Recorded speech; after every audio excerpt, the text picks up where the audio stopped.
Hi, welcome back guys. This is your friend, the Broccoli Fanfics. Back with amazing fanfiction. This is the series of What If Deku Adopted by Elite Heroes.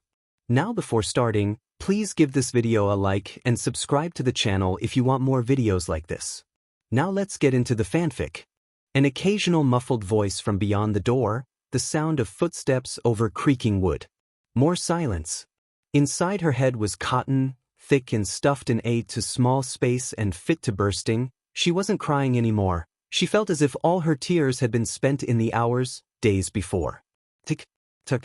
Those eyes swung back and forth and the sound of the clock was so loud, it felt like each small noise rocked the room she was in, and she drew in a slow breath and blinked dry, sticky eyes and kept them shut, small hands coming up to cover her ears.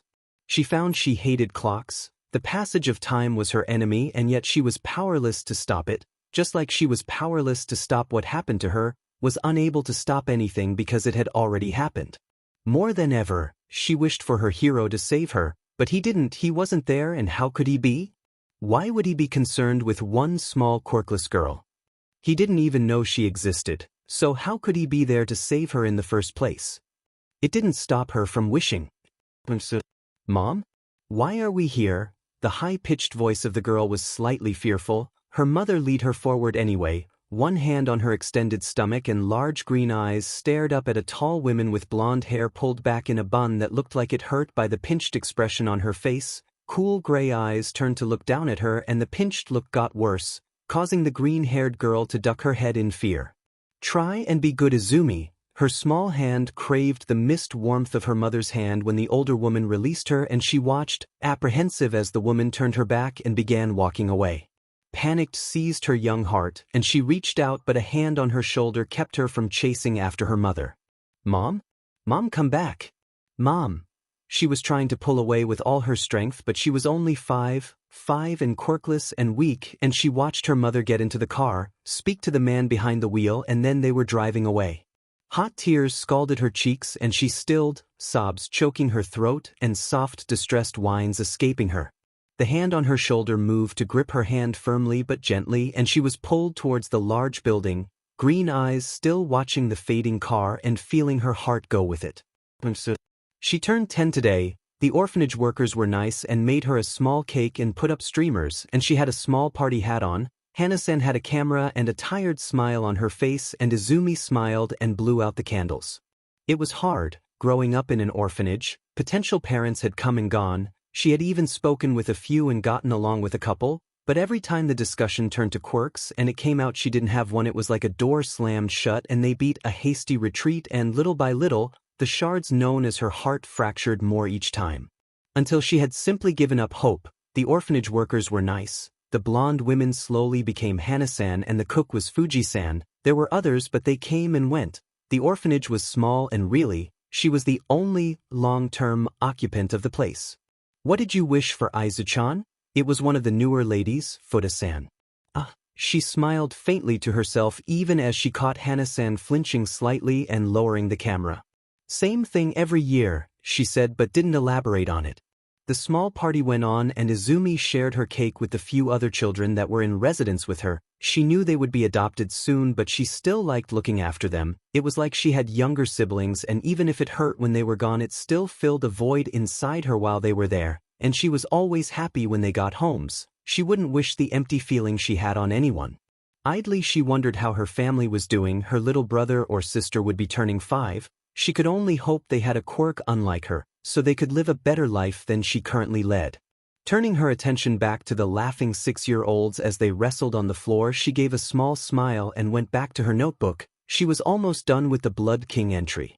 The television in the common area was on but set so the volume was low. In the corner, a 4-year-old was passed out against a giant horse plush, and from the angle Izumi was that she could see a long line of drool collecting on the plush's brown shoulder. Turning green eyes back to the TV, she watched as some new hero debuted against a villain that could control paper and hummed to herself, hand busy writing while she kept one eye on the fight and another on her notebook.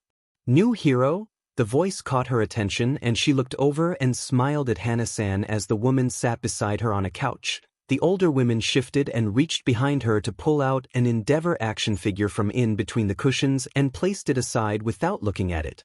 Yeah, his name is Kamui Wood, his quirk is called Arbor and lets him generate wood from any part of his body. They both watched the fight on screen and Izumi added a bit of shading to the sketch of the new hero in her notebook. There's a joke I could make, but you're too young to appreciate it at the moment.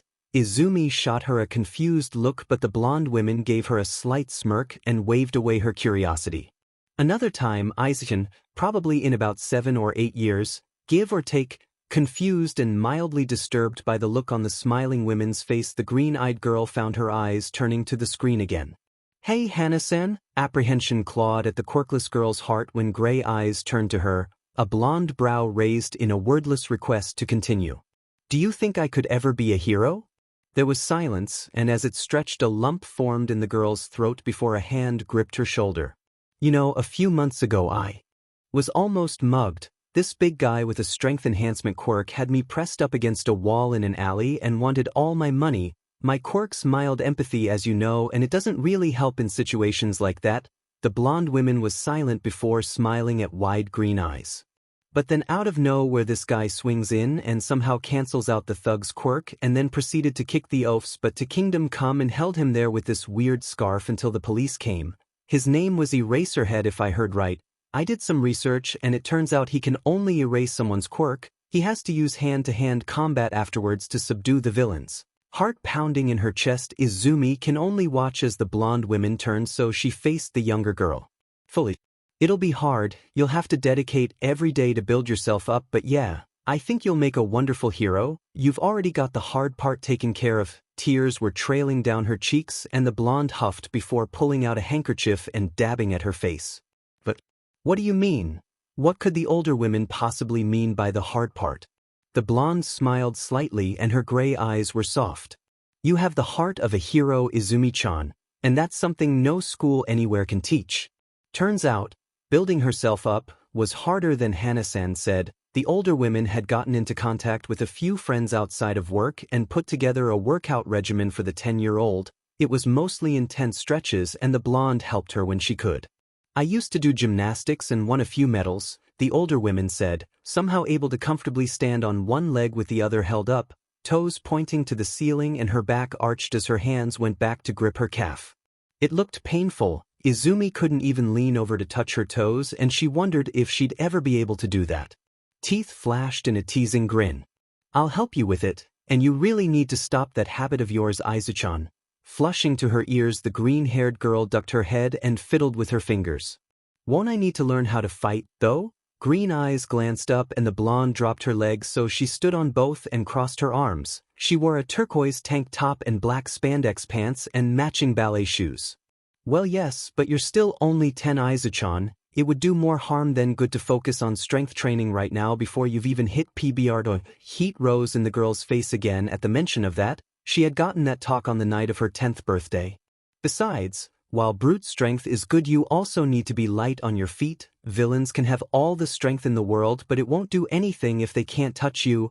A gray eye winked at her and Izumi felt her lips stretching in a smile to match the blonde's.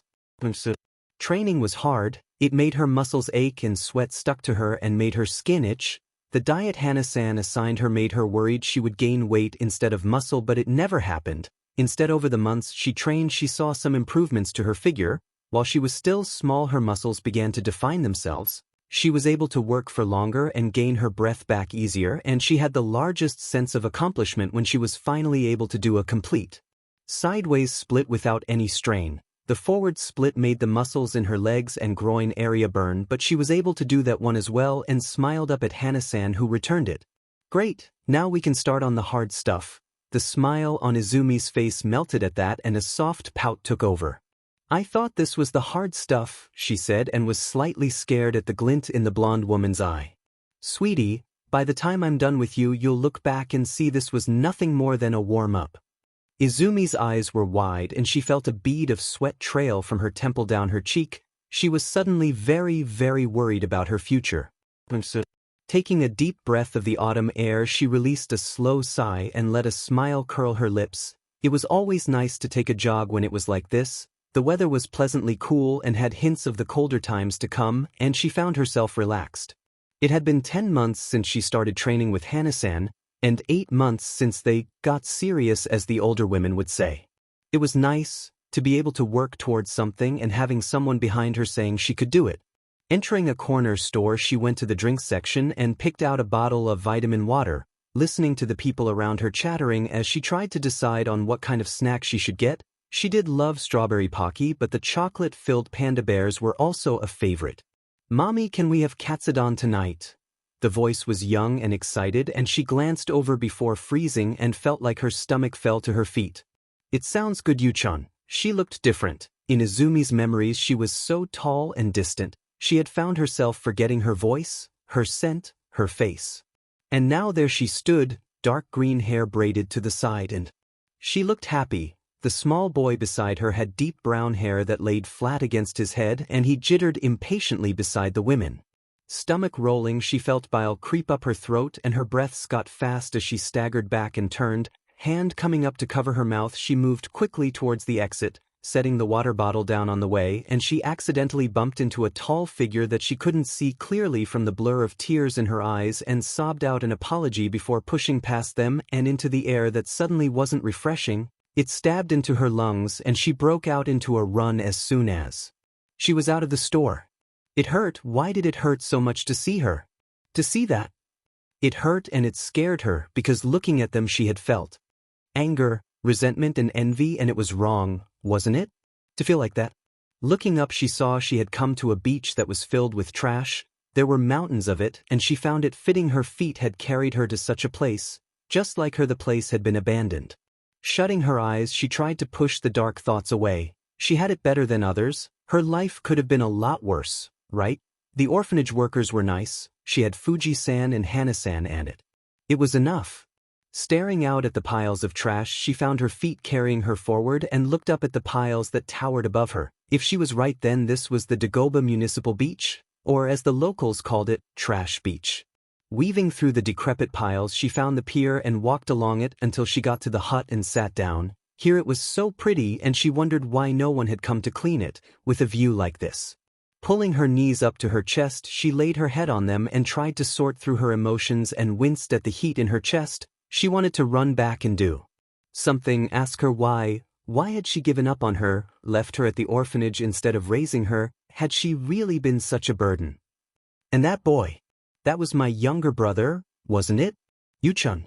The thought made something in her clench, and she shut her eyes tightly and buried her face in her knees before pushing herself up. She couldn't stand still. She had to move, do something. Staring out at the piles of trash, she walked back down the pier and bent down to pick up an old toaster. It was rusted and a large dent bent the front, and she stood there for a second before making her way to the entrance and looked around. A large green trash can sat in an area off to the side, and she walked over and tossed the toaster into it before turning around and going back into the beach. She didn't really have a plan, but she needed to do something besides sit around and let her thoughts eat at her. She was careful each time she picked up rusty metal and old appliances. Wheeling tires towards the trash can made her back ache, and lifting it was hard, but she managed to swing it up and over the edge of the can's lip with enough momentum. The silence was only broken by her feet shuffling through the sand and the waves lapping at the shore, so she began to hum softly underneath her breath. A song she had heard Hana-san humming often enough that she was reasonably sure of the melody. Picking up what looked to be an old room heater up, she hefted it in one hand and reached down to grab a pair of old computer speakers and went back to the trash again and blinked when she realized it was full. Putting the 2 items she held on top of the piled items, she glanced over at the beach. It looked like she hadn't done anything at all, but her muscles were burning slightly and sweat made sand stick to her limbs. Turning towards the street, she began making her way back towards the orphanage and pushed her hands into her pockets as she thought back to the beach. It really was nice at the hut. The water was deep and blue, and the sun sparkled along the water like stars. It had almost made her forget about seeing her old family. She went back. After working out with Hana-san and after school, she went back to the beach. She had grabbed some gloves and put on some old clothes, a white All Might t-shirt and some green cargo shorts. A black scrunchie kept her curls from her face, and she made sure her shoes were laced and the ends tucked into themselves so they didn't snag. Then she got to work. A borrowed MP3 player was in her pocket and white earbuds were in her ears playing some songs Hana-san had recommended when Izumi had expressed an interest in music. It helped to have something to listen to as she worked. It kept her thoughts suppressed enough for her to ignore them. Focusing on cleaning the beach helped distract her as well, and she knew it wasn't a good way to do things, but she didn't know what else to do. It wasn't daunting, seeing all the trash in front of her. Instead it lit a fire in her and she pushed herself all the harder. She wanted to be more than Izumi, the quirkless girl whose own family didn't even want her. She wanted to be Izumi the hero. She wanted to be like All Might and save people with a smile. She wanted to give people hope when they were afraid. She wanted to be a hero. But she knew she had a long way to go to get there. She needed to be strong, her hands were too soft and she needed them to toughen. You need to build yourself up, Izu-chan, and it will be hard but you can do it, I know you can. The voice of Hana-san was so strong in her ear that she thought for a moment she was there and glanced around before huffing to herself and focusing on shoving an old washing machine across the sand. Teeth gritting, she felt it give an inch and let out a slow breath and rubbed at the sweat on her forehead. This was going to be harder than she thought. She kept going back. Every day she went back to the beach after school and her workouts with Hana-san and cleaned as much of the beach as she could. Her 12th birthday came and went, and the morning of she had the pleasure of waking to bloody sheets. No one told her how much blood there would be, just that there would be some. Fuji-san was nice enough to wash her sheets as Hana-san gave her some hot chocolate and some painkillers. She didn't go to the beach that day or the day after, but the third day she went and every day afterwards. She was determined now and she saw she was making some progress. More and more of the beach was clearing up and she had found an old rake with a bent handle and after unbending it used it to comb the beach for any objects that might be hidden in the sand. She did indeed find some things, used syringes being among them, and she was glad she never went barefoot now. She even found an old license plate from America. The red, white and blue paint was faded and it was almost entirely coated in rust, but she thought it was interesting nonetheless. The larger objects proved troublesome, but day by day she found she was able to move more and heavier objects until one day, almost 11 months from the time she started to clear the beach, she sat back and stared at the cleared shore. White sands shone from the sunset and crystal clear waves lapped at the edges, and she let out a slow breath, sweat dripping down her face, and she used her wrist to wipe it away. The sense of accomplishment was almost heady and she let a smile tug her lips up. Whoa! The voice was deep and surprised and she jerked, glancing over to see a tall blonde man that looked like he needed to be in a hospital. His cheekbones were too sharp in his thin face and his eyes were sunken, dark shadows cast by his brows, and all that could be seen were the electric blue pupils. He wore a baggy white shirt that looked like it might fall right off him and equally baggy pants with boots that looked huge even on his tall frame. "Did you do this, kid?" She flushed slightly as he looked down at her and fiddled with her shirt. "Why dash?" "Yeah." Her words were almost a mumble and he suddenly smiled and she stared because it looked so familiar. "This is amazing. I haven't seen this place look this nice in a while." She looked back over the beach. "Aizian." The voice drew her to look over her shoulder and the man glanced back as well. Hana-san was jogging towards them, a black track suit on her form and blonde hair pinned back from her face, and she looked over the beach and gray eyes swept over it. "So this is where you've been going the past several months?" she asked and placed a hand on the green-eyed girl's shoulder, and Izumi smiled a bit unsurely. "This was fine, right?" "You must be proud of her," the blonde man said and pushed his hands into his pockets, and Izumi glanced between them both. The tall skeletal man was smiling and yet Hana-san was looking at him oddly. "Yeah, she's a good kid, though."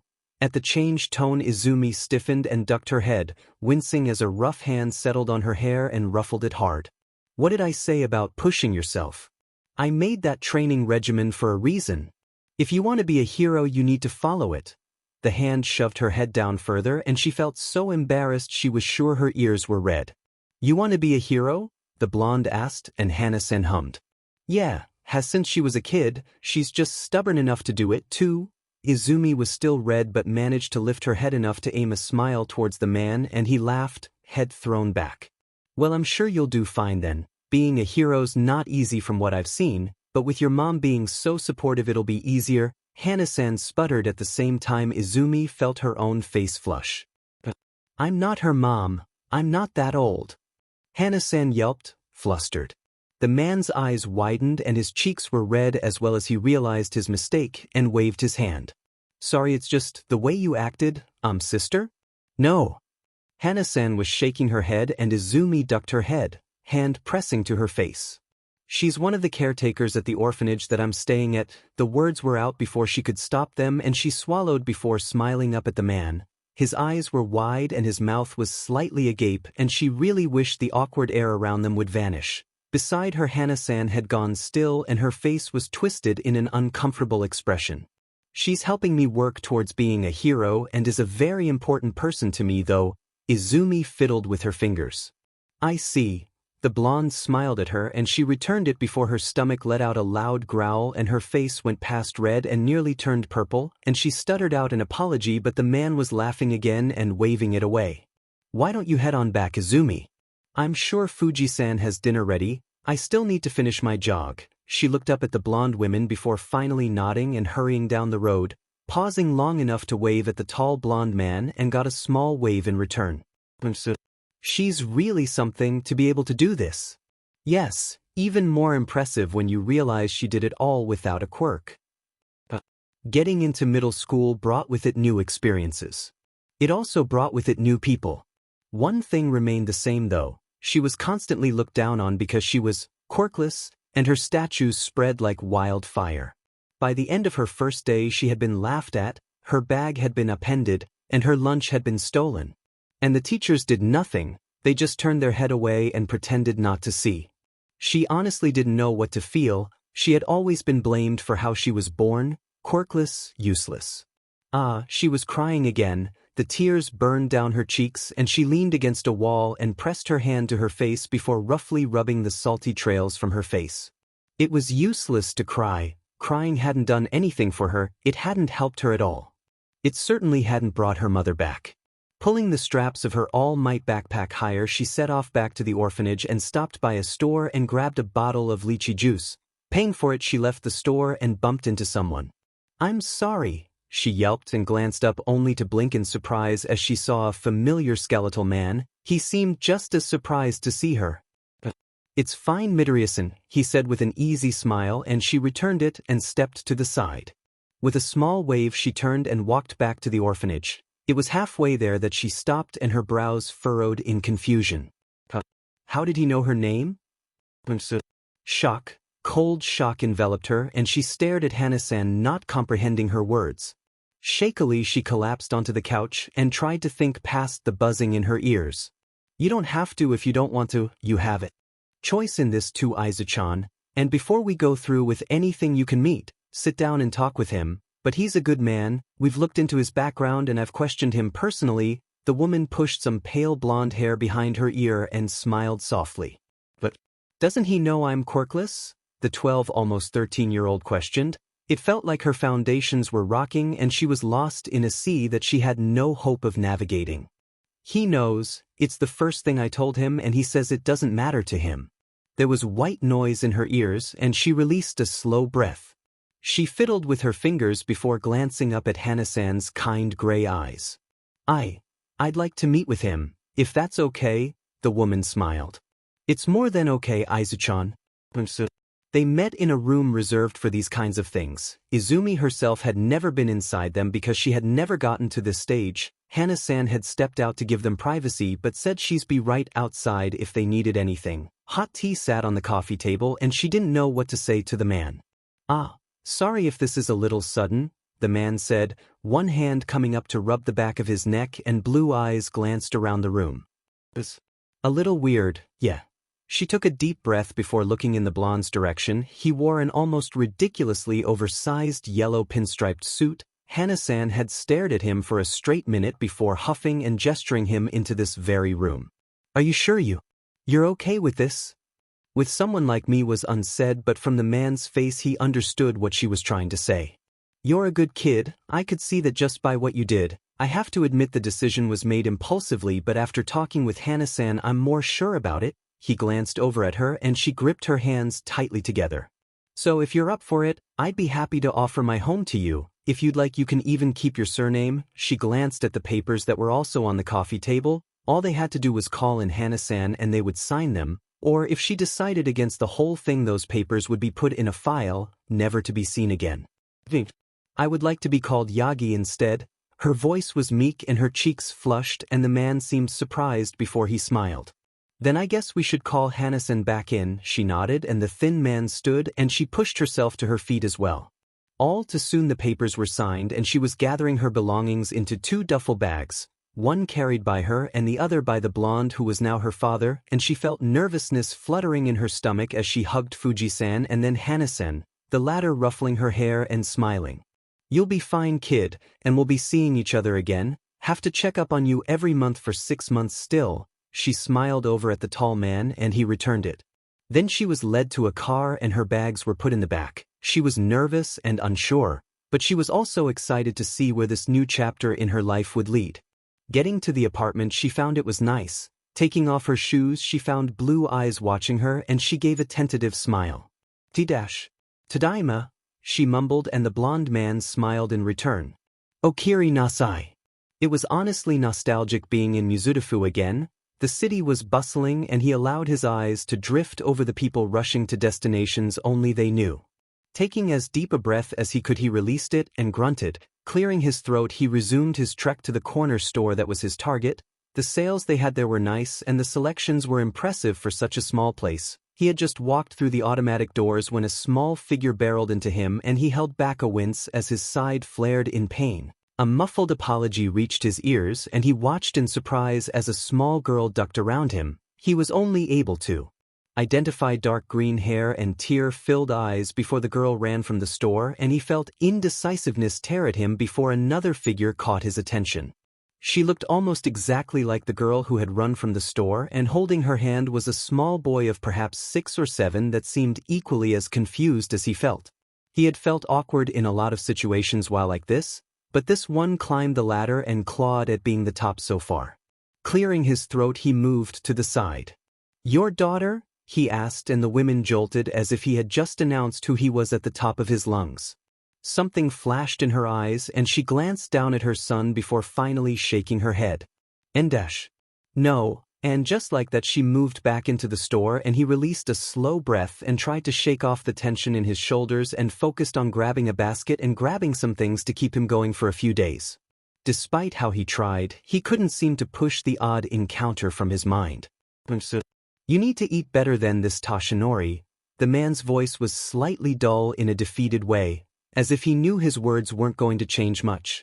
And though the mentioned blonde felt slightly guilty about worrying the other man, he still brought the spoon to his mouth and savored the mint chocolate chip ice cream all the same. The simple joys in life. Sorry, Naomasa. He smiled, but the other man gave him a deadpan stare even as he cracked open a container of cookie dough. You are a horrible influence. I blame you when I can't fit into these pants anymore. Even as he said those words, the detective shoveled a large amount of ice cream into his mouth. Toshinori waited patiently and then nodded sagely at the other man's curses as the cold from the treat went straight to his head. Every time, I forget about that every time. The younger man scowled and Toshinori smirked to himself and brought another spoonful to his mouth. You'll get the hang of feeding yourself soon, he said, and got a dirty look from Naomasa, and the number 1 hero wondered if it could actually curdle milk. To be on the safe side, he wrapped his hand around the container of mint protectively and raised an eyebrow at the other man. You must be in a good mood to be so snarky, Toshinori. Something good happen?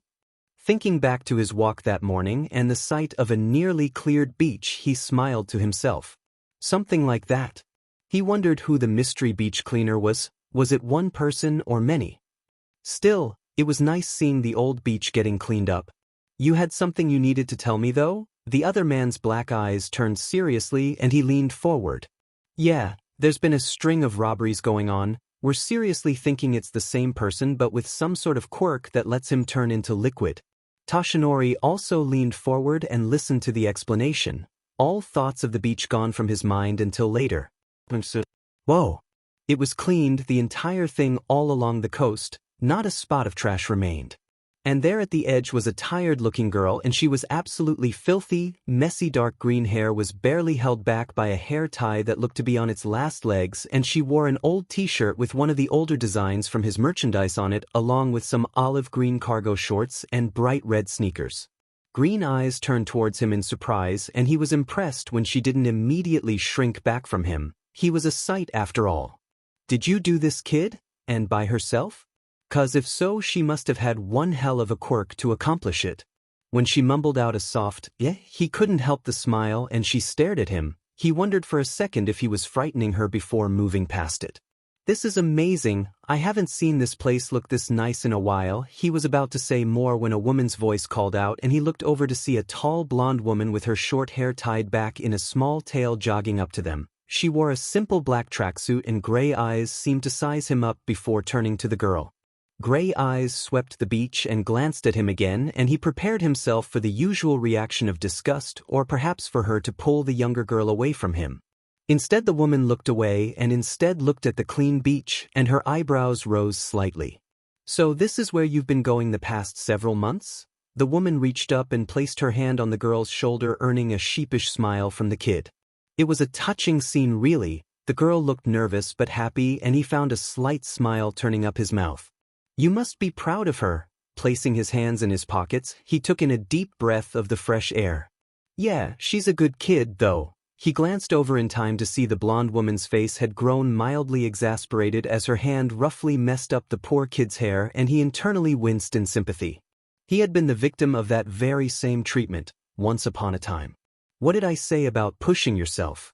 I made that training regimen for a reason. If you want to be a hero, you need to follow it." With those last words, the blonde forced the girl's head further down, and her hands flailed, and he spied her ears turning an alarming red color even as he thought on the words. "You want to be a hero?" It was hard to be one, and he should know. The old injury in his side sent a jolt of pain through him as if to reinforce the thought. "Yeah," the woman hummed. "Has since she was a kid. She's just stubborn enough to do it, too." The green-haired girl was still red but glanced up at him and smiled, and he was taken back by the look in her eyes. And then he was laughing, both parts amazed and excited, because that was a look that he seldom saw in aspiring heroes. "Well, I'm sure you'll do fine then. Being a hero's not easy from what I've seen, but with your mom being so supportive it'll be easier." He was glad for the girl until the blonde's face twisted and she seemed to break into a coughing fit, and he felt his face flush when he realized he had gotten something wrong. Naomasa always said he had a bad case of foot and mouth. "I'm not her mom. I'm not that old." "Sheet. Well, with the amount of quirks in the world, how could anyone tell anymore?"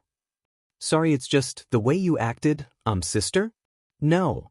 The blonde was shaking her head quickly, and the kid's head was facing the ground. A hand pressed to her face, and he wanted to do the same and wished yet again for Naomasa. He was good with words and didn't fumble social interactions like Toshinori did. Being All Might only required him to reassure a few civilians and then book it as soon as he could. "She's one of the caretakers at the orphanage that I'm staying at." The words were like ice water, and he stared down at the girl as she aimed a timid smile at him but wouldn't quite meet his eye, and he shut his mouth as she fiddled with her fingers. "She's helping me work towards being a hero and is a very important person to me, though." Watching her fidget and then glancing up at the woman, he let out a slow breath.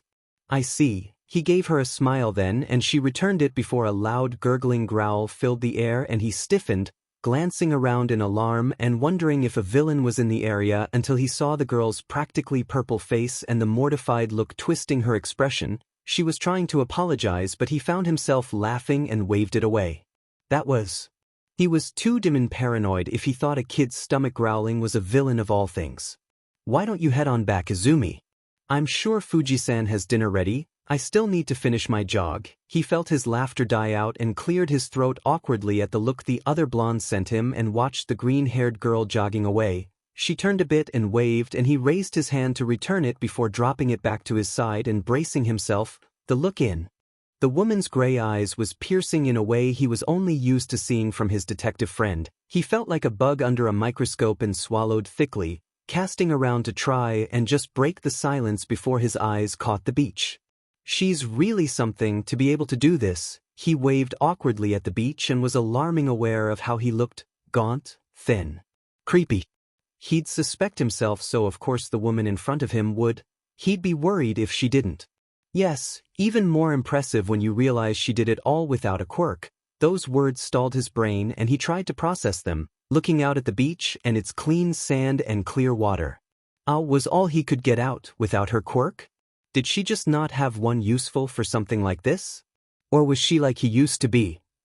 She's quirkless if you're wondering. He looked over in surprise and found the blonde was staring at the beach and had turned so her side was facing him, arms crossed in a way that suddenly reminded him almost painfully of his mentor. I see, this is more than amazing then, she nodded before looking at him, and he found a lump in his throat and had trouble taking a full breath. It was like the woman was looking right through him and suddenly knew all his secrets. He felt sweat beading on his forehead. No need to be so nervous. I only bite when I have to. He let out the breath he had been holding and she smirked at him in a way that made him worried all over again. My quirk is mild empathy, so I know you weren't talking to little Izu-chan for any nefarious reasons, but I'd still like to ask you to not discourage her from her goals if you happen to come across her again. He tried to think of a response to the woman's words and instead turned his thoughts to the girl. She had no quirk and yet cleared this beach by herself. The baggy clothes she wore hung on her, but he was reasonably sure she was strong. But his side twinged in pain and he worried. While he wanted to say she could become a hero, he saw how small she was and had a mental flash of her, years later, against someone with a quirk that was too powerful. Are you sure you should be encouraging her to do something so dangerous? If she became a police officer or a detective, even a doctor, she could still save lives and help people. Why not that? Why not something safer is what he wanted to ask, because the thought of that small girl with the two bright green eyes and tentative but real smile off facing danger without anything to back her up made the place where his stomach used to be twist. I sat down and talked with her about that. Once, gray eyes were looking up at the sky before returning to the coastline. She said that even though those professions are good ones, she wanted to be a hero. A smile pulled up the woman's lips and the soft look was one he had seen on a lot of people's faces. Her words were, I want to be a hero that gives people hope, so that they know that even if things are scary that it'll be alright because I am there. I want to protect people so they don't have to live in fear ever again. His heart was beating fast and he tried to think past the roaring in his ears. In his veins one for all flowed like lightning and he swallowed thickly and tried to clear his head and push away the chills that had crept up his spine. You obviously care a lot about her. Why haven't you thought of taking her in? Because it was blatantly obvious how much the woman cared about the girl. The blonde had sighed and her shoulders slumped. I had thought of it many times in fact, but something always held me back. Thoughts like, I don't have the means or I wouldn't be there enough for her. But after a while I realized that those weren't the things holding me back as much as 1 inch. She looked at him and smiled in a way that was sad. The real reason was because I was scared. The responsibility of a child isn't something to be taken lightly and I crawfished away from it until I realized Izumi doesn't need someone who doesn't want to dedicate 120% of themselves to her. She lifted her hand then and clenched it tightly. I can help train her, guide her and teach her. But when it comes down to it, I'm not the right person to take her in. I care about her a lot and care enough to let her go somewhere that is better for her than what I ever could be. He didn't know what to say and he thought about his mentor, about how she loved her son so much she gave him up for a better life and felt his jaw clench slightly. You really love her, don't you? A soft laugh escaped the woman and she rubbed the back of her neck and looked at him from the corner of her eyes. Yeah, there's no denying that. It's silly if you think of my profession. But it's hard not to love each kid that comes into my care. Izumi though. She's special. She'll go on to be great someday, and I can't wait to sit back and watch her shine, knowing I had at least a small hand in that will be worth everything. He thought back to the girl and had to agree. If she was even half as kind as he saw from just being around her barely 5 minutes, he knew she could be something of legends. If she had the opportunity and the help. What is the adoption process? For a second he wondered if someone else had joined their conversation until he realized the words had come from him. Naomasa was going to be said. Toshinori, no. Toshinori, yes, the black-haired man groaned, hands threading through his hair and face meeting the table, and the loud smack echoed in the apartment even as the blonde reached out and tugged some more legal papers towards him and started filling those out too. Kids are not like a cat or a dog, Toshinori. You can't just decide to adopt one out of the blue. Really, the other man was being overdramatic, really overdramatic. Hana-san had practically given him a laundry list of things he'd have to do and the hoops he would have to go through to even get them to consider him for an adoption, though apparently the process was going faster because of the woman's quirk. She was able to tell with physical contact a person's emotions relatively well, and it was almost like Naomesa's quirk in that she used it during the interview to tell if his intentions were pure. He had had job interviews as a teen that were less nerve-wracking. Then in the days to come she had come over to his apartment and inspected it. It was a 2-bedroom only because he hadn't been able to find a smaller one, and it was nice. Nothing fancy but well kept all the same, with a kitchen and living area and a full bathroom. She had said it was fine and then questioned him on his employment status, if he had a job and how much it paid, and he panicked a bit over that before blurting he worked at a hero agency as a secretary. The woman had only given him a look, and he knew he had been caught in that little lie. If you can't talk about it, then say so. You're not the first person who has been looking to adopt and yet can't share their employment details. As long as it's legal and you are earning enough to support Izumi and yourself while making sure she is given all she needs, then it's fine. It was a relief to not have to crab walk around what he really did. One thing he did realize he would need to do is stock up on groceries. He was used to just eating when he noticed he was tired and yet had slept, so his pantry was sparse. Hana-san had cast him another disapproving stare, and he felt like a child when she suddenly began to lecture him on proper care of a minor and then on proper care for himself, and before he knew it she had written up 2 meal plans, one for the girl he was looking to adopt and another for himself, and he was just a little bit overwhelmed. Everything else he was able to do easily, like cleaning out the other bedroom that had been his storage room and setting up another bed. He kept everything neutral, so hopefully the girl would add her own touches and make it her own. There were other things, background checks and the like, that luckily he had convinced Naomesa to do. Which is how the man found out why he needed to conduct a background check on the number 1 hero, and then the black-eyed man had been complaining the entire time afterwards. She's a good kid, Naomesa, and she reminded him so painfully of himself that it made his head spin. The younger man picked his head up so his chin rested on the table with his arms slumped, hands on the edge as he groaned. You're not gonna reconsider, are you? Who am I kidding? Of course not. With those words Naomesa pushed himself up and ran a hand through his hair. Good kid or not, you're taking on a big responsibility. It's not easy taking care of someone else, let alone being a parent. You barely take care of yourself as it is. Signing his name on another line, he flushed slightly. Did he really have to point that out? He knew how he looked and didn't need it rubbed in. It's not as easy as feeding her and giving her a roof over her head. You have to be there for her emotionally, be invested in her future and help her when she needs it, if even for the little things, like boys. His thoughts screeched to a halt as the word boys crossed the other man's lips, and he was shocked at a heat building in his sternum when he thought of the green-eyed girl with some faceless kid. You've already got the "I'll kill anyone who touches my kid" look. I've only seen it on my old man's face when my sister brought home a boyfriend. It's a little scary to see on you, Tashinori. Shaking the feeling away, the blonde glanced up and saw the other man laughing at him and let out a soft huff. Shut it, I haven't even adopted her yet and you have me getting gray hairs over nothing. He had to stop himself from signing All Might instead of Yagi Tashinori on the next line and rubbed at his eyes. Well, at least on you no one will be able to tell. Perks of being a blonde, I guess. Said Blonde really wanted to make his opinion on that known but kept his mouth shut. If he was going to have a kid in the house soon, he would need to tame his more mature language. Then again, there was always English. Have you even thought about the fact you're All Might? How are you going to explain that? With a sigh, Tashinori placed his pen down and leaned his elbows on the table, pressing his clasped hands to his chin. I'll tell her eventually, but I can only use one for all for 4 hours a day, and it can be explained away as me going to work, and she still has school. If I do everything right, she won't know until I feel it's the right time. Naomesa stared at him a long moment before exaggeratedly looking to the side, and blue eyes followed to stare at his hero costume thrown haphazardly over the back of the couch. His belt was on the coffee table and one red boot was underneath it, where the other one had gotten to was anyone's guess. He felt a cough climbing up his throat as he whipped back to give the smug man a look. I'm obviously not going to leave my stuff around when she's here.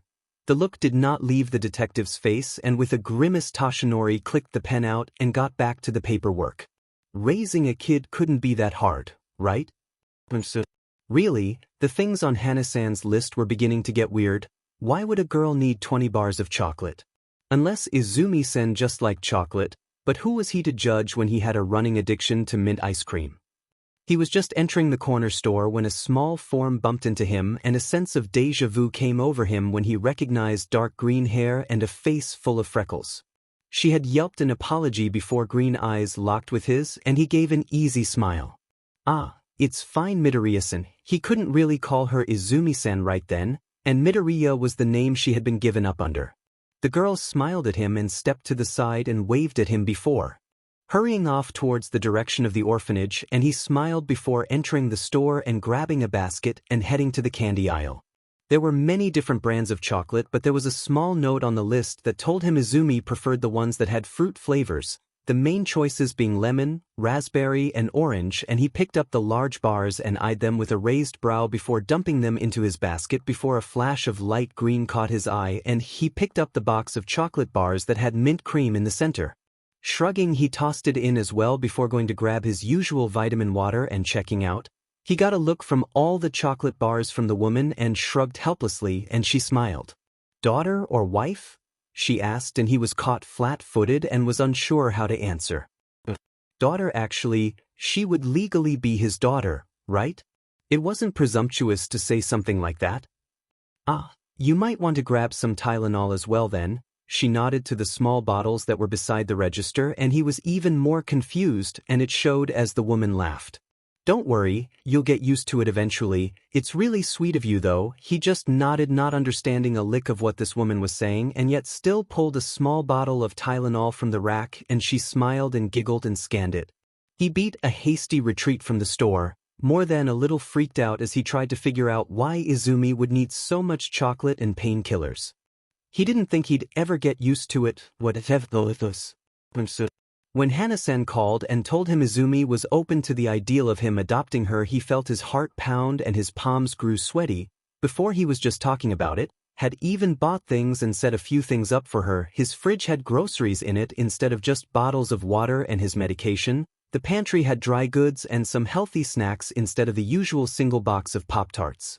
Now it was happening, and he didn't know how to handle it, and went through his apartment and made sure any clue as to who he was hidden as far back in his closet as possible, and dressed in his yellow suit, feeling a bit silly, but he still pulled on his tie and fought his hair with a comb even if it just sprang back up looking worse.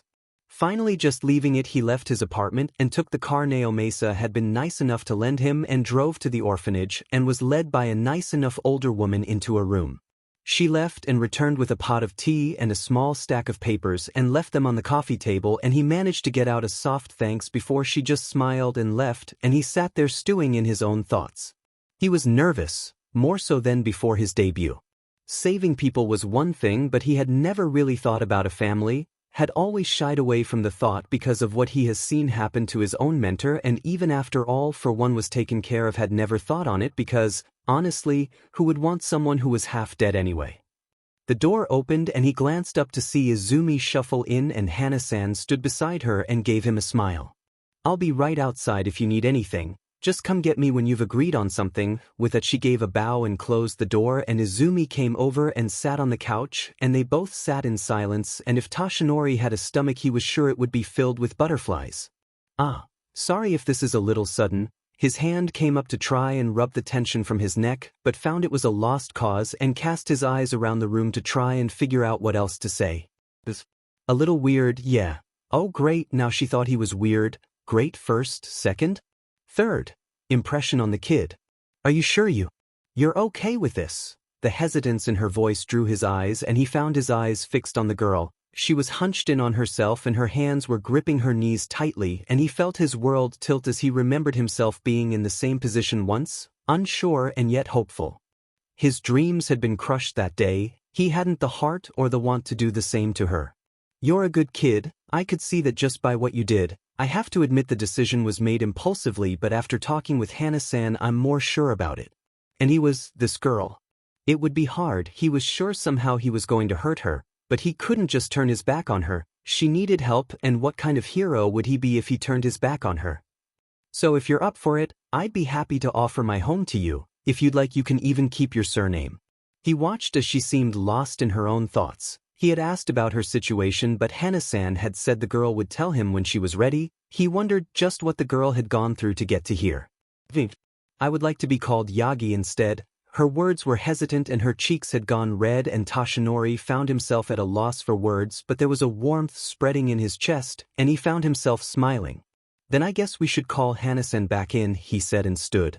He found suddenly he wasn't nervous, or he was but wasn't as much as before, and as Hana-san was let in and smiled in a knowing way, he found himself returning it as they signed the final pieces of paperwork, and he found himself waiting on Izumi as she said her goodbyes. He watched Hana-san's face carefully and felt his smile dim when the other woman's face saddened before she pasted on a bright smile and ruffled green hair. You'll be fine, kid, and we'll be seeing each other again. I have to check up on you every month for 6 months still. Hana-san aimed a smile at him and he returned it, trying to put in reassurances in every bit of it, and she huffed and nodded at him.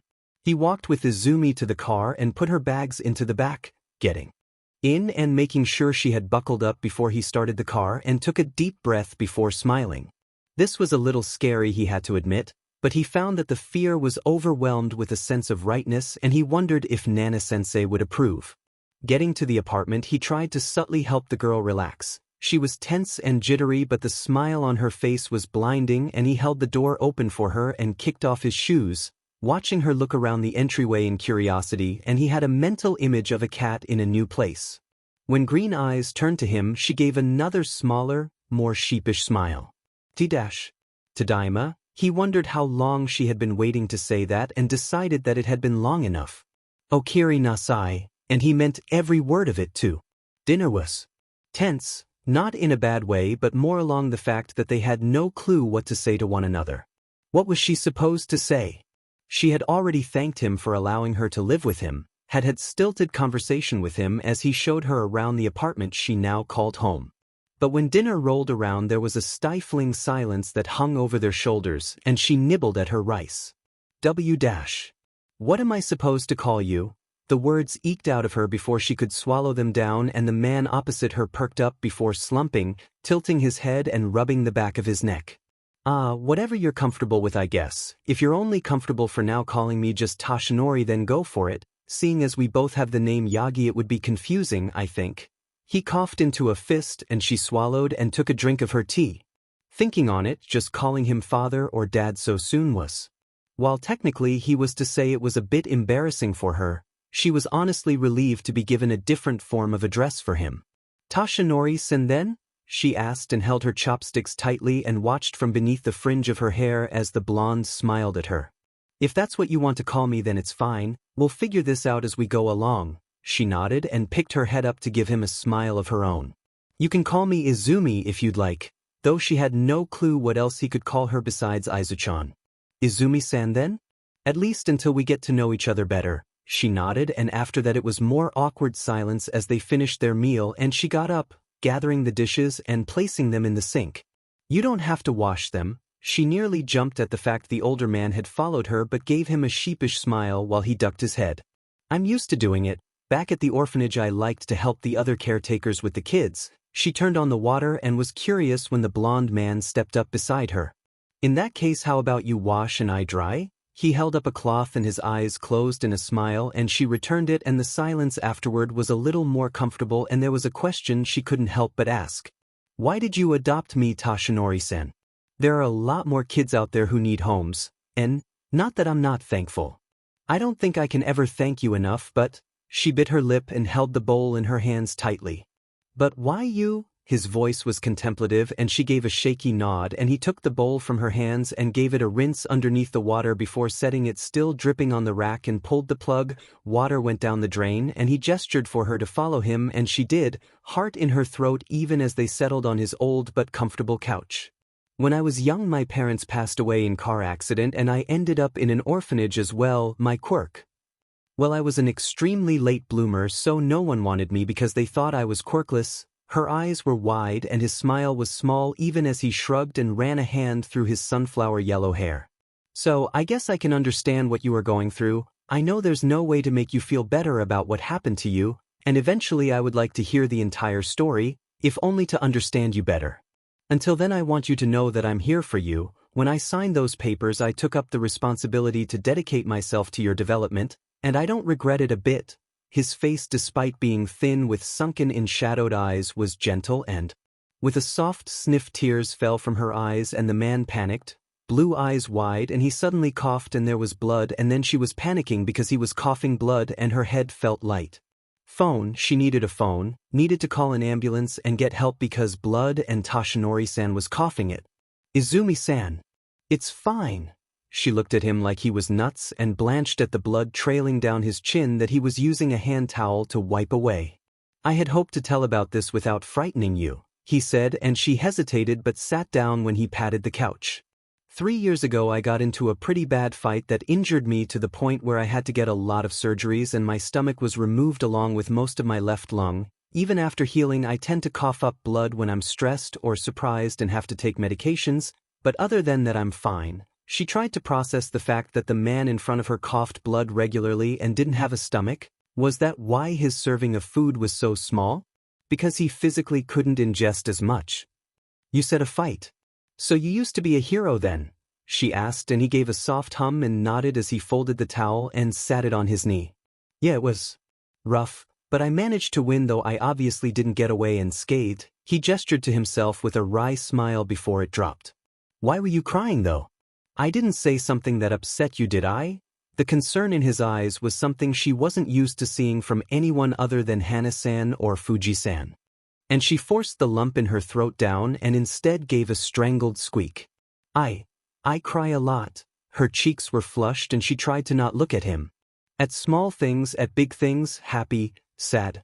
I'm just a crier, I guess. It's what Hana-san said at least. She held in a flinch when a hand was suddenly on her hair and the curls fell around her face when it was ruffled. She glanced up in time to see the man's face had twisted to look slightly surprised at his own actions before he pulled his hand back and rubbed his neck. Sorry, but you don't have to apologize for how you are, it just shows that you care a lot. He smiled and she returned it. She found herself doing that a lot, smiling. It wasn't like she hadn't done it before, but now she found it hard not to because she felt light, like something in her chest had loosened its hold. It wasn't completely gone, but it was less oppressive. The clock in the living room chimed and they both glanced over in surprise. Oh, it's already 9? Toshinori stood and she shot a look at the towel he had grabbed before following his actions. You have school in the morning, right, Izumi-san? He asked, and she let out a small affirmative noise and glanced towards the kitchen. You can use the restroom first, I'll put the dishes up.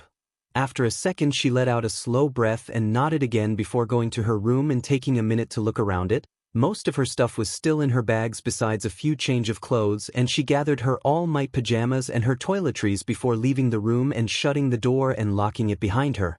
The bathroom was nice and slightly bigger than the one she was used to, with a full shower and bathtub, and she wondered if it would be alright to use it during the weekend. She hadn't had a bath in a long while because the orphanage didn't have one.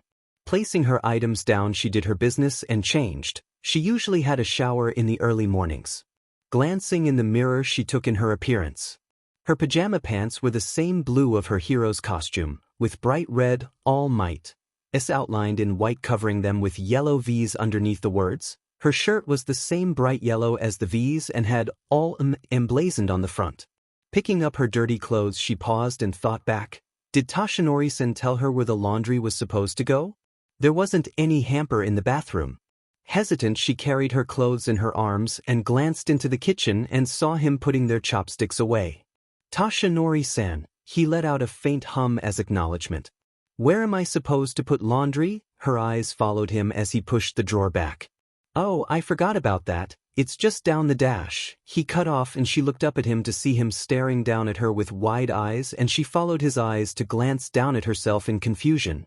A soft cough made her glance up, but he was already moving away and waving her to follow. Anyway, it's here. He showed her a door she had at first thought was a supply closet but opened up into a small room with a washer and dryer inside and a small hamper in the corner. I usually do laundry every Sunday. She put her clothes in the mostly empty hamper that held a familiar towel and closed it before hurrying out of the room. For some reason the air around them was awkward again, and she gnawed on her lower lip as he scratched at his head. Well, I guess good night? I'm pretty bad at this, aren't I? He let out a soft huff of a laugh and she ducked her head. You're trying. She let out a soft breath and smiled up at him, trying to show with that one action just how grateful she was to him. And that's enough. Cheeks flushing, she avoided looking at him and waved, hand reaching up to tug at some of her hair. Good night, Toshinori-san, and with that she ducked into her room. Good night, Izumi-san. She caught his smile and returned it before shutting the door, and she let out her breath in a soft whoosh and leaned her forehead against it, mind running a mile a minute and cheeks warm.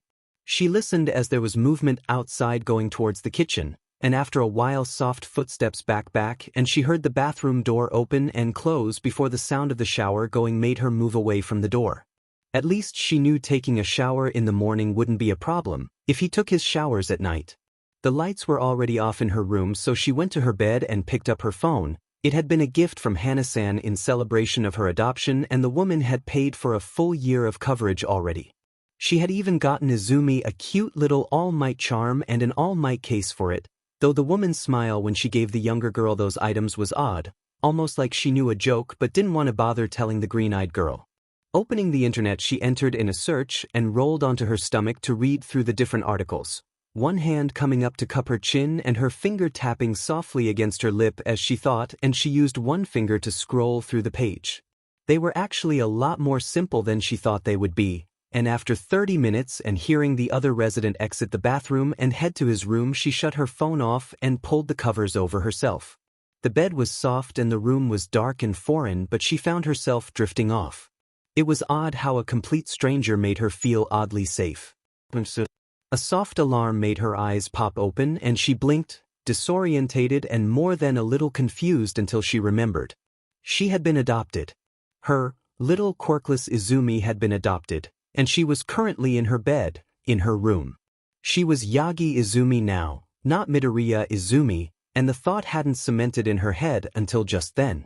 When it did, she found a grin stretching her face and she rolled over to smother it into her pillow, a giddy giggle escaping her, and she leaned up to rub tears from her eyes before pushing herself up and checking the time. It was currently 6 a.m. and she hummed and prepared to get ready when she paused.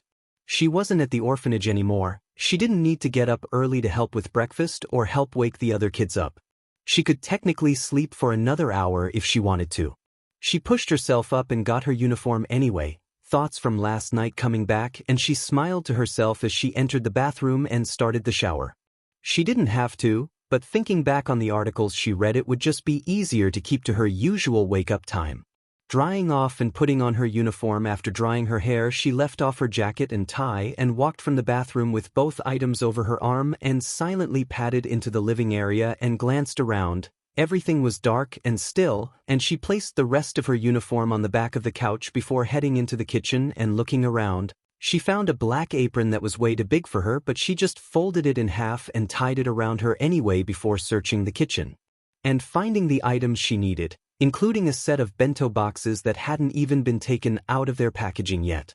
Cooking breakfast was something that was normal for her, and she hummed faintly to herself as she moved around. It took some getting used to the new layout of the kitchen, and she glanced at the clock and saw it was edging towards 7:30 a.m. Almost as if sensing she was almost done, she heard a door open and felt her heart jump before trying to calm herself. Izumi-sen. The voice was sleepy and she looked over and bit her lip. If she thought his hair had been wild before, seeing it now was something else entirely. It stuck almost completely up like a character from the old retro cartoon called Dragon Ball. I made breakfast. She held up the frying pan tilted enough for him to see the frying eggs. The man still looked surprised and more than a little blurry-eyed, but he gave her a smile. You didn't have to, but thank you, Izumi-san. She placed the bowls with rice and miso down and served up the fried eggs and carried the tea to the table before taking a seat herself. They both said a quick thanks for the food before digging in. This is good, he said, and she smiled brightly. Thank you. Fuji-san taught me. He set his tea down before something seemed to catch his eye, and she followed his gaze to several small containers that lined the countertop, and she felt her cheeks flush. I read up on people who don't have stomachs and learned they need to eat a lot, but in small meals over the course of the day, so I made you lunches to take with you to work. It's just small things like some stir-fried potatoes or rice and chicken. I read also that you need foods with high calories and tried to take that into account, but I've never really thought about calorie intake before, so might not have made it right. A hand messing her hair stopped her and her mouth snapped shut with a click. Before long the hand pulled back and she looked past her tangled bangs to see Toshinori smiling. Thank you, Izumi-sen. I feel like you're taking care of me more than I'm taking care of you, though. She immediately shook her head. No. You've done a lot for me, Toshinori-sen. I just want to help as much as possible. He was quiet before sighing and relaxing back in his seat. I think I still have a lot to learn about this whole parent thing, but I do know you don't have to feel obligated to do things for me. It's not that I don't appreciate them, Izumi-san, and if you want to continue to make breakfast and lunch, that's fine, but don't feel you have to do things to make yourself useful. You're still a kid and should get the chance to enjoy being your age. Believe me, being an adult isn't all it's cracked up to be. He gave her a bright smile before the moment was ruined. When he coughed and blood ran down his chin, she felt her entire body stiffen and she squeaked, heart jumping, but he swiftly brought a dishcloth to wipe at his face. It's almost 8. Do you know the way to your school from here, or would you like me to walk you? He asked, and she glanced at the clock and found it was 7:50 a.m. Thinking about where they were, she brought out her phone and typed in the address and found if she hurried she would make it in 20 minutes. It's actually shorter from here than the orphanage, but I'll be late for registration if I don't go now. Slightly frazzled, she hurried to bundle up their lunches, his turning into a small tower, but she managed the knot and handed the tower lunch to the thin man before throwing her uniform jacket on and tying the tie around her neck quickly. Her spare hand threaded through her hair quickly and she trotted over to the entranceway and pulled on her shoes. Izumi-sen, wait. She turned and Toshinori held out a key on a small silver keychain. Here, it's a key to the apartment in case I'm not back by 3, my work hours are pretty hectic. She felt a swell of emotion as she took the keychain and stared at it before placing it in her bag. Thank you, Toshinori-san. Ikimasu. She pulled open the door but paused when she heard a soft, it rasai, and blinked hard before shutting the door and hurrying to the elevator, heart pounding and hands holding her bag tightly. A soft smile pulled her lips up and she giggled to herself and tried to get herself together when the elevator stopped and opened to allow a small boy to bounce in. He wore a familiar uniform she had worn once upon a time, and she smiled faintly at the memories, even if most of them were painful. When the elevator reached the end, she made sure the boy got off first and stepped out afterwards before walking towards her school, and found her steps light. Nothing could upset her today. She was adopted, Toshinori was nice, and everything was perfect. Sometimes she hated herself. She thought this is. She went about gathering up her dirty notebooks and wiped away a bit of dirt on her forehead with a soft sigh. One would think the girls of her school wouldn't be so physical in their attacks, but in some ways they were worse than the boys. She was only glad the blonde with the explosive quirk didn't pay much attention to her at all. He would almost be cute if he wasn't such a JRK. Shaking the absurd thought from her head, she picked up her hero analysis notebook and stared at the footprint on the cover before just stuffing it into her bag. Her lunch was ruined, strewn across the ground, and she felt tears sting her eyes before she pushed them back. It was fine. It wasn't like she wasn't used to it, and honestly she wondered why she thought today would be different. It didn't matter that she had been adopted, she was still quirkless, and that would never change in their eyes. But that was okay. She now had 2 people that believed in her. Well, Toshinori-san hadn't said so, but she'd like to think he did. She hoped he had at least hadn't said anything against it. It had to count for something, right? She was walking home when young voices caught her attention, and she glanced over to see some elementary school kids playing in the park, and the uniform made her nostalgic, and she found a slight smile curling her lips, and she let out a soft breath before the full extent of what she was seeing caught her attention.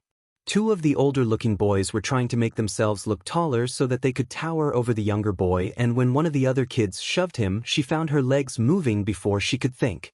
Panicking slightly, she took in a deep breath and straightened her shoulders. Just like Hana-san. Just act like Hana-san. Hey, what do you think you brats are doing? To much like Hana-san. But it seemed to work because the 2 boys went rigid and glanced at her before hightailing it, and she let out a gusty sigh and glanced at the boy who seemed to have deflated. Thanks, he mumbled, and she smiled when he turned to look at her. And then she felt her world tilting as she looked into familiar green eyes with freckles all over his face, and suddenly she couldn't breathe and there was a dull roaring in her ears. "Hey, are you okay?" His voice snapped her out of it, and she released a slow breath that trailed into a nervous giggle. I'm fine, just. Never mind, she shook her head before bowing. "I'm Izumi." The boy smiled brightly, and it was like looking in a mirror. "Midoriya Yudai. Though my friends call me you." She felt a brittle smile take over her face before glancing in the direction the boys had run. "Why were they messing with you? Please don't let him be quirkless." She wouldn't wish this on anyone.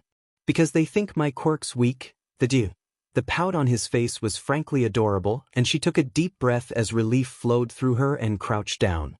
"Well, that's dumb. All quirks can be useful, it's just how you use them." The bright smile on his face made déjà vu echo through her and this meeting. It was painful, and there was a frightening part of her that was envious of the boy in front of her.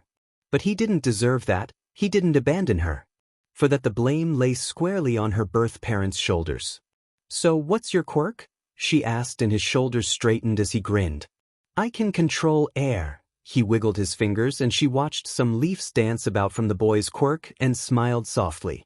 "You know, with that you can do a lot of things, though that's depending on what you really move, the air currents themselves or the oxygen in the air. If it's the former, eventually you might be strong enough to lift things or create tornadoes. If it's oxygen manipulation instead of air currents, then you could easily pull oxygen away from fires to suffocate them and eventually extinguish them, which would go a long way in rescue efforts.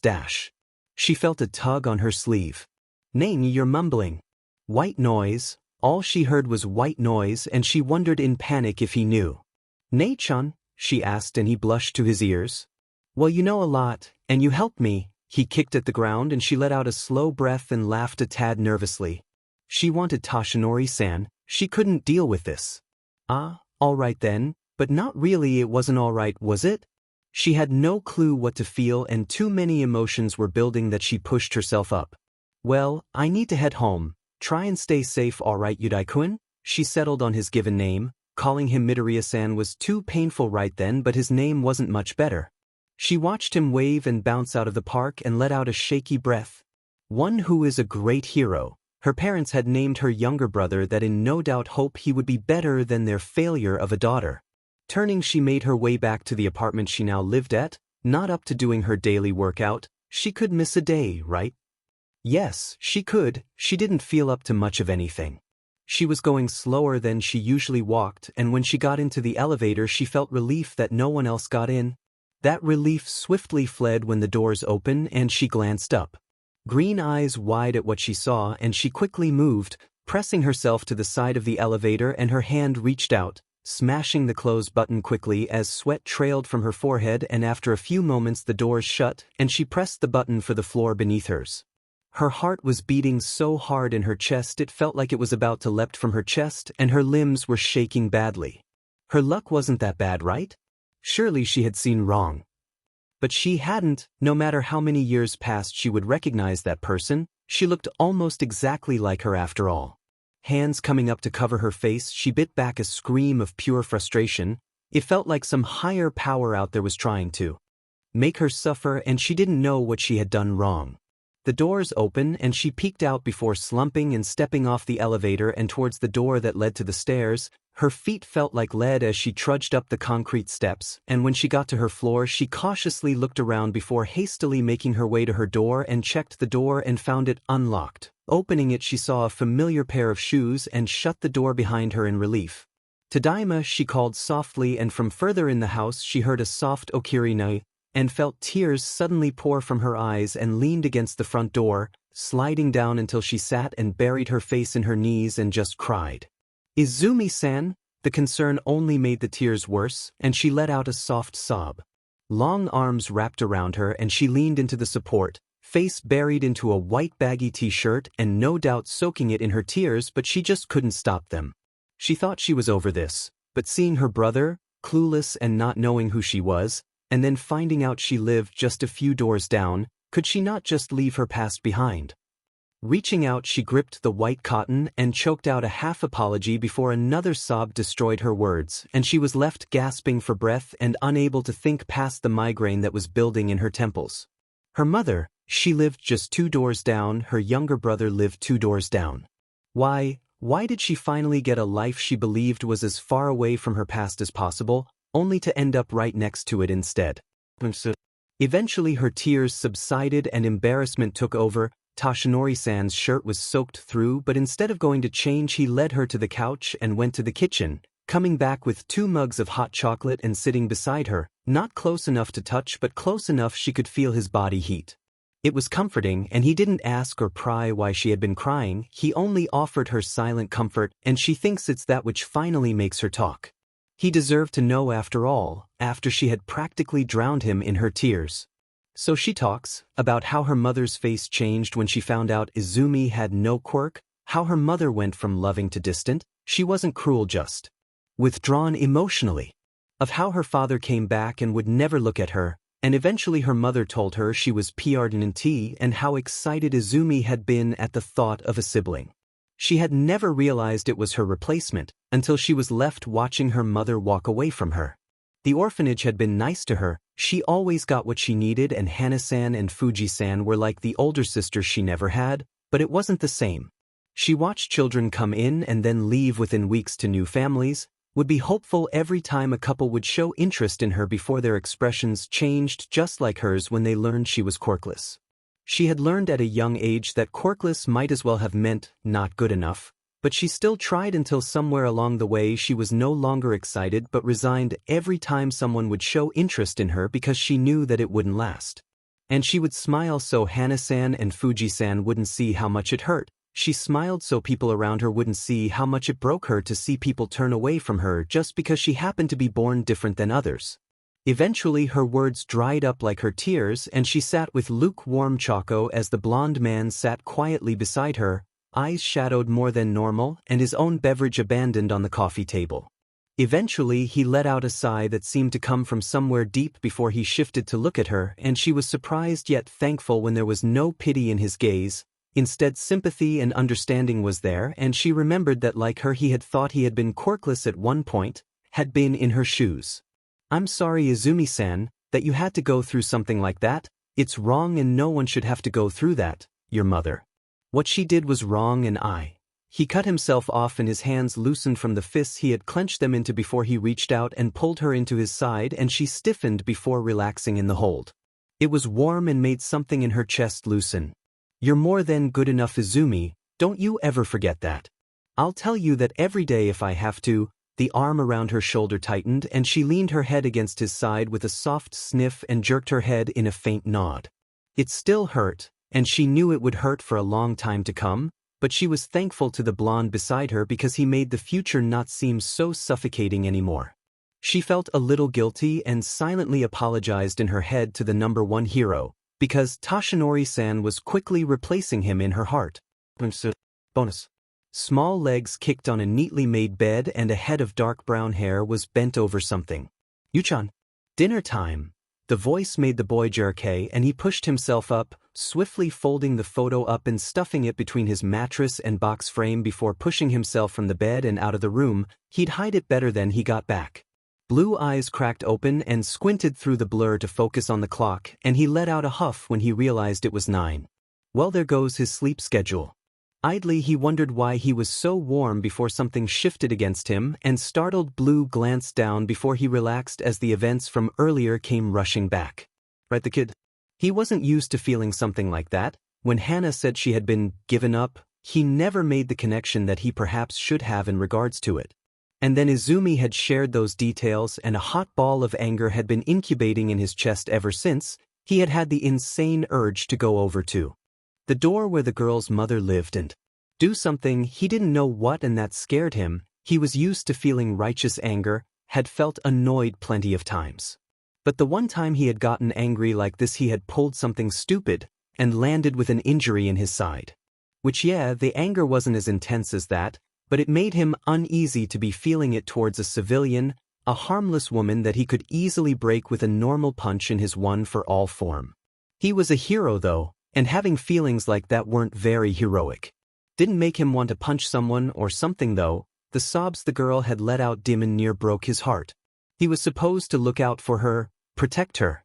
He had done a shit job of it so far, in his opinion. Leaning his head back against the couch, he held in a wince when the girl shifted and leaned further into his injured side. It wasn't enough to hurt per se, but it ached.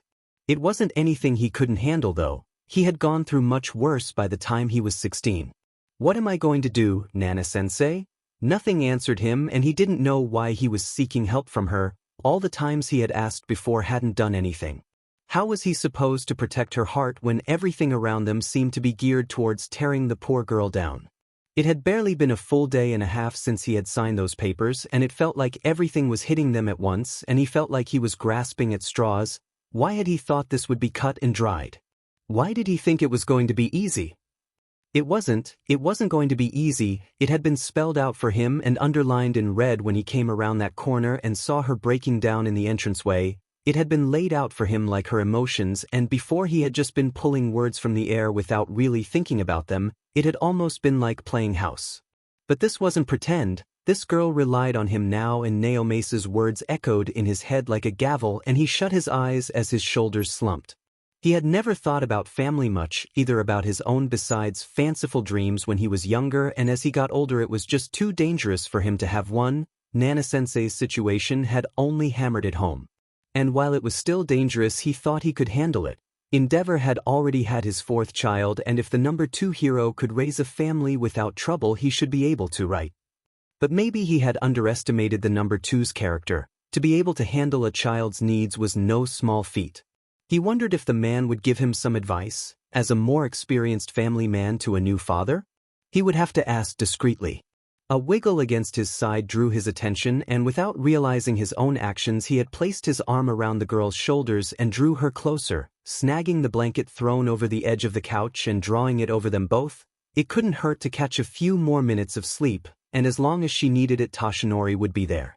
He'd be there forever if she needed it, and he wondered if this was what an actual father felt. He could only hope his fumbled attempts didn't fall short. The days following her meltdown were more comfortable, believe it or not. Before it was like they were walking on eggshells around each other, but now that they had been baptized in her tears and snot it seemed they had grown closer. She found it was easier to ask him for help with her homework when she found some parts difficult, and he was a wellspring of help when it came to her English homework, as apparently he had lived there for a few years. The hair ruffles and the pats on her shoulder were nice too. They made something warm in her chest blossom more every day, and she got calls from Hana-san to check up on her. It was nice to know the woman hadn't closed herself off from Izumi now that the girl was out of her hair. When she woke up that time after falling asleep next to the blonde, he had asked her if she would feel better moving to a different place, but she had refused. How could she be a good hero if she ran from everything all the time? It's not bad to avoid things that hurt you, Izumi. His words had seemed to be spoken from experience, and it was nice to know he didn't think any less of her, but she still didn't feel like they had to move away. She didn't want to burden him with the thought of having to find another apartment. She just had to leave a little earlier and take the stairs when she got back. It was no big deal. Getting back into her after-school workout routine made her a bit more relaxed. Hana-san had said that having something normal to fall back on when her life seemed a bit hectic was good for her emotional well-being, and Toshinori-san said that as long as she kept him updated about her whereabouts it was fine, but her curfew was 6:30 p.m., which was when the sun was going down and it would get dark soon. She didn't mind. She understood that even if the Hero Academy was nearby and there were a lot of pro-heroes around, that didn't mean there wasn't any crime. Hana-san and the other workers at the orphanage had been even more strict, making her come back at 5:30 p.m. instead. Toshinori-san didn't mind if she was a few minutes late either, allowing that she might be distracted as she usually was with her hero analysis books, but that he would text a reminder to her at 6:15 to get her attention and expected a text back. It was nice to know he cared about her enough to worry. Going to and from school made her run into Yudai every once in a while. The younger boy was always thrilled to see her, and it made her wonder what kind of impression she had left on the boy to make him so friendly towards her. He still made her nervous, but after talking with Toshinori-san she didn't feel as antsy around the boy, less like she was going to burst into tears, and instead she found they shared a love for heroes, especially a certain number. It was nice to bond with him over something. even if they could never really have a proper sibling relationship. As the weeks progressed, she no longer felt anxiety over the thought of her mother living so close. After talking with Hana-san about it, and the woman had groaned over it, it was put in plain terms that the woman couldn't really do anything even if she wanted to. As far as Hana-san saw, there was no reason to pull her from Toshinori-san's care, and it would only hurt her emotionally if something like that were to happen. So no, her mother couldn't and wouldn't ever be able to get custody over her, and the same went for her father if he tried, as he had also signed the papers. It had been a weird and irrational fear of hers, the thought of being taken away from Toshinori-san, and she wondered when her heart had latched so strongly onto the thin man but couldn't bring herself to regret it. Before, it had been her dream for her mother to come back and take her home, to apologize and tell Izumi that she loved her, but now she didn't have that feeling anymore, didn't crave her mother's touch or hug, didn't wish for that life anymore. She had won, with Toshinori-san. The park was nice at this time of day. The sun was unusually warm, and Toshinori-san said he would be a tad later than usual because he had gone to speak with a colleague. She wondered where he worked, but he had only said he worked at a hero agency and avoided the rest of the conversation. She wondered if he had ever met All Might, and if so, he could possibly get her an autograph? She had finally managed to get all her posters up, and Toshinori-san had called the collection impressive with the oddest look on his face, but he didn't really seem to mind it too much. While she wondered what heroes he had possibly met, a sound like firecrackers going off startled her, and she looked up. Green eyes going wide, she shot up, notebook falling to the ground behind her as her feet carried her forward. The coffee was nice. Even nicer was the fact the mug fit his large hands and the chair didn't threaten to fall out from beneath him. "So you have a kid?"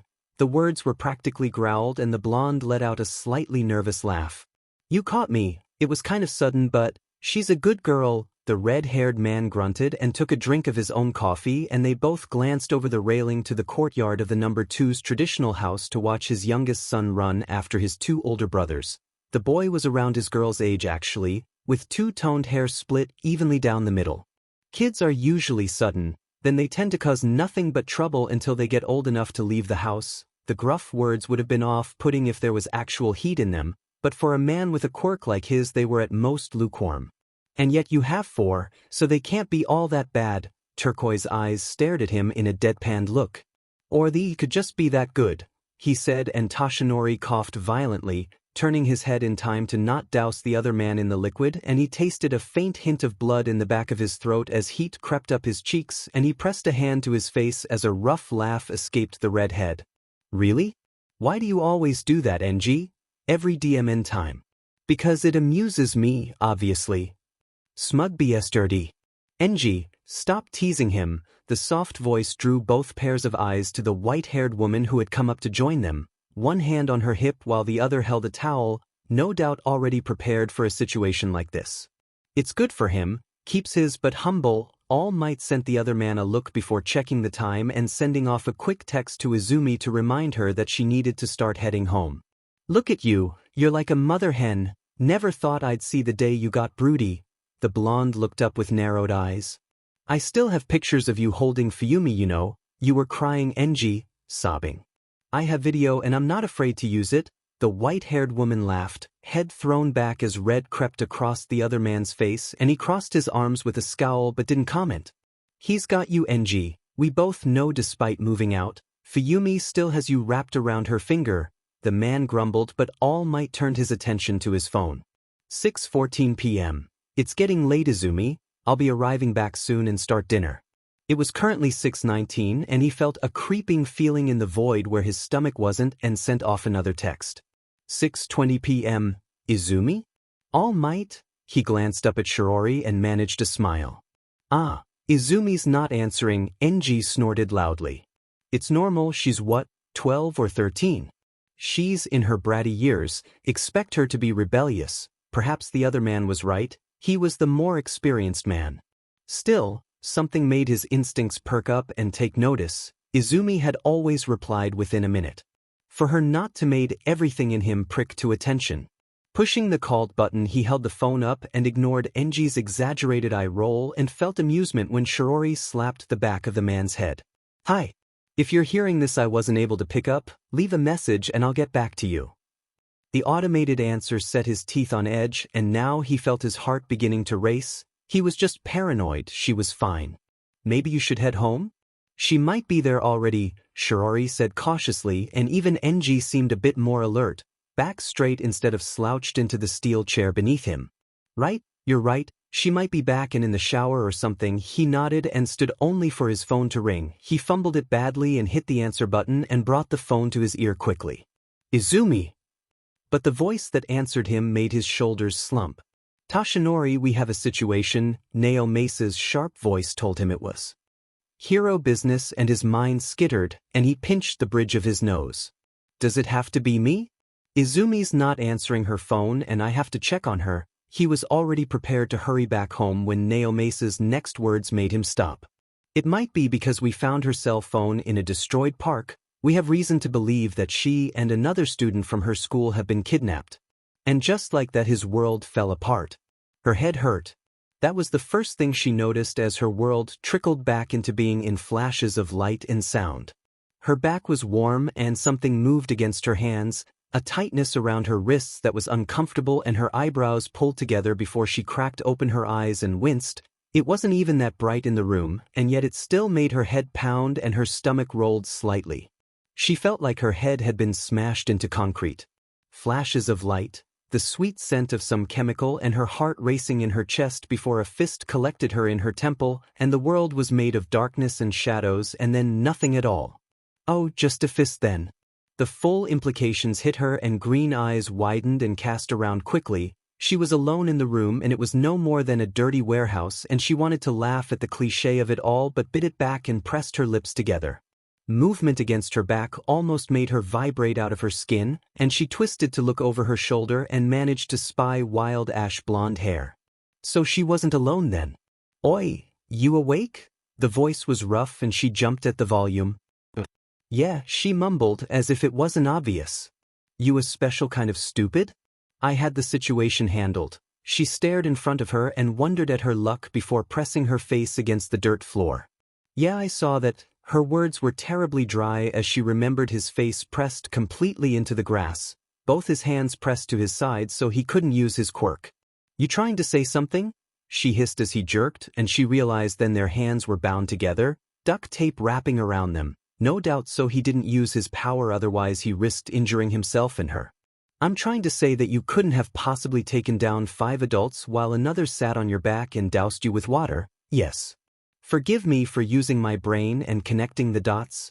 The words were harshly whispered and she groaned and pressed her face against the ground again. Great, just great, why did it have to start now? Why? The boy tied behind her growled but remained silent. She could only hope her words had gotten through to him. Meanwhile she begged her body to not do anything rash and dearly hoped the irrational anger was just a stress thing. Yes, it had to be a stress thing. She really wanted Tashinori here right now. But he wasn't here, and if he was she'd be worried. From what she had seen just before, the large muscled one had decked her in the head. 2 had strength quirks. One had a water-based quirk and the other 2 she didn't have the foggiest about. They all had tattoos though, and she could only guess they were part of a Yakuza group. Add in the fact they were bound and, reasonably, unharmed, she figured they needed them for something.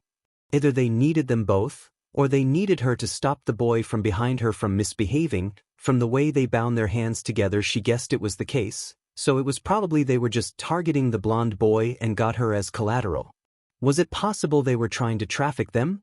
The thought sent chills down her spine, but she tried to focus. There had to be a way for them to get out of this.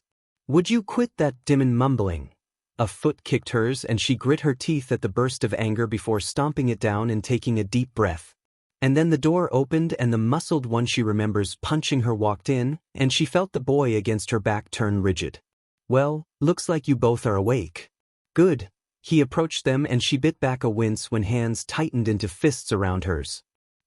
Off you but hat. Her eyes widened at the foul words that came from behind her, but the man only laughed, the sound booming through the room they were in before he crouched beside them and pulled a bottle of water from his pocket. You both have got to be thirsty. Sorry about hitting you so hard, princess, but I couldn't let you hurt Tenma anymore. Poor guy's still icing his crotch because of that kick of yours. He opened the water bottle and held it out to her, but she kept her lips sealed. He raised an eyebrow before smirking softly. Smart little cookie, aren't you? Your mama taught you good, I guess. Not to take things from strangers. She pressed her lips tighter together and watched him take a drink of the water and leaned back so he was sitting on the ground in front of them. Who the F would take something from some sheet stain like you? Barked the boy from behind her, and she silently begged him to shut up. If they didn't make any trouble, they were less likely to get hurt. If they let this man talk, then they gave the authorities more time to find them. You know, it's a good thing you have so much fight in you. It'll serve you well enough down the road. People pay high dollar for brats like you just so they can have the fun of breaking that will of yours. He grinned. As for you, little girl, we still haven't decided on your fate. You might be sold off or we might keep you. You're kind of cute and I know Jean certainly seems interested enough. Be good and we'll even treat you well. Her heart was beating wildly in her chest, and she was clenching her fists this time as terror sunk into her heart when the door opened and the man with the water quirk looked in. Goro, stop FNG around. We need you out here instead of playing with the brats. The large man let out a put-upon sigh before pushing himself to his feet. Sleep tight, kiddies, I'll see you in the morning. He winked at Izumi and the girl felt her stomach roll when his eyes moved over her form before he turned and left the room. A rattle coming from the door told her it was locked, and she took in a slow breath. Those fuckers, when I get out of here I ma blow those sheet stains sky high. The boy behind her was the one mumbling now, and she shifted her arms, mind racing. So they were probably going to sell the boy behind her to some underground fighting ring, and her too. Well, she didn't want to dwell on that. Can you brace yourself? Try not to move, she said, and before he could react she pressed her arms back against him and down. The rope and tape around her wrists hurt, but she leaned her torso forward. Slowly she wiggled until her rear was through the circle of her arms and carefully threaded her legs through, and was eternally glad Hana-san taught her flexibility. Now facing the boy's back she helped him sit up and leaned over, teeth digging into the tape. Your quirk make your bones into liquid or something? He asked, a note in it she couldn't understand, and she snorted and pulled her head up to lean over and look at him with a sharp stare.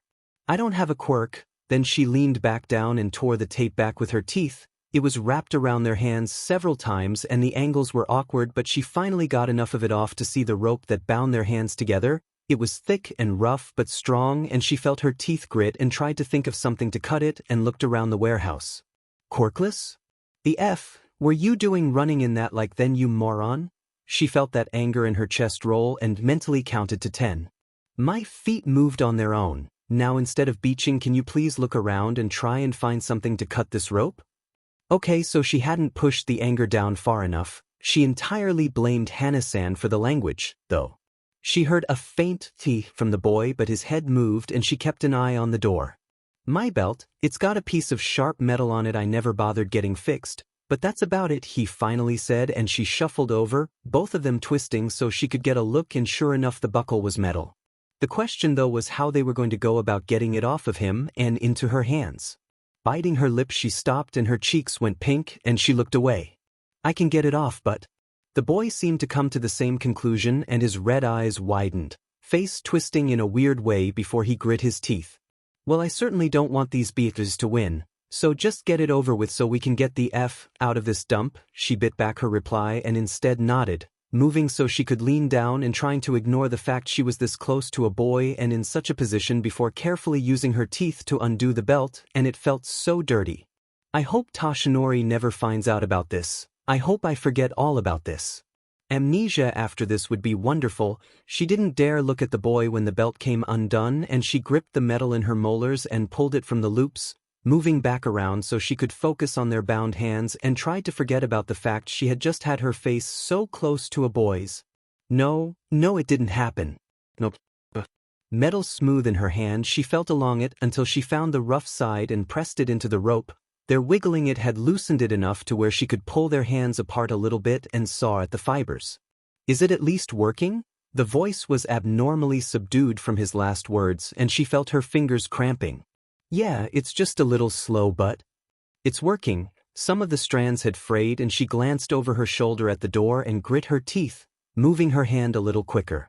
There was no telling if one of their captors would show up again, and if they went to such great lengths to stop this boy from using his quirk, then it had to be powerful. And there were windows higher up in the warehouse, If they tried they could crawl out of one and run. The metal cut into her fingers and hurt, but she didn't let that stop her. She was so close, and as the rope unraveled it felt like any second someone would come in and find them. But then the rope snapped and no one came in, and she let out a shaky breath, dropping the belt and rubbing her wrists as the boy leapt up and glared towards the door like it had personally insulted him. When he took a step forward her eyes widened and she leapt up, hand gripping his sleeve. "Are you crazy? You're just asking to get caught again. I have their faces memorized and it's better if we just leave out a window and find some police." He shrugged her off roughly and glared over at her, but she did not have the patience for this sheet. Hana-san had rubbed off on her more than she thought, it seemed. "Tisafun," he finally grumbled, and she nodded and moved towards the ladder leading up to the walkway where the windows were, climbing up as the boy grabbed his belt, and she tried not to watch as he pulled it back on. The windows were large and there was no way to open them. Glancing out she saw they were surrounded by other decrepit buildings. Out of the way. She was shoved to the side and barely kept her footing before a loud explosion shattered the glass. "You call me the idiot?" They probably heard that. She didn't bother controlling her volume. After that racket, what was the point? "Then I guess we better get our buttes moving, quirkless." She glared at his back as he held out a hand. Oddly touched at the fact he wanted to help her, she ignored it and instead jumped from the window and rolled to lessen the impact. The glass had fallen straight down instead of out, so she didn't have to worry about being cut, and beside her the boy let out a slight grunt when he hit the ground but pushed himself up. It looked like it got more inhabited that way. She pointed to the northeastish and he grunted again, and she wondered if he had regressed to caveman talk when they both heard loud shouts from inside the building. Green met red before they both took off, and she felt her heart in her throat when a large crash sounded behind them. She was scared. She knew if they caught them again that it wouldn't be pleasant, and it frightened her so bad she felt tears sting her eyes, but she blinked them back. She couldn't afford to have her vision impaired at a time like this. Beside her the boy had his teeth bared, and she tried to think before her eyes went to his hand and remembered how loud that explosion was. "How large of an explosion can you make?" she panted, and red eyes slanted towards her. "Depends." She found she didn't like boys, or at least ones her age, because they were so annoying. "Do you think you can aim one straight up and make it as noticeable as possible?" The look on the blonde's face was clear in regards to her ideal. "Do you want to lead those fuckers straight to us? 'Cause that's what that'll do, moron." She glanced behind her and saw the thugs Yakuza villains behind them, but there were only 3. "No, I want to notify all the heroes in the area something's happening over here. If they see a giant explosion they'll come investigate it." Her words were very nearly a yell of frustration, and red eyes widened before he suddenly stopped, and she nearly tripped over her red sneakers and looked over to him. He was cupping his hands and muttering to himself before looking at her. "You want an explosion? Fine. You better shut your demon eyes, brat." She quickly did as told before a sudden oppressive heat slammed into her body, hair whipping around her face as light flared red from beyond her closed lids, and her ears rang, and she realized she probably should have covered them as well. Falling to her knees, she finally cracked her eyes open and coughed at the smoke that rolled towards the sky. The boy was panting for breath and his hands were shaking, head ducked, no doubt trying to save his own vision. That had been terrifying. Just how strong is this boy? She pushed herself to her feet and began moving again, stumbling forward, and his red eyes were open and looking towards where their pursuers were, but smoke was still covering everything. "We have to keep moving." Her voice sounded muddled to her own ears as there was still a high-pitched keen, but he seemed to hear and glanced over with a twitch before nodding. And then something smashed into her upper back and she was sent sprawling across harsh concrete and gasped. She heard another explosion go off over her and rolled onto her back to see the boy driving off a man she only vaguely recognized as the one she had kicked. Right, the other one with the strength quirk then. Pushing herself to her feet, she stumbled at her weak knees, and the sense of vertigo made her clutch the ground before a shadow fell over her and her head tilted up, green eyes wide as the large man that had spoken to them earlier snarled down at her, his hand raised, and she ducked her head, eyes shutting as fear made her heart race, and she was so scared and she just wanted her dad. Air suddenly pushed her hair back before a familiar voice made her stomach jolt. "You don't have to worry, why? Because I am here."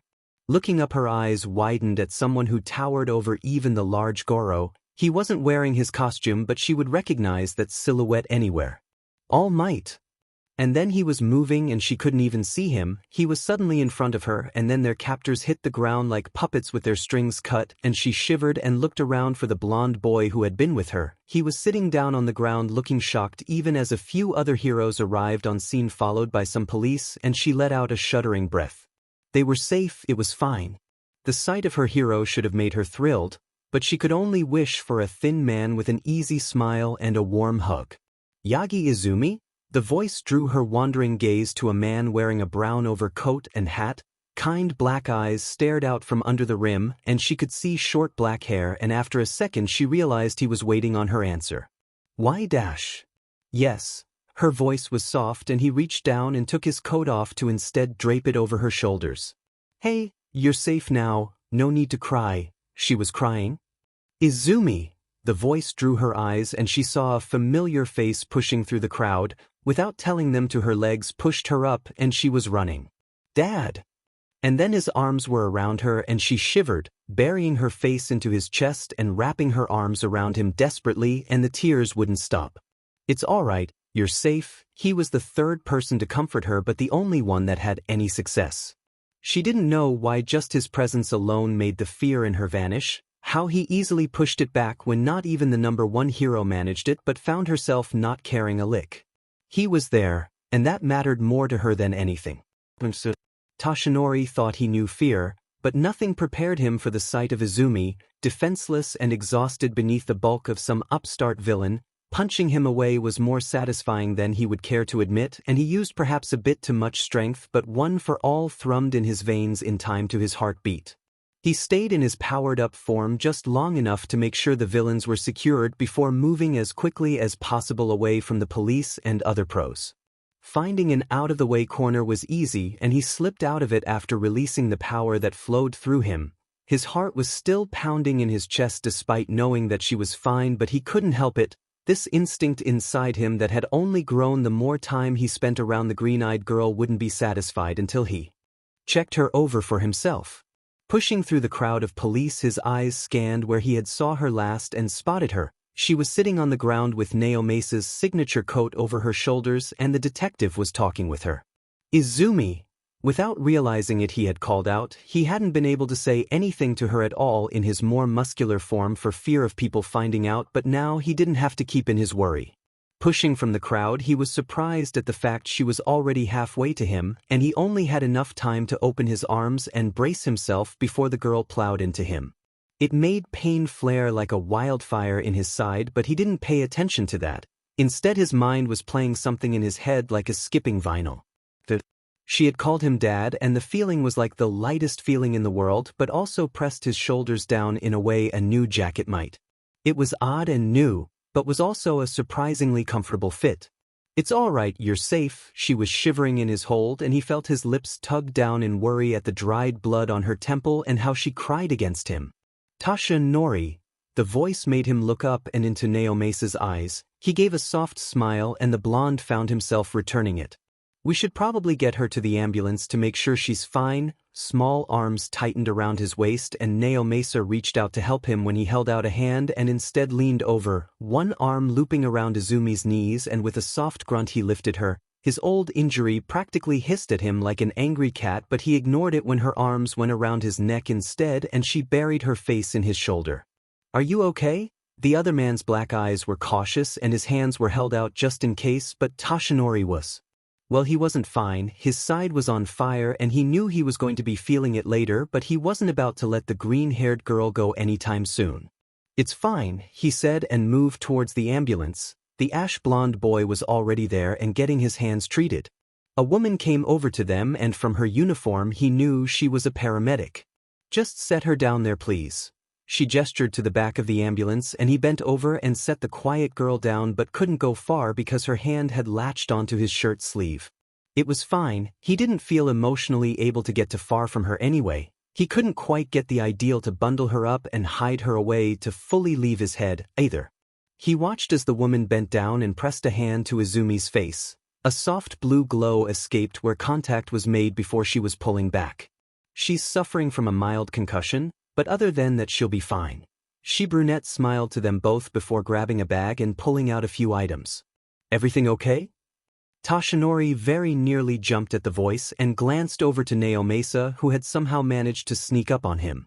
She'll be okay. The concussion is so slight she doesn't even need to go to the hospital and can even sleep.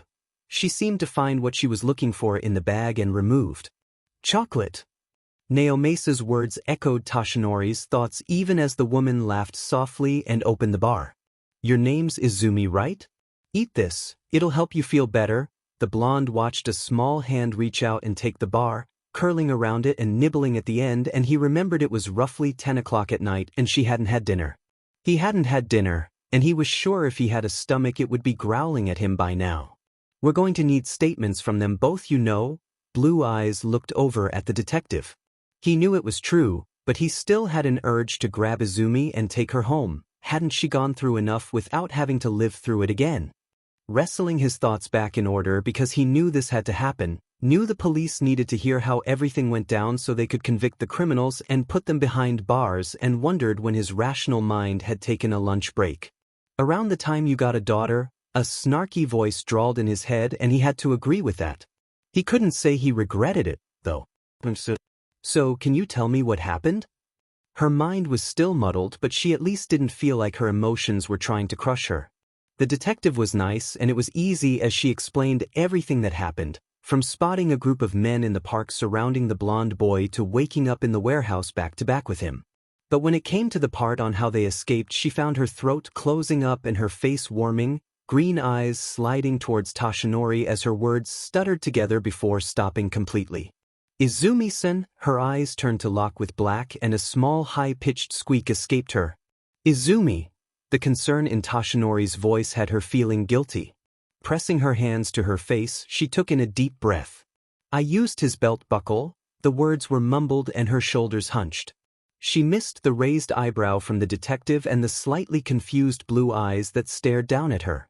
His belt buckle? Okay, no need to be embarrassed about that. Really? No reason at all. Glancing up, she looked over and saw the man was writing something down before he paused, eyebrows furrowed in confusion. But if your hands were bound together, how did you? Oh, beside her she felt her guardian tense and her mind shrieked hysterically as her face went past red and took on a purple color instead. And then the man laughed, head thrown back, and laughed after looking at the thin man beside her, and she risked a glance up and blanched. She had never thought Tashinori had looked scary, but with the deep shadows over his features and how his eyes seemed to glow, it was unsettling. No, the word was said flatly, and then the man stood and she let out a squeak when thin but strong arms wrapped around her and she was picked up, brown coat bundled around her several times. Tashinori, we still need the rest of her statement, the detective called, and she was hoisted higher and her face blazed red. She blinked at the words that came from the blonde in confusion. They were English, she knew, but she couldn't understand them at all. But from the black-haired man's face she knew he did, because he let out a snort-like noise. And then the blonde was striding away, shooting a look she couldn't quite catch towards the blonde boy as they passed him, and she ducked her head into Tashinori's shoulder in mortification. Tashinori, that's my jacket. The detective's voice called out behind them, and she glanced up to look behind them before looking back down. She could only really move her hands because she had practically been wrapped up like a burrito in the large coat. Thank you for your donation, Izumi appreciates it. She had never heard Tashinori's voice get that loud before. The booming quality of it was so familiar. You don't have to worry. Why? Because I am here. A tall form that was familiar. He wasn't in his hero uniform but instead a large white shirt and tan cargo pants. She was completely silent as her eyes looked down at the baggy white shirt that clothed the man's form and the equally baggy cargo pants, a belt looping around his hips that was the exact same. She found her eyes sliding up to the blaze of sunshine yellow hair beside her, and her heart was pounding in her chest and her hands clenched in the white cotton beneath them. It was impossible, right? Tashinori was Tashinori. He couldn't be. All Might was strong and… You said a fight. So you used to be a hero then? She asked, and he gave a soft hum and nodded as he folded the towel and sat it on his knee. Yeah, it was rough, but I managed to win, though I obviously didn't get away unscathed. He gestured to himself with a wry smile before it dropped. Frantically she cast her mind back 3 years and swallowed thickly. 3 years ago, All Might had disappeared from the public for roughly 5 months, and when he got back to hero work he had never been as active again. All Might, she finally said, and felt the man holding her go rigid, and she gulped. I didn't manage to get his autograph. She finally got out and felt the lean muscles along his shoulders relax before a soft chuckle escaped him, but she could now hear the note of nervousness in it. It's okay, Izumi, I'm sure you'll get a chance, and hey, I work closely with them, I might be able to get one for you. She let out a hum and buried her face into his shoulder again. He continued on, and once he got to a more populated place he waved down a taxi and she was placed on her feet and got in. Her source of inner turmoil got in beside her and had to sit almost completely scrunched, and she wondered if he would be as tall as his other form if he didn't slouch so much. Because she knew now, it was so obvious when he had tensed. Yagi Toshinori was All Might, and he was her adopted father. Didn't really know how to process that. Arriving back at the apartment didn't take long, and once they were inside she felt an invisible weight lift from her shoulders. The large brown coat from the detective was still wrapped around her and she pulled it off. Glancing up to Toshinori, she bit her lip. Are you angry with me? The silence since he had found out had been almost oppressive, and it made her stomach twist in a weird way. What? No. Suddenly Toshinori was kneeling down and both her shoulders were taken in his hands. I'm not upset with you, Izumi. I was scared and still am, if only a little bit. The thought of what could have happened to you. He cut himself off and she felt her eyes go wide at his words. I care about you a lot. I started us on this path impulsively, but it doesn't mean that I've done it lightly either. I'm supposed to protect you and I failed in that duty. I failed you when you were taken by those men. Even before his words had ended she was shaking her head and clutching the jacket in her hands tightly. It wasn't. How could he think that? It wasn't your fault though. It wasn't anyone's fault, but there's right? Is your quirk foresight? Her words were wobbly from tears, but she was able to see the confused look cross his features. Foresight? What? No, she sniffed loudly and rubbed at her eyes with her palm. Then you couldn't have known it was going to happen so. So don't blame yourself for someone else's actions. You can't hold the world on your own shoulders all the time, Dad. Blue eyes stared at her in shock before his head ducked and a slight smile pulled at his mouth. Well, with a talk like that, how can I argue? But I've made you cry again, haven't I, Izumi? She was drawn to his chest and snuggled into his embrace, using the jacket to rub at her eyes when her hands grew to damp and a strong hand rubbed her back before she was picked up yet again, one hand on her back and the other beneath her knees, and she leaned her head against his shoulder. They entered the living room and she was set down on the couch while he settled beside her with a long drawn-out sigh, eye on the clock and a wry expression twisting his features. It doesn't seem you or I will be getting up on time. Do you want to go into school or stay home? I figure if it's one day it will be all right. Izumi glanced over at the clock and cringed faintly. It was 12:42 a.m. and by the time they ate and got into bed it would be well past 1 a.m. If it's okay, I'd like to stay in. She felt the couch shift and glanced over to see him leaning forward and reaching in his pocket to pull out his cell phone. In that case, how about a pizza? I'm too tired to cook right now anyway. Curious as he opened a website on his phone, she crawled over and leaned against his shoulder to see a pizza website pulled up. I've only had pizza once. I didn't realize there were so many types, and why did so many of them have corn of all things on them? Only once? When I was in the States it was almost a staple.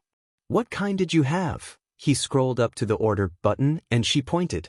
That looks like it. It was really cheesy, but that was about it. Her finger was over classic cheese, and he snorted. It's just flatbread with a little sauce. Now this is a pizza? He pointed to one called a Meat Lovers that boasted sausage, bacon and a few others, and she tilted her head and pointed to a different one. What's that one? He clicked the image and at the same time their heads tilted to the side. Are those crab claws? She asked and his eyebrows furrowed. It looks like it. It has mayo? I haven't really ordered a lot of pizzas and always stick with my usual, so I haven't really looked through these. They scrolled through the different pizzas for a while and found they only grew weirder: takoyaki, honey octopus, and one that looked like a minivan. Can we maybe try the... Her eyebrows furrowed before pointing at one. The quattro meat max? He asked and she nodded, unused to the foreign word. Quattro means four in Italian, I think. He scratched at his head in thought before shrugging. or Spanish, but I might be thinking of a different word altogether. He hit the order button and it took them to a different page, and he ordered a medium which had 8 slices. I usually just get the regular crust. Is that okay, or do you want a different one? She shook her head and shuffled closer, chin resting on his shoulder as he hit the checkout button and put in their information, and before long a small bar popped up with cheerful words of how they were making their pizza. It should be here in about 30 minutes or so. The pizza place isn't that far away. He relaxed back and she sat up before looking down at herself. She was rather dusty and dirty from her ordeal. I think I'll go take a shower. She picked at a piece of dried mud on her wrist, and he gave a nod and she looked worriedly at him. Exhausted actually, and she wondered just how much it took out of him to be who he was during work hours. Pushing herself up, she scooted forward on her knees and wrapped her arms around his neck in a hug, cheeks a little warm. Thank you, Dad. She didn't specify what she was thanking him for and instead released him and pushed herself to her feet before going to her room. The door shut behind her and she froze, staring at all her posters of All Might and the other pieces of merchandise scattered around the room, and a soft whimper escaped her throat, hands coming up to cover her face as she realized the implications. Her dad had seen this room. All Might had seen her room. Glancing up past her fingers, she let out a soft whine before shuffling over to her dresser and pulling out some fresh clothes, just some black shorts and a gray t-shirt. Going from her bedroom to the bathroom, she peeked into the living area and saw the blonde had begun to doze on the couch and smiled before closing the bathroom door behind her and quickly pulling off her gritty clothes and hopping into the shower to clean off. Once she was done, she pulled on her clothes and dried her hair quickly before stepping out of the bathroom and going into the laundry room to set her soiled clothes into the hamper. Grabbing her hairbrush from her room, she pulled it through her hair as she walked into the living area and saw the blonde was out. Green eyes blinking slowly at the even and deep breaths, she cautiously made her way behind the couch and peeked down at him. His head was laying on the back and now his eyes weren't shadowed by his brows, and for some reason she expected him to have raccoon markings there because of how dark they usually were. But they were just really deep set, which was what a normal person would assume, and yet Izumi thought her adopted dad had a raccoon mask. Shaking the stupid thought from her head, she eyed his wild hair and then the clock before slanting a glance at her hairbrush. She could let him sleep as there was about 15 minutes left before the pizza got there. Biting her lip, she wondered for a second if she was overstepping some sort of boundary before lifting her brush and carefully gathering some of the sunshine hair into her hand. Peeking at his face, she found he was still asleep, deep even breaths rasping out of a slightly open mouth, and she bit her lip before getting to work. A knock on the door made her glance up, and the sleeping form on the couch jerked, blue eyes shooting open to blink up at the ceiling before a large yawn overtook him, and he shook his head. I fell asleep? He asked and glanced towards her. She offered a sheepish smile and shrugged, and he returned her smile with a much more cheery one before he pushed himself from the couch with a grunt, and Izumi ducked her head back down, teeth biting into her bottom lip to stop herself from saying anything, and instead focused on her hero analysis book and the entry therein. Tapping her pen on the page, she glanced up when she heard the front door close, and then her dad walked in, pizza box in hand, and not a clue as to the state of his hair. She hadn't done anything bad to it, there weren't any bows or anything, it just was tied back. That was it really. She had brushed it out and pinned it back in a clip. One of his long bangs was tucked behind an ear. She wondered how he hadn't noticed. Dinner is served, he grinned, and she gave him an unsure one in return as anxiety crept into her stomach. What if she had gone too far? What if he was upset that she had messed with his hair? She had always styled the other kids' hair at the orphanage when she was trying to calm her nerves, but now that she had done it, it seemed it had only increased them instead of put her more at ease. Izumi? He had placed the pizza box down and tilted his head to the side, one hand going up to scratch at his head. Before his eyes blinked quickly and he patted at his head. Wah! He pulled out his phone and no doubt turned it to camera mode and held it out. His look was P. Her hands smacked into her own mouth so fast it stung, and she ducked her head, eyes wide and heart pounding. There was a nauseating mix of hilarity and worry, but when another laugh echoed hers, she felt a ball of tension in her stomach loosen. I've never seen my hair look like this before. He folded his legs together and sat down on the floor beside the coffee table with her. I was a little worried how you would react, to be honest. She fiddled with her hands and her stomach gave a sudden growl when the smell from the box got to her and the blonde snickered. Trust me, I've had weirder things pulled on me. This is nice actually. Usually when I brush my hair it gets worse. Somehow, he waved a hand and opened the box, shuffling it so the lid laid flat like a plate and she got to her knees and leaned up to look at it curiously. Well, dig in, we've both missed dinner. He picked up a slice and she reached out and was unsure which she grabbed until she bit into it and found it was the galbi. It was also really, really good and she just then realized how hungry she was. Her stomach was practically a black hole in her torso. She went through 3 slices before slowing down, instead nibbling on her last slice while the blonde beside her picked up his second. Feeling better? He asked, and after swallowing her last bite she nodded and flushed slightly. Yes, and she didn't necessarily mean just the food. She felt completely relaxed despite being in such a precarious position not but a few hours ago. It was nice and very comfortable to sit with her dad and enjoy an evening. Well, early morning. Did this count as breakfast then? They put the remaining slices of pizza away in companionable silence, and by the end of it, with a full stomach and all the emotional and physical exertion, she was half stumbling in the general direction of her bedroom, only staying upright by a hand on her shoulder that guided her to her room, and she felt a flare of embarrassment once again as all the eyes stared down at them both from the walls and figurines on her shelves. Her bedspread was suddenly a lot more bright than she had first thought, and she wondered just how the man himself felt to be in such a room. She wasn't able to dwell on it as she was led to her bed and laid down and couldn't help a soft sigh and cracked her eyes open when a soft chuckle escaped from the blonde even as he sat on the edge of her bed and pulled the sheets up around her shoulders, blue eyes looking down at the designs, and she felt her cheeks heat again at the amusement in his eyes. Only now she knew why he was so amused by it. It was him after all. Sleep well, Izumi. I'll set an alarm and call your school. Unfortunately I won't be able to stay home though, his mouth tugged down in a frown. I wish I could, but the office needs me there. I'll only be a phone call away though. Alright. She nodded before rolling to her side so she faced him. Try and be careful? And eat lunch, and not those cheap gas shop snacks either, and no soda. Drink tea instead. She couldn't continue because he was laughing and she felt a slight smile tug her lips up in response.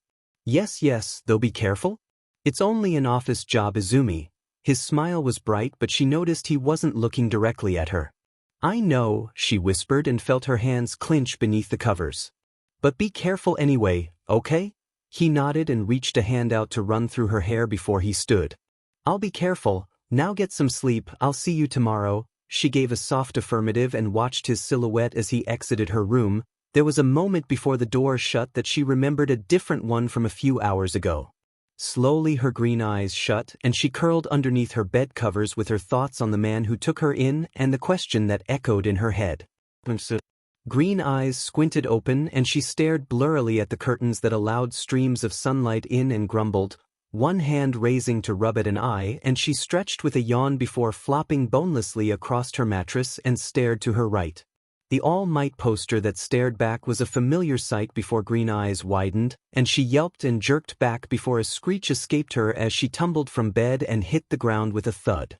Groaning softly, she rolled to her side and held her elbow where she had knocked it into the floor before pushing herself up and running a hand through her green hair. It was hopelessly tangled, and she pushed herself to her feet before shuffling towards her desk and grabbed her phone. Unlocking the screen, she squinted down at the time while scratching at an itch on her stomach and found it was 11 o'clock. She had slept in pretty late but she had gone to bed around 2 in the morning. Pushing her door open, she looked around curiously but the house was silent. Dad? Her voice seemed to echo in the apartment and she shuffled out and found a note on the coffee table. Went to work. I'll be back around 1:30. Feel free to finish off the pizza if you want. And there was a badly drawn bunny of all things on it, but she found a smile tugging at her lips before she tilted her head and glanced towards the hallway leading to the bedrooms. She was smart, she knew. Hana-san had beat it into her head not to underestimate herself, but she had also taught her not to overestimate herself either, and while all clues led to her dad being All Might, she didn't have proof besides some very telling actions. Still, it was a big violation of privacy, wasn't it? But what if she falsely accused him? What if he was just a really big fan of All Might as well and she was just jumping to conclusions? She would only know for sure if she checked. Walking down the hallway she got to a door that was shut and she had never been behind and reached out. The door was unlocked and she pushed open the door and crept in, poking her head in first to glance around before shuffling inside. The room was furnished with a few items. It held a desk with a very comfortable but large chair, and the bed was huge, but then again her dad was a tall man. A mini fridge sat in one corner of the room, and her eyes turned towards a door that was no doubt the closet, and she walked towards it. Glancing behind her, she leaned back a bit and peeked down the hallway. Nothing. She hadn't heard the door open either, and it was barely 11:14. Letting out a slow breath, she reached out and opened the closet and saw different clothes and got a face full of the familiar scent of fabric softener that they used. Running a hand along the t-shirts in different colors and eyeing the equally large pants, she carefully pushed back the long coats for winter and saw a flash of bright red. Gulping softly, she reached out and her hand met a tougher material than cotton, and when she pulled she saw white in circles. She recognized it, and from the feel it was authentic. She'd know All Might's Silver Age costume anywhere. She even had an action figure dressed in this very same one. Taking a deep breath, she made sure everything was as she found it and shut the door and turned around, back pressed against the closet door, and found she was shaking. All Might was her dad.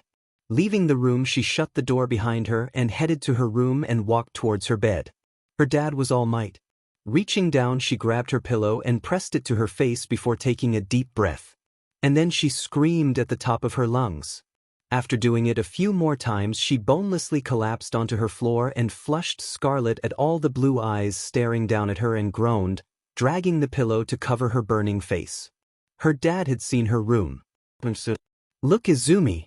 I managed to meet All Might and asked him for an autograph for you." "Izumi."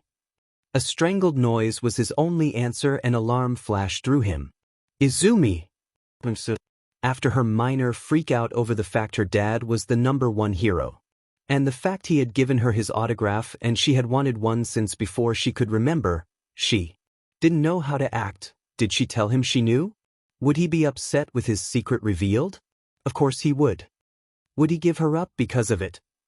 She trusted him. She knew he was earnest in the fact that this was her home, but she was still scared of how he would react.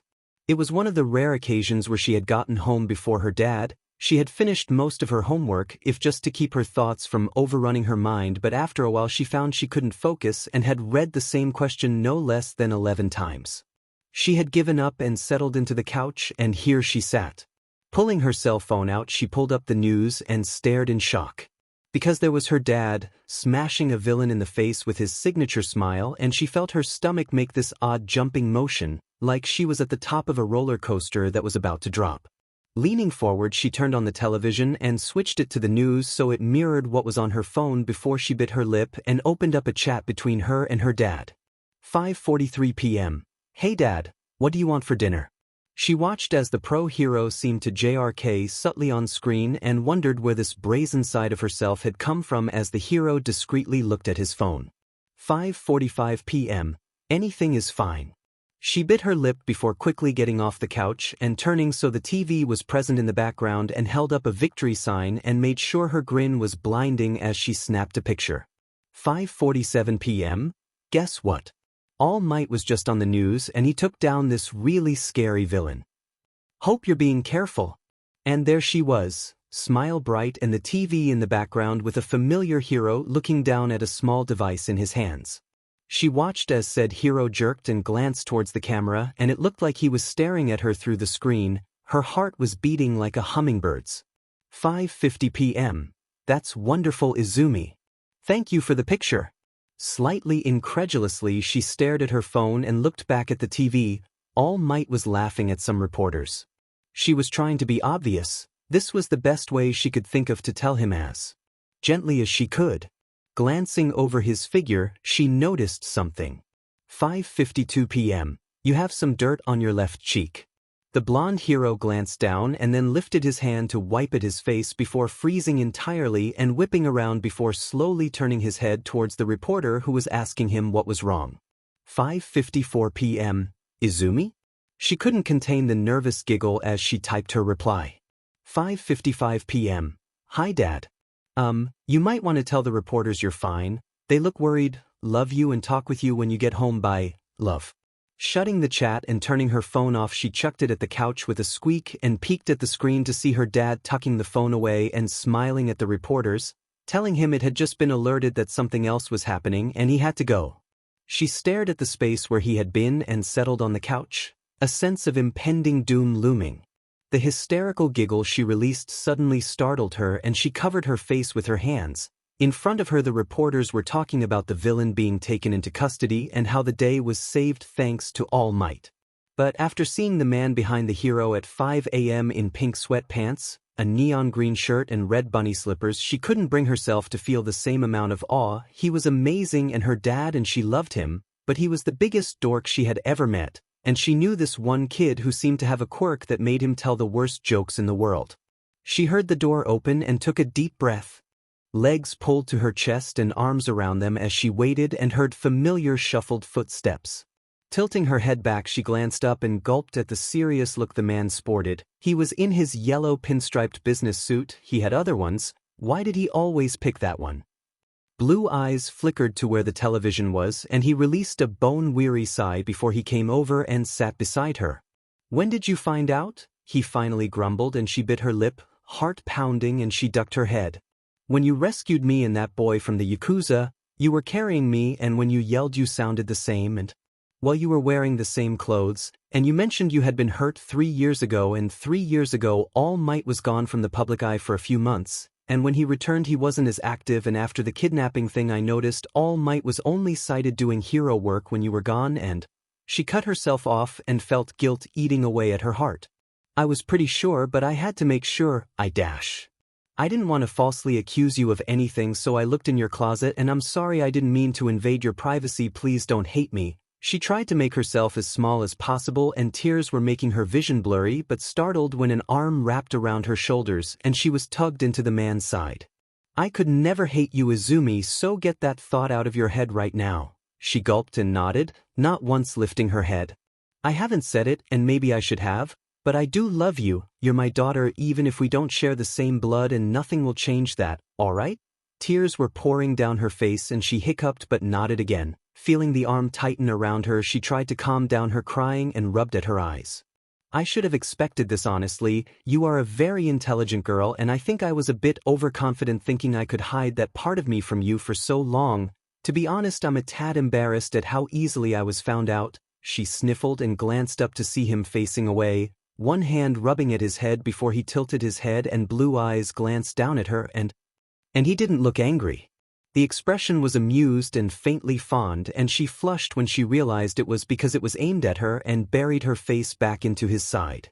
"Anyway, I guess I should explain fully. You already know it, but yes, I'm All Might. I can only hold that form though for 4 hours each day. The rest of the time, well..." He gestured at himself almost flamboyantly, and she quirked her lips up in a faint smile. "But yeah, I'd say not to tell anyone, but I figured you can guess that." She was already nodding even before he had finished, and wrapped her arms around his waist to hug him tightly, avoiding a place on his side she had learned hurt him and instead snuggling close. "I'll never tell, my lips are sealed." He laughed and long fingers combed through her hair, and she glanced over at the news as they speculated on what had caused the number one to pull his vanishing act. Without realizing it, she had began to giggle before full-blown laughter escaped her as she remembered her dad's face. "Izumi?" Amusement laced the blonde's voice, and she quieted down to soft giggles. "I'm sorry, Dad, but your face, when I texted you, the face." Blue eyes widened before he snorted and joined in her laughter. They only calmed down when her dad suddenly spurted blood, and she was so used to it by now she just grabbed a cloth, which were all over the house and placed in the oddest places. She had seen one on the ceiling fan, much too high for her to take down but obviously placed there by her much taller father, and held it out for him while wiping away her tears on her sleeve while he cleaned the corners of his mouth with a soft sigh. "So, you're not mad that I looked through your closet?" she asked nervously while she still had the nerve to, and saw the blonde shrug. "In retrospect, it wasn't the best hiding place. I'm not upset about it," he said easily, and she let out a slow breath as relief flooded her system. Leaning against the couch, she couldn't help the smile that tugged at her lips. It was fine. She hadn't ruined anything. And best of all, she had heard her dad say he loved her. She doubted the warmth in her chest would fade for a long, long time after that. "Hey, Dad." she asked, voice soft, and he hummed and reached out, switching the news off to instead pull up a program about a family of cheetahs. I love you to. Her cheeks flushed and she felt bad when the man spat blood for the second time that day. She was just leaving her last classes when her phone buzzed in her skirt pocket and she fished out her cell and opened it up. 3:18 p.m., I'll be home when you get here, I've got your favorite, so hurry back soon. Laughing face. She snorted loudly. Ever since last week when she revealed she knew about his hero persona, her dad had been using that all-might emoji almost constantly, especially when he was excited about something. Like she had said, a big dork. Texting a quick reply, she put her phone back into her pocket and hefted her backpack higher and turned only to let out a shrill yelp at narrow red eyes that stared her down, and she felt her heart pounding rapidly in her chest. You look stupid today. She stared at him in shock and a little bit of hurt as he snorted and then stomped away from her, and she could only stare at his back. Rubbing at her neck, she shook her head and left the school, perking up when she thought of her dad and couldn't stop her smile. No matter what Bakugo said, she was determined to be happy today. Her dad was at the apartment waiting on her with sushi. She loved sushi and he only ever got it for her because he didn't like it that much. Skipping down the street, she hummed to herself before pausing outside of a store and staring inside.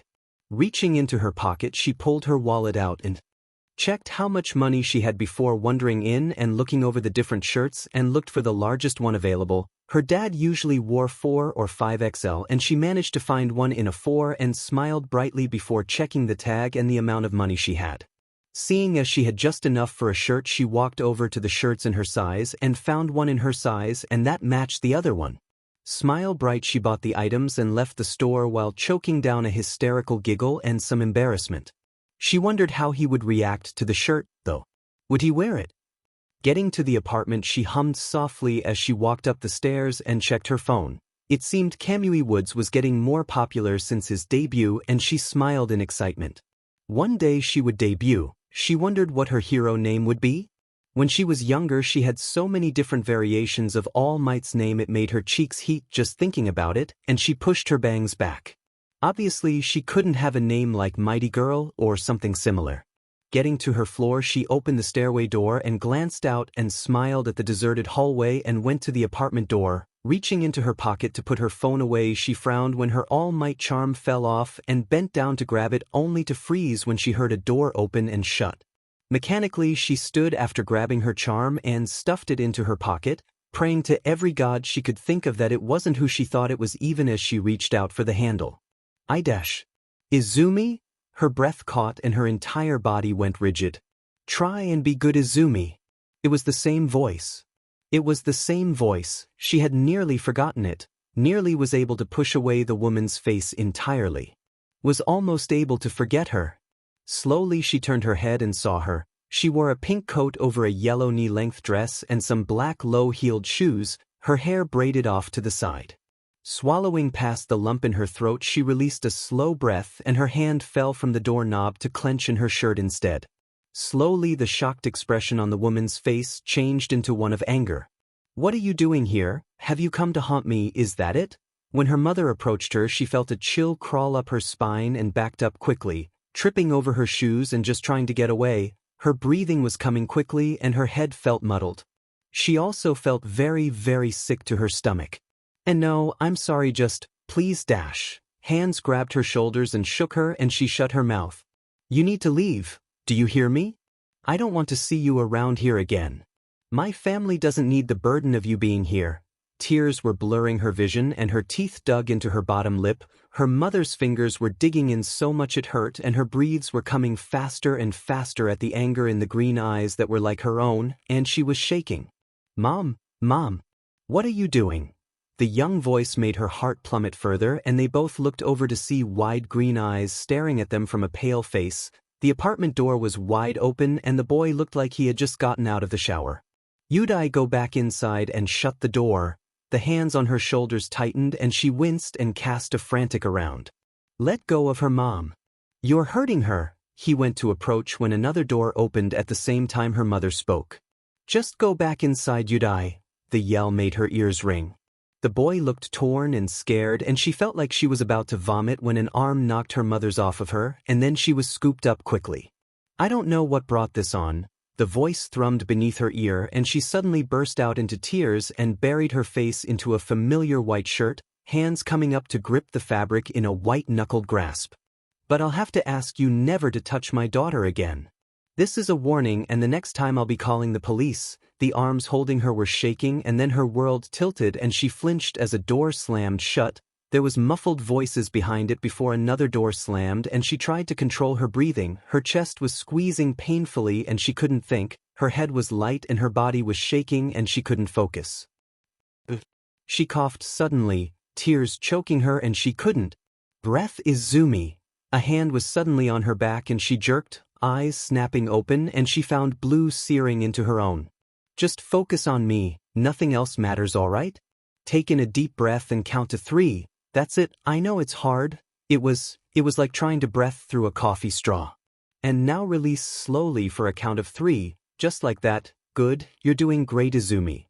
Slowly the pain in her chest eased and her breathing returned to almost normal and she became aware of her surroundings. She was seated on the couch with her dad kneeling in front of her, his concerned eyes staring at her, and she snuffled softly and slowly unclinched her hands from where they still had a hold of his shirt and she felt wrung out. Exhaustion made her shoulders droop and she leaned forward, pressing her forehead into his shoulder and closing her eyes when arms wrapped around her. You're okay now. I've got you. A hand rubbed up and down her back slowly and she released a shuddering breath and the silence was only broken by their breathing and she moved her head to press her ear against his chest and listen to the heart beating beneath it. Just sleep, Izumi. I'll still be here when you wake up. She let out a slow hum before letting her eyes close and within moments she knew no more. It was hard, not to show anything, but he knew if he did then it would only upset the girl further and so choked it back, grit his teeth and put her before his feelings. But DMN if he wasn't said. What right did that woman have to do that? To talk to Izumi like that? To lay her hands on his daughter? He had to use every bit of self-control not to channel one for all when he had knocked that woman back, otherwise she might have been flung the length of the hallway. But she was a civilian, he was a hero. Punching someone just because they set him off was not something people would smile upon. Right, deep breath in and out. Coughing and wiping his mouth with the back of his hand, he gently laid Izumi on the couch and reached out, dragging the blanket there down and tucking it around her before standing. He had suggested it before, but now it was firmly in his head. He wouldn't allow something like this to happen again. And besides, it wasn't like he didn't have the money to afford a house. Moving? The word was breathed out in surprise as she stared into serious blue eyes. The weight in the gaze made her uncomfortable and her hands clenched together. She had slept clear until morning and she was ashamed to have missed school entirely, waking when it was near 12 in the afternoon and tucked into her bed, her all-might comforter wrapped around her and a rabbit plush she knew she didn't own tucked in with her, considering her dad's tucking-in skills were more rapchild until they resemble a burrito. She knew who had done it, obviously. She had hugged the rabbit plush close anyway. It was amazingly soft and bright yellow and she wasn't fooled at all. All it would need was a little cape and it would resemble All Might in rabbit form. It was sweet and it took her mind off of what had happened yesterday, until he sat her down at their coffee table and told her he wanted her help looking at houses because they would be moving. Yes, I figured since you'll be living there as well it's only right to pick one you would like as well. We'd even be able to get our own furniture, as the things here came with the house. She looked around at the furniture. It was well worn but nice. She had assumed he had bought it, but now it was explained it made a little sense. But won't it inconvenience you to have to do all that? It was just a small argument, and if I'm careful next time I can avoid her. She didn't look at him, so she jumped when a hand gently took hers and pulled her hands from each other to cover them. You shouldn't have to, Izumi. And to be honest, if something like this did happen again, I don't think I'd be able to hold in my temper. I was really angry at that woman. His head tilted down until the shadows on his face seemed to deepen further. I don't understand her. Yes, you don't have a quirk, but why should that matter? You have more kindness and love in your heart than the majority of Japan combined. You look at people and see more than anyone. You're so smart it makes my head hurt just thinking about it, and you've made me so proud with how strong you've been. To see you have come this far without letting bitterness or anger take you over. A normal person would have broken long ago under pain like that. Izumi swallowed past the lump in her throat and felt her hands shaking. You want to become a hero? I was skeptical when I first found out you didn't have a quirk. The people I've fought, not having a quirk would make it impossible to defeat them. He went quiet and the silence stretched out while her heart pounded. But I think you can do it. You can become a hero and you'll be the stuff of legends. His was smiling then. It was so bright that her breath caught and tears began pouring from her eyes. That's why I've decided to pass on my power to you. You will carry the torch into the new generation. Her mind blanked in confusion at those words. Why dash? You're going to train me? The words were squeaked out and he leaned back slightly in thought. Yes, additional training would be good, and I suppose waiting a bit longer would make the transition more comfortable, perhaps around your 15th birthday? It's a thought. His finger was on his chin in thought and her mind was skipping like a scratched-up CD. Transition? Dad, I don't understand, she asked and blue eyes looked at her before something lit them up.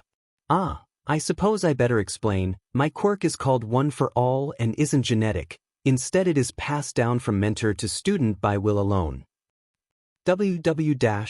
Huh? She felt dizzy suddenly. Her head was altogether to light and she felt like if this was an anime her eyes would be swirling. A hand patted her shoulder and she blinked hard to stare at the bemused expression on the blonde's face. Remember when I said I was a late bloomer? In reality I was like you and was born quirkless. My mentor who was the 7th holder of the quirk known as One for All passed it on to me, and when you are 15 I will pass it to you. A quirk that could be passed on by choice, regardless of if the person was the other's blood relation or not. She would be like All Might, a dream that had been hers since she was young. But if you give it up, what happens to you?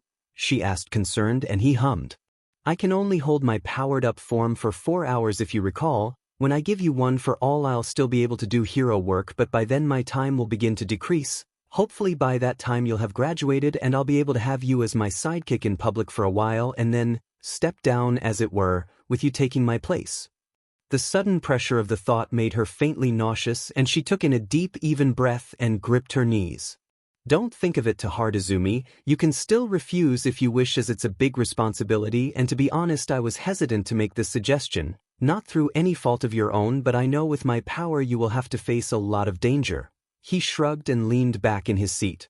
But without it you'll be in more danger, and in a way I'll be there to protect you, even if it's just through the fact it was passed down from me. To you. Her mind was racing. A quirk that could be passed down through sheer will alone? She had never heard of something like that, but then again perhaps that was a good thing. If someone knew about it they would covet it, and would do anything to have it. All her life she had contemplated what All Might's quirk could be, as had most of the world. But to know it was one that was passed down from mentor to student was mind-boggling. What kind of quirk was it really then?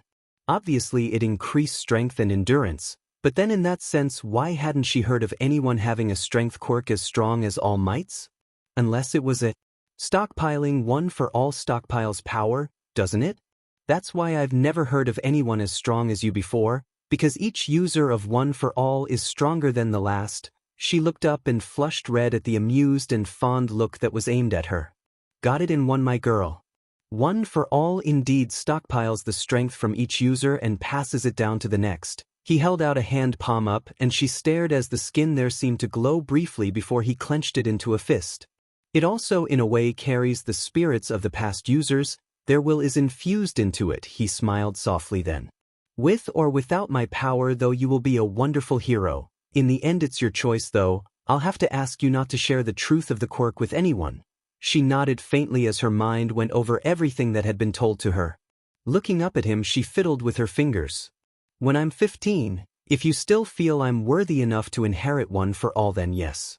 I'll do it. Her heart was racing and she returned his smile and squeezed her eyes shut when he reached out and messed up her hair. I doubt I'll find anyone more worthy, Izumi. She found her smile brightening as she thought of that fact, to be as strong as All Might. Picturing it in her head she blanched slightly. Will I look like you? When you power up? The sudden image of one of those ladies who bodybuild flashed through her mind and she swallowed thickly and startled when her dad suddenly busted out into full-blown laughter. One hand coming up to cover his face while the other clutched at his side. Dad? He was still laughing, a wheezing-like noise escaping him, and she swallowed thickly. Dad? Dad, come on, it's not that funny. Dad! His face was turning red for an entirely different reason than her own, and she pouted. Dayawad. It was only later that she realized she still hadn't given him the shirt she had bought him. The pattern was like All Might's current costume, with 2 yellow rabbit-like ears hanging from the back and across the front. Mighty Dad was in bright red outlined in white. Her own was just like it but had Mighty Daughter on the front. Giving it to him was embarrassing, but the look on his face was worth it, and the hug even more so. The fact he actually wore it when they went out made her both pleased and slightly hysterical. Her dad was wearing his own merchandise, and for some reason it was funny to her. But at least now people didn't look at her dad like he was doing something bad when they were in public together, so that was another plus. Bonus. No, Dad, we don't need a house with a security fence. Why would you think that? No reason, I've just been getting this odd feeling I'll need to keep certain hormonal pests out. Confusion entered green eyes. Pests? Yes, blonde ones. Is that the last of it? The voice was a soft groan and blue eyes glanced over. Oh come on, you and I both know that this is barely a workout for you. A snort was the blonde's only answer, and the thin man huffed. I don't even know why you're complaining, it's not like we own a lot anyway, just some personal items. The furniture in this place is new. A hand reached into the box and pulled out a familiar comforter with the blonde man's hero persona all over it and a red eyebrow rose. Narcissism isn't a good look for you. String Bean, reaching over the blonde, snatched the item back and stuffed it back into the box.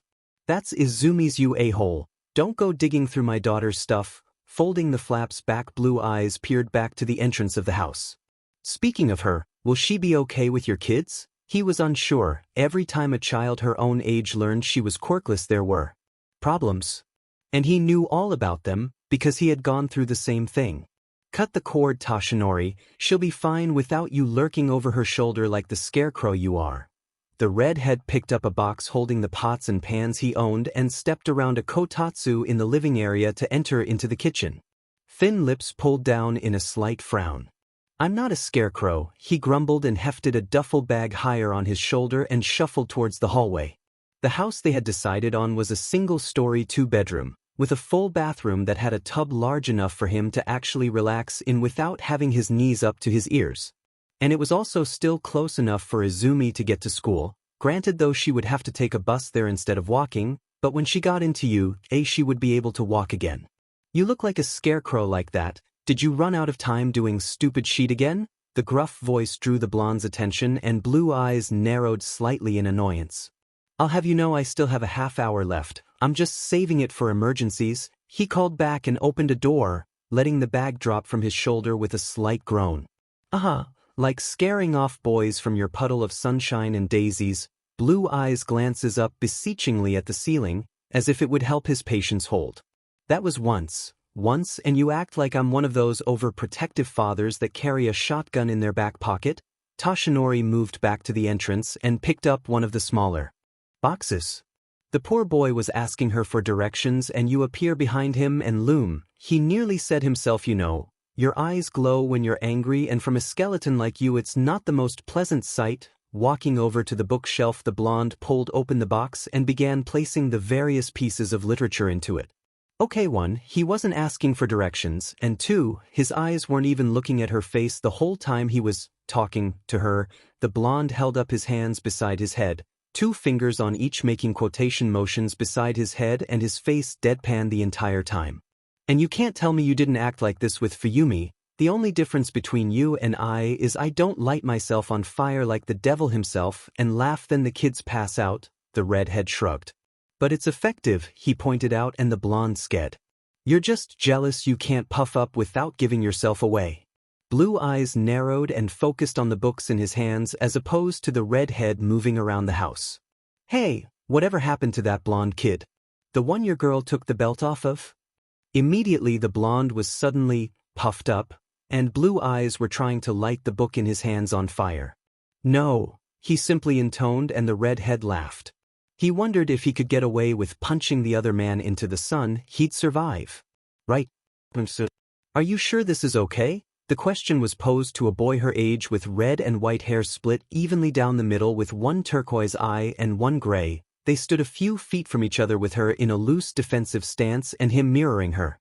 A little ways away was his other siblings, a girl with white hair with red highlights and gray eyes, and two boys around a year apart, one with white hair and the other red, both had turquoise eyes. It'll be fine, I won't use my quirk so it'll be a fair spar, she swallowed thickly past the irritation that bubbled in her, pushing it away with the logic that quirk use in public was frowned upon. But still, the comment made her mind switch from not wanting to hurt him to, well, she'd show him fair all right. Green eyes narrowing, her head tilted to the side slightly and her hands lowered just a half-inch. All right then, ready when you are, Shudo-san. There were too many Todorokis in the area to use the last name, so she had to just go with first names or get her and everyone else hopelessly confused. All right, first person to be restrained or give up loses, fight.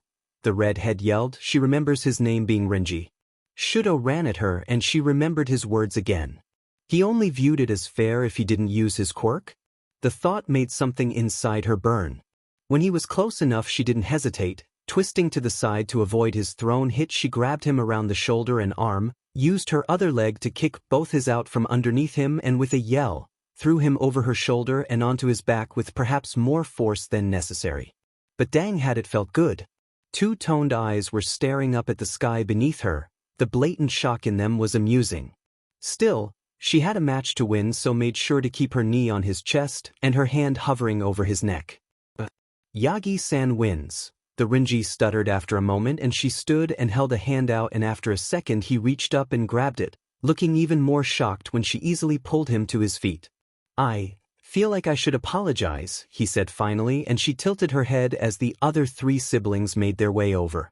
It's fine, I've gotten used to it. Can't say it doesn't help when people underestimate me. It actually had helped a lot in her judo matches. Apparently even if you couldn't use quirks during judo, people still thought you were weak if you simply didn't have one. Man, I don't think I've seen Sho-chan hit the ground that fast in my life. How strong are you? The boy with the white hair was Shiro if she remembered correctly. Thinking on the question, she thought back to pushing old refrigerators across a decrepit beach and wondered how they would think of her when she revealed she could carry her dad in all-might form on her shoulders, however short of a time she was able to do it. But then again, that wasn't really something she could tell them anyway, so. I can lift a fridge? I haven't really thought about it too much, she cupped her chin in thought. Whoa, hey, you think you could bench press someone? Renji mimed holding something heavy and lifting it up and down, and she raised an eyebrow. I've never tried. She watched Shiro cover his face suddenly and had a sinking feeling when Renji pushed Fuyumi forward. Here, try it with Fuyunizan. His smile was bright and she stared in shock as the older girl blanched. Renji, you don't just tell someone to do something. And who gave you permission to volunteer me for something like this? Izumi flushed as Shudo-san sighed in exasperation while the white-haired girl kept berating her brother. You could always have her lift you if you're so eager, Shiro's suggestion, and Izumi stared at him before looking over to the red-haired boy. He was around 6 feet 0 inches and probably weighed close to 220 pounds. He was built much like his father, actually. And still growing as he was only 17. But her dad was 7 feet 2.5 inches and 562 pounds in his hero form. I could do that. Which is how she ended up standing over Renji. He had his arms crossed tightly and his ankles locked together while the other 3 Todoroki siblings stood off to the side. Shiro had a camera out and she tried not to focus on it too much. Right, I'll have to grab you by the torso and thigh, so here it goes. She reached down and made sure to get a good grip. Just don't hurt yourself, princess. Green brow raising at the address, she made sure she had a good hold on the older boy before testing her grip. Taking a deep breath and she pulled and lifted, arms not even straining all that much as she heard a yelp above her head, and she glanced up at wide pale eyes. Okay. Put me down now please, she stared up at him in disbelief. But weren't you eager to see if she could do this?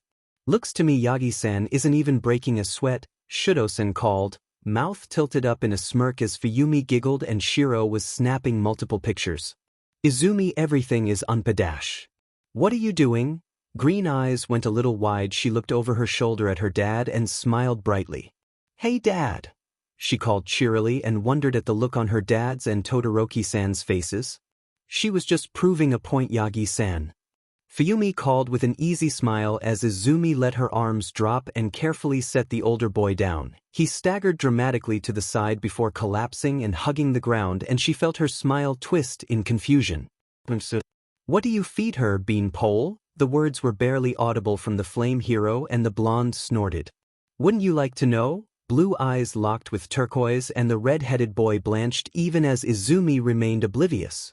"Oh, for F's sake, Toshinori. I remember how you were in high school, NG, hot-blooded, would be putting it mildly. That was years ago. How do you still remember that?" "You'd be surprised on what I seem to recall, hot lips." A sputtering noise came from the red-haired man, and he gaped.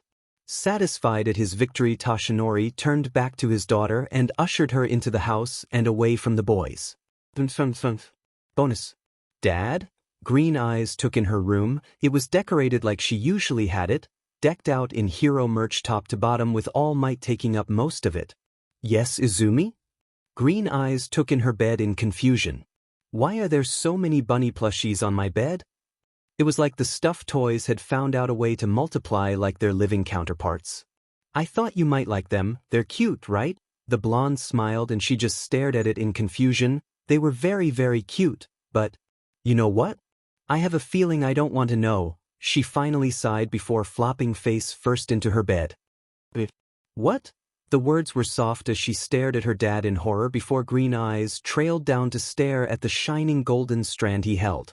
"To gain one for all you need to ingest my DNA," he said, and pushed his hand forward, and she leaned back. This was not what she envisioned getting her father's quirk to be like, shining light, some weird ritual. But no, apparently it was eating a hair. "Oh come on, if you can eat uni you can eat one single hair, Izumi." Exasperation coated her dad's words, and she shot a weak glare up at him as he waved the strand underneath her nose. "That was because I lost a bet, not because I like it." She grabbed the hair in one hand and her chopsticks in the other and picked up a piece of chutoro, grumbling as she wrapped the hair around it while shooting her dad looks over her sashimi bowl. Quickly, she shoved the hair-laced sashimi down her throat as fast as possible while trying not to think about it, and shuddered, reaching out to grab her jasmine tea to chase it down. "Now I know why you got me this. Why does it have to be a hair?" she grumbled, and her dad leaned his elbow on their kotatsu, chin in his hand as both his blonde brows rose. "I could have always sneezed on your food if you'd like." Her stomach lurched and she slammed her face into the table. "Dad!" A laugh was her only answer, and she let out a soft whine as her forehead ached from meeting the table. "Relax, I wouldn't have really done that. Besides, I had to do the same thing. You honestly think it was pleasant for me?" She grumbled and shoveled a piece of salmon into her mouth and chewed angrily, green eyes staring balefully at him, and he snorted and pointedly took a sip of his smoothie. Finally she sighed and leaned up and tilted her head. "I don't feel any different," she said, and flexed her hand with furrowed brows. "I must have not done it right. I think you'll need to eat another then." Her eyes went wide before her dad's laugh caught her attention, and she grit her teeth when a hand messed up her hair. "Haha, Dad, very funny." She was dragged into his side in a hug and relaxed against him. "It'll take a bit to cycle through your system. I think in a few hours you'll be good to go. Just remember what I told you about controlling your strength. Too much and you'll break something." She nodded and tried to suppress her shiver. The thought of an arm full of shattered bones did not sound fun. "I have plenty of time to teach you though. It's still a month until entrance exams, so until then we'll be trying to get you used to it." She hummed softly and picked up a piece of otoro this time and dabbed it in a bit of wasabi and soy sauce before chasing it with some rice. "Was it hard for you when you first got one for all?" she asked, and he hummed softly. "No, physically I was able to handle it easily." She pouted and tilted her head back to stare up at him with a blank expression. "You do realize how unfair that is, right? I have to worry about breaking something. You could just puff up and prance off." She waved her chopsticks and her dad snorted. "I did not just prance off, thank you, I don't prance." She hummed unconvinced and was shoved lightly before they both settled comfortably against each other until a shrill ring from the blonde's phone caught his attention and he reached out. "Ah, they're having some trouble." She pushed herself to sit up and watched her dad stand and stretch, catching a slight grimace twist his features before he shot her a smile and shuffled into his room to change into his hero costume. Biting her lip, Izumi quickly finished her sashimi bowl and downed her tea, taking her dad's leftover smoothie and putting a lid on it before popping it into the fridge. She quickly pulled her hair up and took off the tie around her wrist to wrap it and grabbed her notebook before standing beside the back door. When her dad came out swamped in his hero costume, she perked up and he smiled crookedly. "Want to take notes on this one too?" he asked, and she craned her head back when his form changed and All Might was standing there instead. Holding up her notebook, she smiled brightly. "Can't be too prepared." She reached out and opened the door and they both stepped out into their fenced-in backyard, and she shut the door while her dad stretched his arms. Stepping over to him, she was lifted and pulled her hoodie down over her face and pulled up her face mask to cover the lower half of her face. She didn't have to do this before, but that was also before her dad decided to run and help someone while wearing his Mighty Dad shirt, with her tucked into his arm, and only through the grace of good fortune had she been wearing a hoodie to obscure her face then. Now the world knew All Might had a kid, but not gender, age, or name of said kid. Gripping the man's shoulder, she ducked her head and braced herself before they were airborne, and she gulped and wondered if someday she'd be able to jump this high. It didn't take long to get to the location, and her dad landed on a rooftop and dropped her off. With a rough pat on her back, he was jumping down, and she pulled her pen out and flipped her notebook open as her eyes locked on the villain. Gender, female, height looks around 5 feet 7 inches to 5 feet 10 inches, dark skin and short pale hair. Seems to be able to control dirt, no rocks in the dirt. She watched as the female took one look at her dad and started pulling large boulders from the ground and completely wrecking the street, and Izumi's lips pulled down. Complete disregard for damages caused or human lives put at risk, typical low-level villain behavior, can't seem to keep calm, trips over her feet. She's new, possibly just started trying her luck recently, could easily be subdued with strength, speed, or ice. As she watched her dad punch the boulders into dust, and she rolled her eyes and made a side note. He really needs to learn restraint. Looking at the damage, she hummed. They'll need to call Cementos in to fix the streets again, and some of the buildings. She blinked hard when she watched how fast the woman was. She was practically slipping around her dad as he tried to grab her, and Izumi's eyebrows furrowed. But why would such a low-level villain make such a big commotion? It's not intelligent. It could be explained away as inexperience or dash.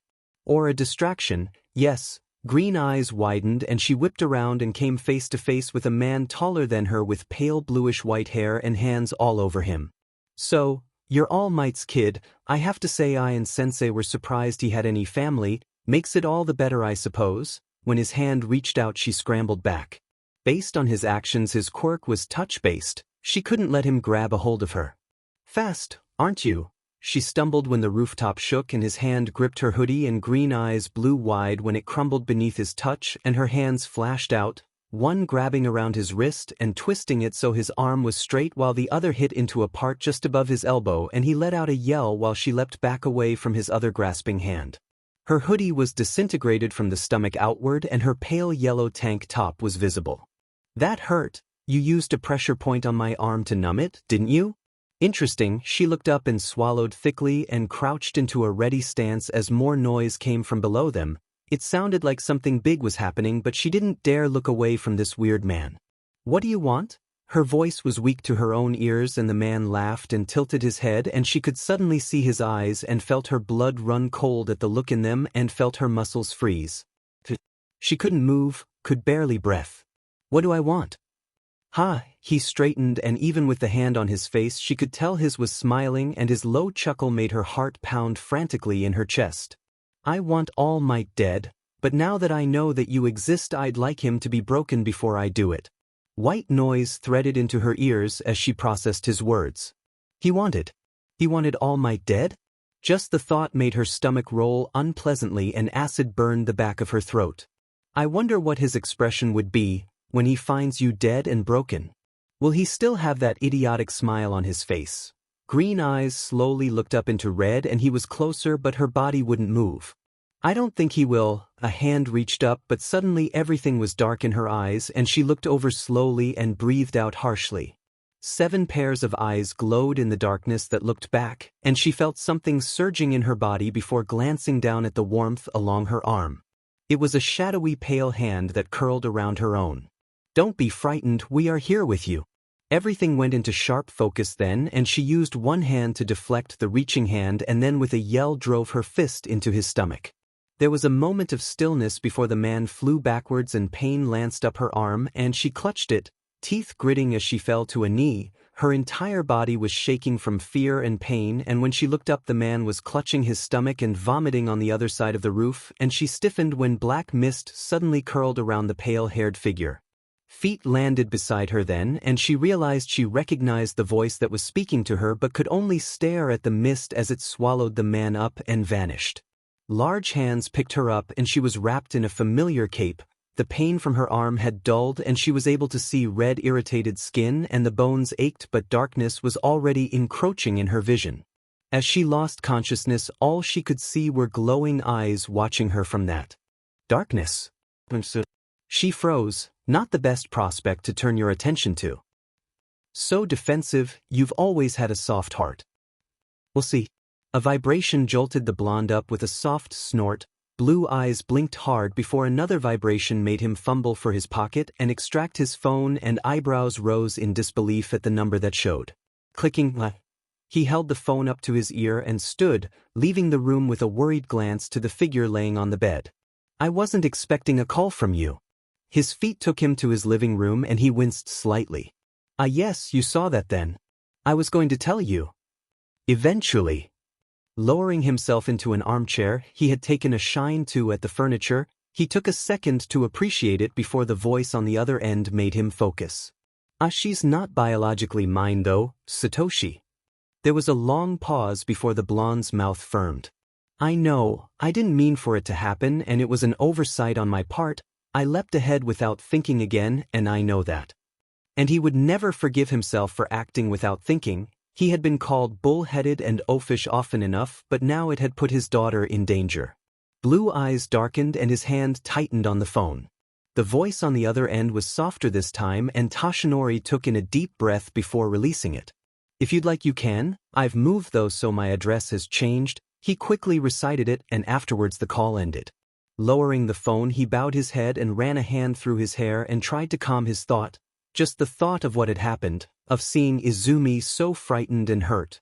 She had been so close to being hurt, or worse, and he hadn't been there. She had been in danger because of him. Closing his eyes, he rested his elbows on his knees and tried to control his breathing. He could understand now why his mentor had given up her own child, and for a second he considered it before pushing the thought away. She was already a target, and she had one for all. But most of all, he couldn't stand the thought of abandoning her like that woman had done. It would surely break the girl, and he didn't think he would ever recover from it as well. For now, all he could do was hope he was strong enough to protect her until she could protect herself. Pushing himself to his feet, he ran a hand down his face and coughed hard to clear the blood from his throat, wiping at it absent-mindedly with a cloth and moving back to Izumi's room. He had begged recovery girl to come over and see to her and had gotten scolded, but the older woman had still taken a look at his daughter and then healed her. Her entire arm from the hand to the upper arm was broken in several places, and it made his heart ache that she had been in that much pain. His face must have shown his remorse and worry, because the woman only berated him lightly before patting his knee and seeing herself out. He had made sure she was tucked in and comfortable after the healing and had been in there with her since. Settling back into her desk chair, he was glad she had gotten one that was large for her to curl up in. It was almost just large enough for his tall form. He had to teach her so much, and there was so little time. If villains were already after her only just after she had been revealed, he could only be glad they hadn't seen her face. More than ever, he had to keep his hero life and his civilian life separate, for her sake at least. The days following the incident were full of food, full of protein and vitamins pushed down her throat and being pushed hard to train and refine her newly acquired quirk. But today he couldn't. That's when today he called in someone she lovingly referred to as the devil himself. Normally she wouldn't be so crass with one of her dad's friends, but Todoroki-san thought it was fine to train her to dodge, and while she would agree normally, having him scream, "Dodge!" at her while lobbing fireballs the size of Buicks at her was something she was not. Being distracted in the middle of a fight will get you killed, brat. Heat made her hastily pushing herself over in a roll, and flames roared past her. Why her dad thought this was a grand ideal she'd no clue, and she wished he was here, if only to toss him into the path of Todoroki-san's fire. Instead he was meeting with someone, before she herself was introduced to them, apparently an old friend. Flames suddenly filled her vision and she paled. "Sheet," she hissed before her hand curled into a fist, and she grit her teeth and concentrated.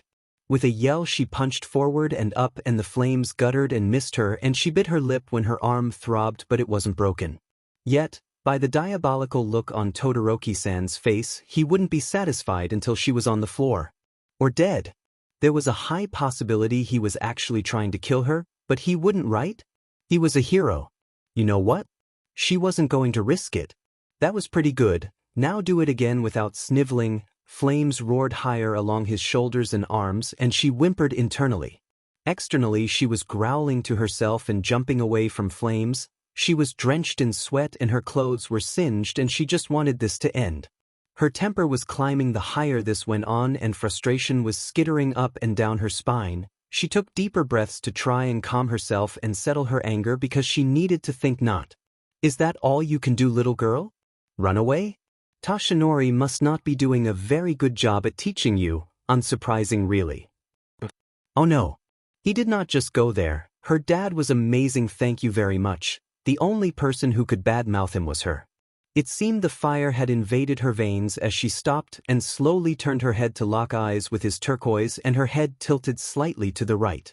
He wanted her to come after him? Fine, she'd do just that. Lanced down her back and up along her cheeks before she shifted and crouched underneath his flames and pushed off with her feet, finding herself flying towards him. Izumi! Enji were bidash, what the hell? The words snapped her out of her anger better than any bucket of ice water, and she blanched when fire was almost right on top of her before large arms wrapped around her, and she grew dizzy before the world righted itself, and she blinked hard and pushed sweaty bangs from her forehead. What the hell do you think you're doing, Enji?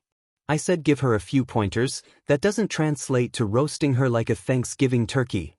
The voice was booming and she covered her ears as her eyes swirled. Calm down, I had everything under control. Arms tightened around her and she was shifted so she sat on one like it was a chair while a hand warmed her back. Are you hurt, Izumi? If I'd known he'd do this I wouldn't have left you alone with him. The hand patted her back and she let out a slow breath. Honestly, her entire body ached and was soaked from sweat. There wasn't a dry piece of fabric on her. But she found herself smiling slightly anyway at such a panicky tone of voice coming from someone who usually spoke so flamboyantly. I'm fine, Dad. Her lips quirked. You're here now after all. Blue eyes widened at her before he snorted, and a loud smack sounded out through the room as Todoroki-san's hand met his forehead and a pained-sounding groan escaped him. Good, the BSRD deserved some sort of pain after what she went through. So this is her, then? The voice drew her eyes to golden ones and she realized he was tall, but sitting as she was they were almost eye level. He had green hair pulled back with yellow highlights in it and wore a business suit. Her eyes widened slightly when she finally placed where she knew him from. Yes, this is my daughter Izumi. Izumi, this is Dash. Without realizing it she cut her dad off, her excitement getting the best of her. Sir Knight, he used to be your sidekick, but almost 6 years ago you both split up and he went on to become a professional pro hero with his own office. She really wished she had her newest hero analysis journal on her. Maybe he would sign it. The man's eyes regarded her and she felt her enthusiasm die slightly. Well, you have energy for sure. She bit her lip and felt her mood plummet. Did he not like her? Oh come on, Satoshi. Lighten up. Her dad reached out and patted the other on the shoulder and a yellow brow rose and she was lowered to her feet. Now Enji, I think you and I need to have a dash. At his cut-off words, she looked up and followed her dad's gaze to his arm and the soft smudge of blood there, and she stared at it confused. Blood? Why didn't you tell me you were hurt, Izumi? Her dad's hands covered her shoulders and she was tilted this way and that and she found her eyebrows furrowed. She hadn't been cut or anything, and from where the blood was it was where she was sittin'. Her thoughts screeched to a halt in horror as a familiar cramp-like sensation made itself known, and she let out a mortified whimper. Izumi? Izumi, where are you hurt? Do I need to get you to a hospital? Her dad had began to shake her gently and oh God. Right now. NG was over now and her dad had taken to shaking him and demanding what he had done to her, and Sir Knight I was saying something about an ambulance and pulling out his phone, and her breathing was getting fast, green eyes looking everywhere, but when her dad began pulling at her clothes demanding to see an injury, she found herself moving, hand flashing out to smack his away and bolting only to run into someone. She looked up at the concerned-looking white-haired woman and sniffled before shoving her face into the woman's stomach and crying. "Oh dear." The woman sighed and Izumi sniffled when arms wrapped around her shoulders. "What's wrong, sweetie?" Face red. The green-haired girl looked up and then shifted a bit. Words failed her, so she only gestured to her stomach, and gray eyes widened in understanding before she huffed. "You can all calm down, I'll handle it." She looked up with a look towards the three men standing awkwardly behind them. "Honestly, men. Come with me, Izun. There should still be some of Fu-chan's clothes from when she was your age." The embarrassed girl followed after the white-haired woman and couldn't bring herself to glance back. "What just happened?" Tashinori got out, because his daughter was bleeding and Shiori just tells them to calm down. She was bleeding, she was hurt. A sigh from his left and a groan from his right came from Satoshi and Enji, respectively. "At what age did you say you adopted Izumi-san?" His former sidekick's voice was dry as he replaced his phone into his back pocket. "I didn't say, but she was around 12, he finally answered, and Enji walked over to a sink that had somehow survived the carnage that was the training room. "And she's turning 15 soon? How could you live with her this long and not know this?" The redhead growled and wet a washcloth before throwing it at him, and the blonde barely managed to catch it. "No, what?" He wiped the blood from his arm and the man beside him shifted, and when he looked over, golden eyes weren't looking at him. The man's face was pinched and he was rubbing his forehead. "You really are an idiot, aren't you? Didn't your teachers ever tell you about the bird and the bees? You're 40 years old, man. Think about it. Why would your teenage daughter be bleeding without a wound and then freak out and run?" Blue eyes stared at the other man blankly before the words seeped in and, "There it is. Yes, it is what you think it is. How you didn't notice for 3 demon years, I'll never know. Whenever Fuyumi got hers it was like a war zone. She might have gotten her mother's ice, but she got my temper." The man looked proud of that, but currently Tashinori could only think on the fact his daughter was. Oh dear. And of course he was a complete FNG idiot about it and only made her feel worse, and he was a horrible father. To be fair, she might have only had mild cramps each month. All women are different when it comes to things like that. Satoshi's voice drew his attention back to the present. "So they say, all I know is during these days it's best to just duck and cover and occasionally throw Midol and chocolate their way until they aren't possessed anymore." Chocolate. And painkillers. Recognition filled him. That's why the cashier said that. Silence greeted his exclamation and he looked up at a deadpan stare, NG, and a faintly exasperated one, Satoshi. "God help that girl, she's gonna need it." Taking in a deep breath, she let it out slowly and her grip tightened on the straps of her backpack. She could do this, all the training her dad helped her with, all her training from Hana-san. She would not let it go to waste. "You'll do fine, and I'll be here to pick you up afterwards." A hand was warm on her shoulder and she nodded before looking over and smiling sheepishly at her dad.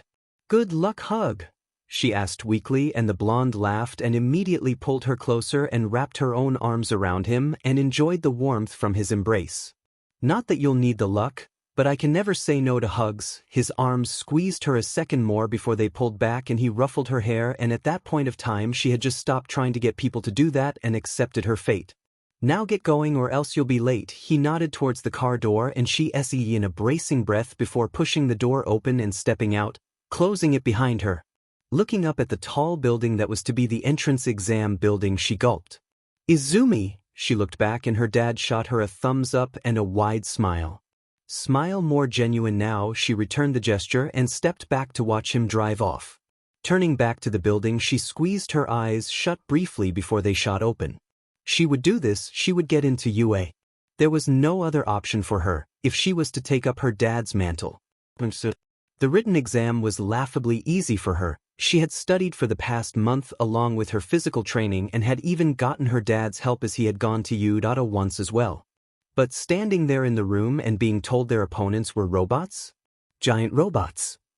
It was a tad terrifying and slightly unfair, she thought. To people who didn't have a flashy quirk. Wasn't there more to being a hero than just taking down villains?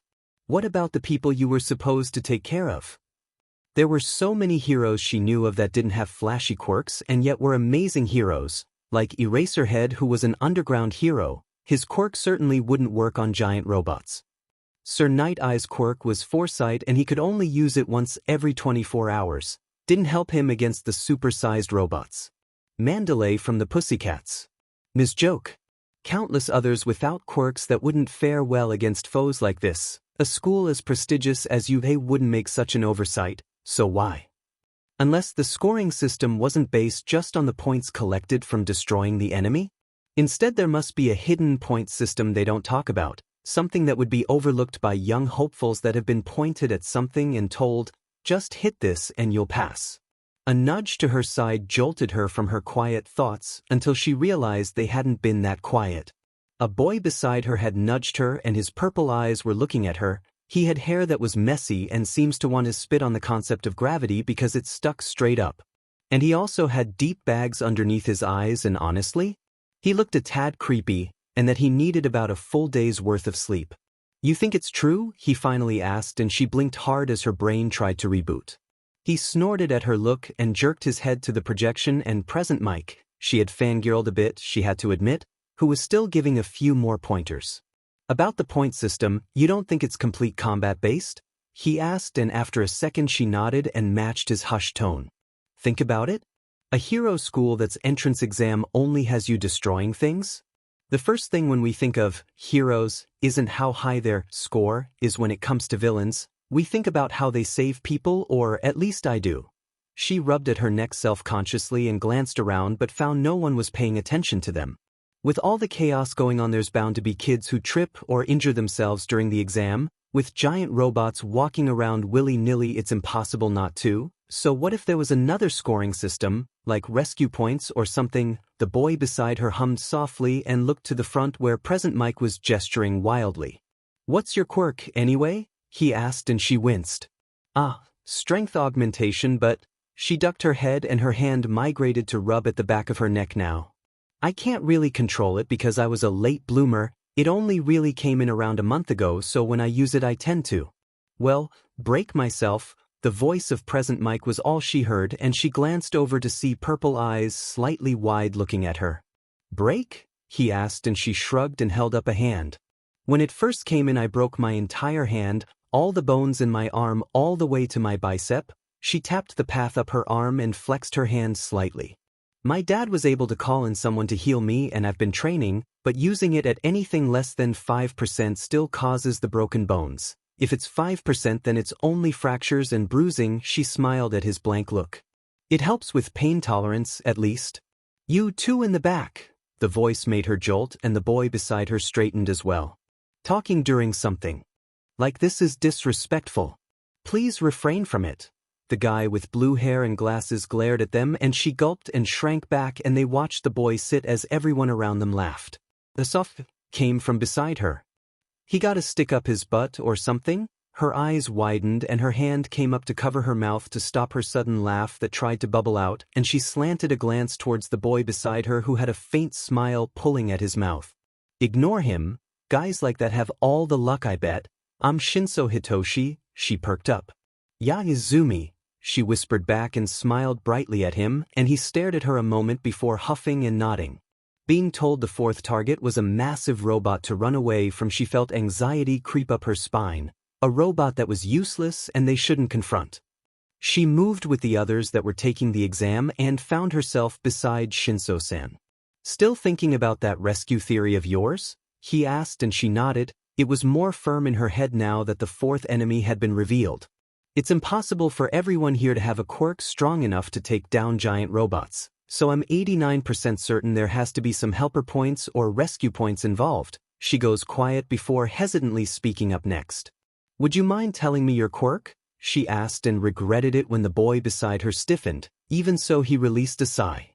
"Brainwashing. I can control anyone who verbally responds to me." He gave her a look then, but her eyes were wide. "That's amazing. You could help so many people with that." The boy appeared to almost trip and shot her a surprised look, but she was already talking. Imagine if a villain had a bunch of people hostage?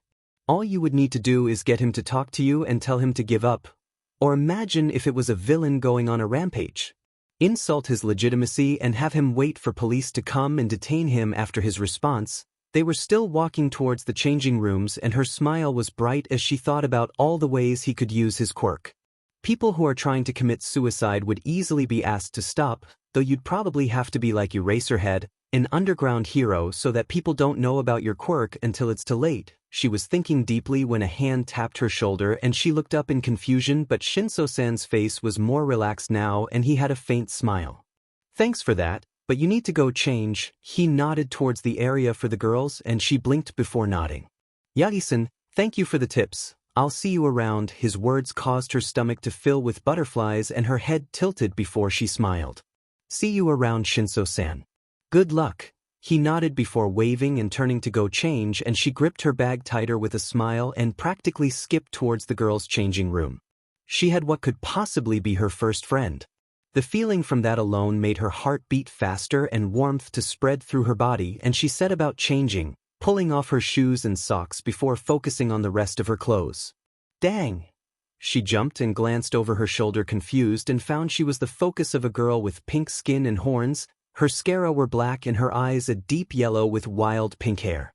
You're ripped, she finally said, and Izumi flushed and glanced down at herself. She wore her sports bra and some spandex shorts and her form was muscular, not grotesquely. Luckily, she was grateful for that. She didn't want to look like her dad when he used one for all, but her muscles easily showed.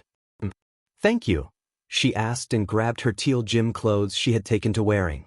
What do you do, bench press cars for arms like those? Mine are like twigs. The pout was audible in the other girl's voice and Izumi took a moment to think back. It wasn't completely untrue. Was it weird to be as strong as she was? I'm Ishido Mina. You can call me Mina though. Tying the string of her pants around her waist, she offered an unsure smile. Yagi Izumi. I guess you can call me Izumi. The pink girl smiled brightly and Izumi focused on pulling on a black tank top before shrugging on her top and zipping it up before sitting on a bench to pull on her red sneakers. Which field are you in, Izumi-chan? The green-haired girl flushed at the familiarity the other girl was already using but pushed past it. Maybe it was normal? Field C, she finally said, and the girl pouted. I'm on field, making sure her laces were tight and then tucked into themselves so she didn't do something stupid like trip on them. She pulled out a hair tie and wrestled her hair into a rough bun before using a ribbon her dad had given her to secure it. The fact it was All Might themed was also nice. The red, white, blue, and yellow calmed her somewhat. Would all participants please come to the front of the testing facility? The words repeated again, but Izumi was already moving, feet going at a light jog to not only keep up with the others towards the field she would be testing in but also to warm up her muscles. Getting there, she looked around at the group of people and didn't spot Shinso-san or Ishido Mina-san anywhere. Instead, it was just a group of people she didn't recognize at all. A girl had green vines for hair and there was a very short boy with purple hair that looked like small spheres who was leering at the vine-headed girl, or actually any girl really. Shifting her eyes away, she suddenly heard a booming voice. Okay, start. Startled, she looked up before glancing over at the other surprised students. You honestly think in real combat there's a countdown?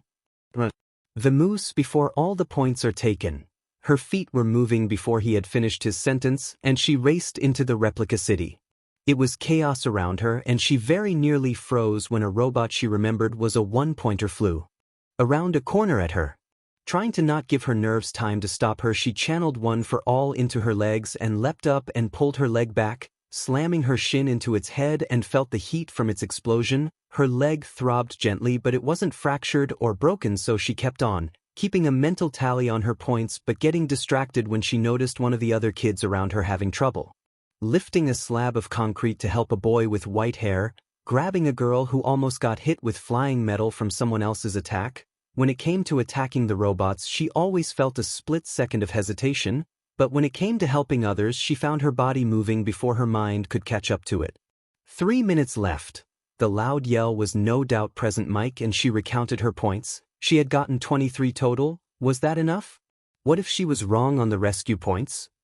Looking around, all she could see was destruction and glanced up to the building around her. She needed to get higher if she hoped to find any more robots and ran towards a building and up the wall. Reaching out, she grabbed onto the ledge of a window and braced herself before jumping up, grabbing the window ledge just above that one and quickly climbing her way up the building before she crouched on top and looked around and she bit her lip. There, she saw a three-pointer alone 2 houses down and stood. 2 minutes. Better hurry, listeners. Running along the roof, she sped up when she got to the edge and jumped, rolling to lessen the impact as she hit the other roof and got to her feet, already running when a huge crash has her stumbling to a stop and she looked over and blanched. Not even a block away, a huge monstrosity towered over everything and her heart gave a weak thud. What the F dash? The words came weakly as she stared up at the giant robot. Wasn't that a bit extreme for an entrance exam? Below her, other exam takers were running and she changed direction. No way was she going to help.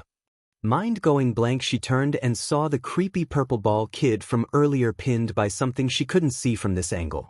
Damn it all to hell, she groaned but was already moving. The shadow of the robot fell over her and her mind was racing as she grabbed a light pole and used it and her momentum to change her angle so she landed right beside the boy and saw it was his leg caught between some concrete.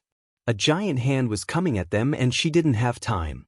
Teeth gritting, she grabbed it and pulled, and as soon as the boy was loose she grabbed him by the back of his shirt and pulled her arm back, chucking him away as fast as she could right as the robot's hand was coming towards her and her head snapped around to stare up at it with narrow eyes that glowed in the dim light. Time's up. And just like that the robot stopped, hand within feet from smacking into her, and the wind from the sudden full stop blew her hair back, making her stumble on suddenly boneless legs. A shaky breath escaped her and she pushed herself away from the towering form and found her entire body was shaking from adrenaline and fear and a good dose of anxiety. Did she do it? Did she have enough points to make it in? More importantly, was the boy okay? Looking over, she saw him blubbering into a girl's chest as said girl was trying to pry him off and felt her shoulders slump. He was fine then, that was good. She could only hope she hadn't just blown her chances, and the fear was gut-churning. At this rate, baggy eyes were going to be her new permanent facial feature. She hadn't been able to sleep, and despite her dad's reassurances that he was sure that she had gotten in and he was proud of her, she couldn't stop second-guessing herself. How would he know if she had gotten in? Until she had the letter in her own hands and read she was accepted, it just wasn't reality. Her dad had even called in Hana-san to try and calm her, but the strawberry blonde could only put her worries at ease for so long before she had to leave for work. It was nice seeing the woman, and apparently she was engaged. If the ring on her finger was saying anything, the woman was happy and had even invited Izumi and her dad to the wedding. But still, she couldn't think of anything but the fact she might have flunked the second part of the exam. What if she had? Dad would be disappointed for sure. Izumi, you need to eat, everything will be fine. The warm hand on her shoulder was the last straw, and with a sniff she burst out into tears, and beside her, her dad spat out blood in shock. Izumi! Izumi, it's okay. Please don't cry. She was pulled into his arms, but she couldn't stop the tears. What if she had failed him by flunking? She hadn't thought of any other school she could go to, hadn't thought that far, and now she wanted to hit herself. Izumi, listen to me, you'll pass all right? You'll be accepted. They would have to be a special brand of idiots not to pass you. The arms around her tightened and she sniffled and rubbed at her face. And even if you don't, which I don't see happening, you can still be a hero anyway. It isn't the end all be all of hero schools. It might be the most popular and produce the most pro-heroes, but it's not the only hero school in the world. Sniffling again, she nodded faintly and a hand ran along her back soothingly. Sorry, she mumbled, and he huffed.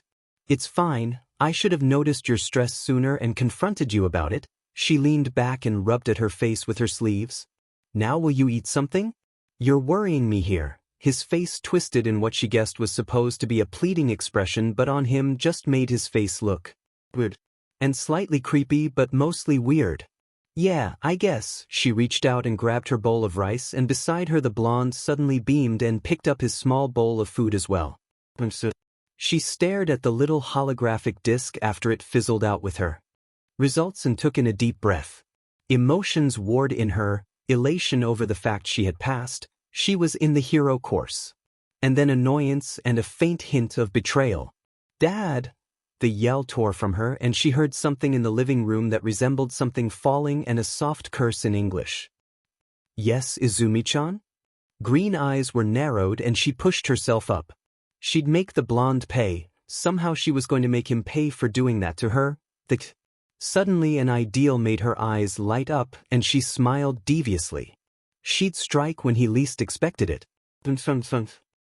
"All might," the reporter was hesitant to ask, but even so when the hero's attention turned to her the woman's brown eyes went up to his hair.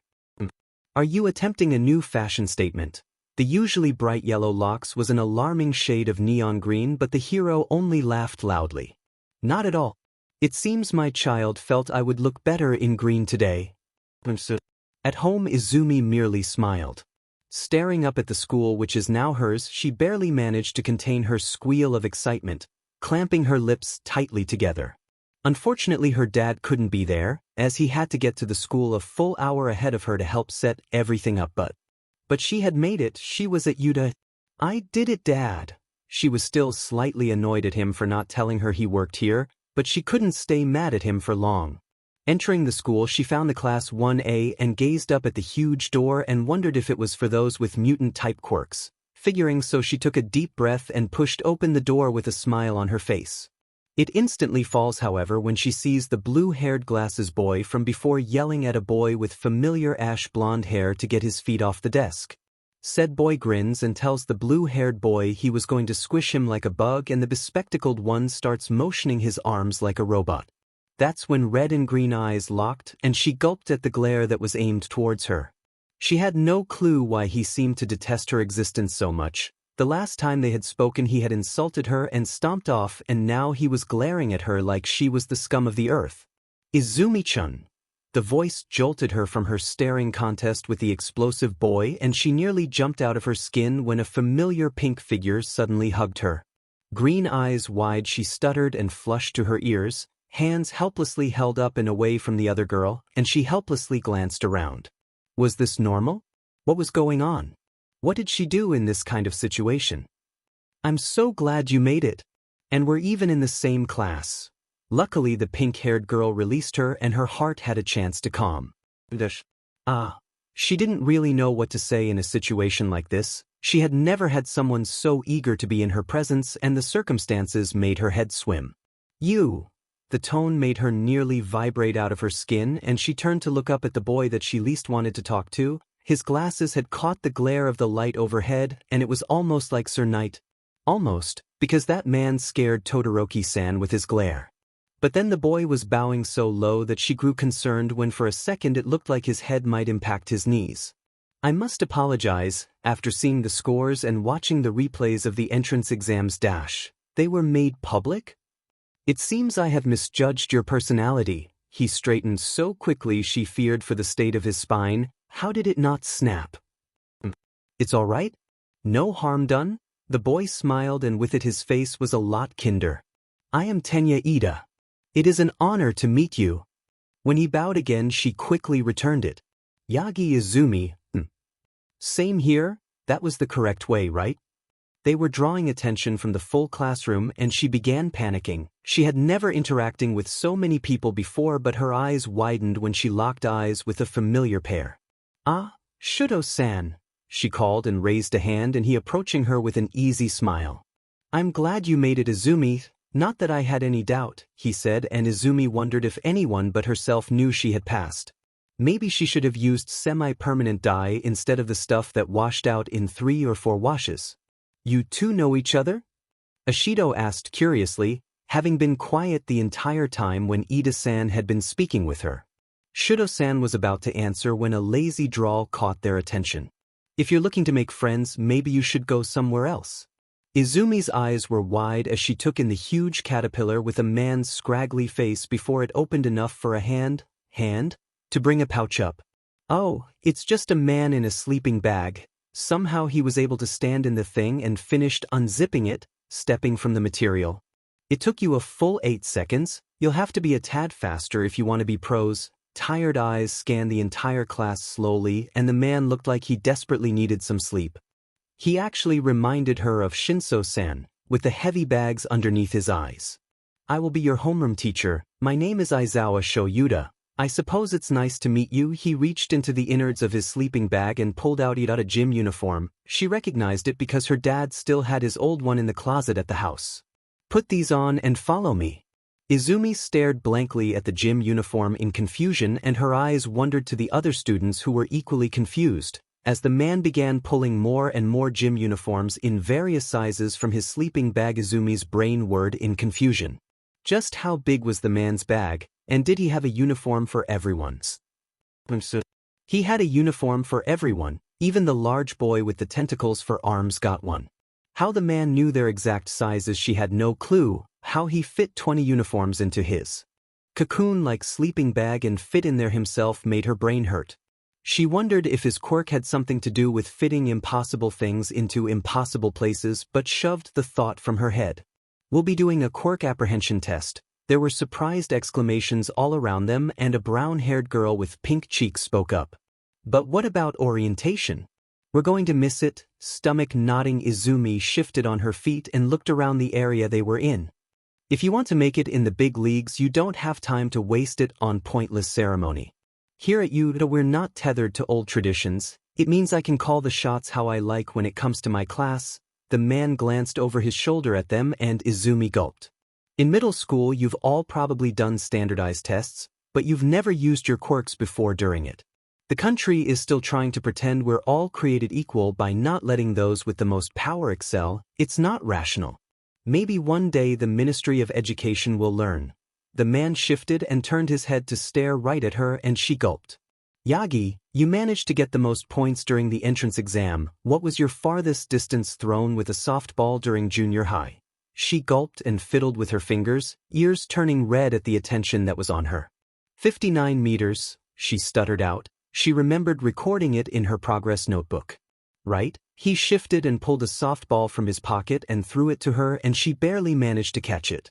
"Try doing it with your quirk." Her eyes widened and her fingers tightened around the ball before she moved forward to where their teacher indicated. "Anything goes, just stay in the circle." She looked at him before turning her gaze back down at the ball in her hands. Rolling her shoulders slightly, she slid one foot back and braced herself. Deep breath in, concentrate. Keep it controlled, release. Pulling her arm back, she felt one for all thrum through her veins, the warmth in her chest expanding, and with a yell she threw with as much power as she could handle. Her arm stung slightly and wind blew her hair back, but the bones in her arm held and didn't break.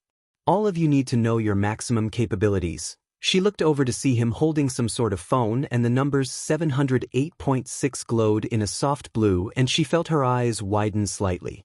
"It's the most rational way of figuring out your potential as a pro hero." His face was bland as he said that, and she gulped softly as shocked murmurs broke out.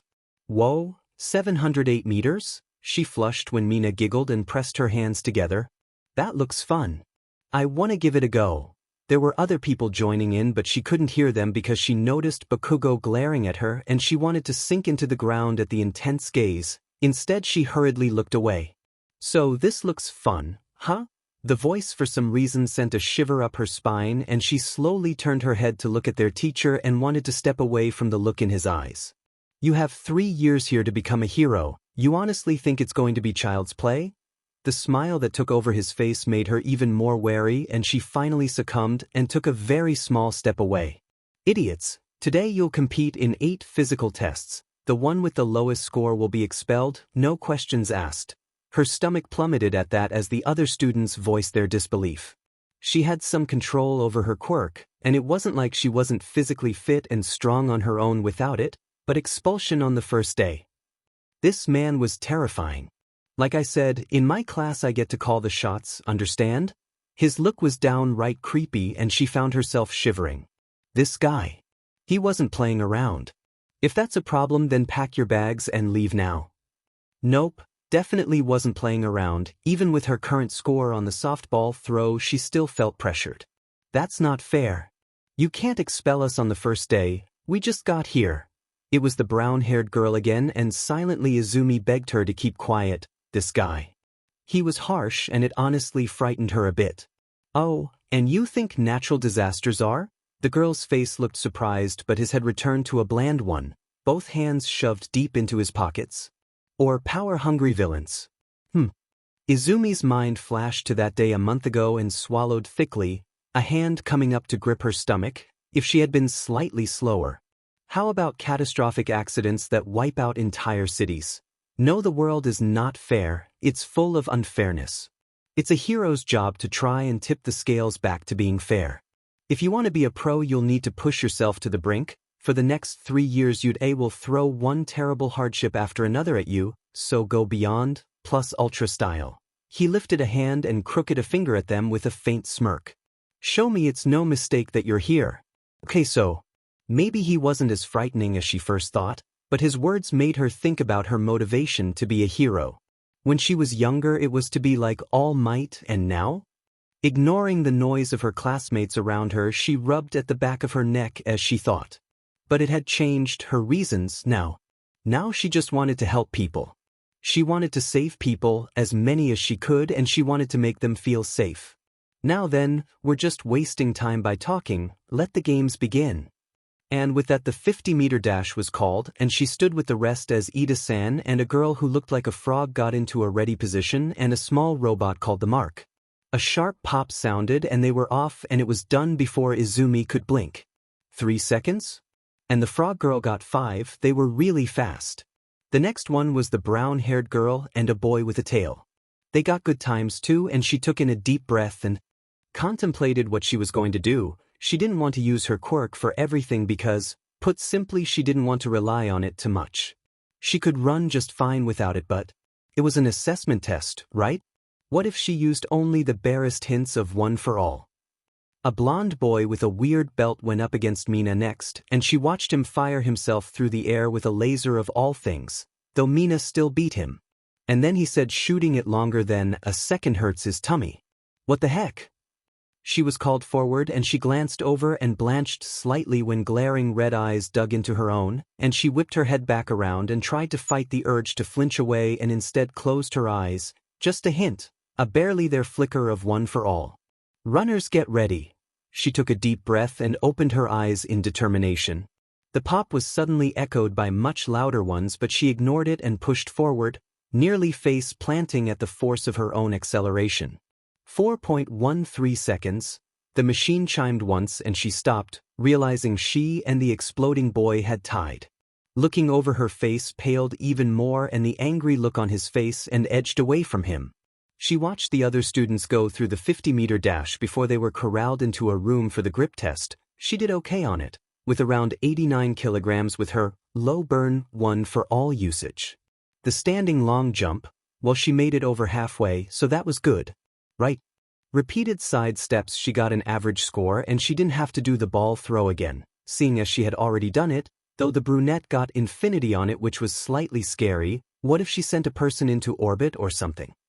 And quite honestly, she was convinced the Bakugo boy was out for her blood. Before he threw his softball, he glared at her long and hard, and when he finally made his throw, screamed, "Die," as loudly as he could before glaring hard at her again when his throw only reached 705 and she looked away frantically. He was out to get her and she didn't know why. Sit-ups, sitting toe touch was laughably easy. And so was long-distance run. And finally everyone got their results. She was right below Tenya Ida in 6th place and let out a slow breath in relief. She felt bad though, seeing the great boy she had saved was in last place and couldn't stand to look at the devastation on his face. She had that look once. And I was lying, no one is going home. Her mind blanked in shock and she slowly turned her head to look at their teacher. He suddenly grinned like the cat that had gotten the cream and the canary. That was just a logical ruse to make you all do your best on the tests. She stared, unable to comprehend it for a second. I can't believe you all didn't realize that. I'm sorry, I guess I should have said something. The words came from a young woman with black hair tied up, but Izumi ignored her for now. A lie. But then, if we thought we had nothing to worry about, I guess we would have done these tests half-heartedly. That was a tad nerve-wracking, huh? A boy she remembered as Ciro Hanta said.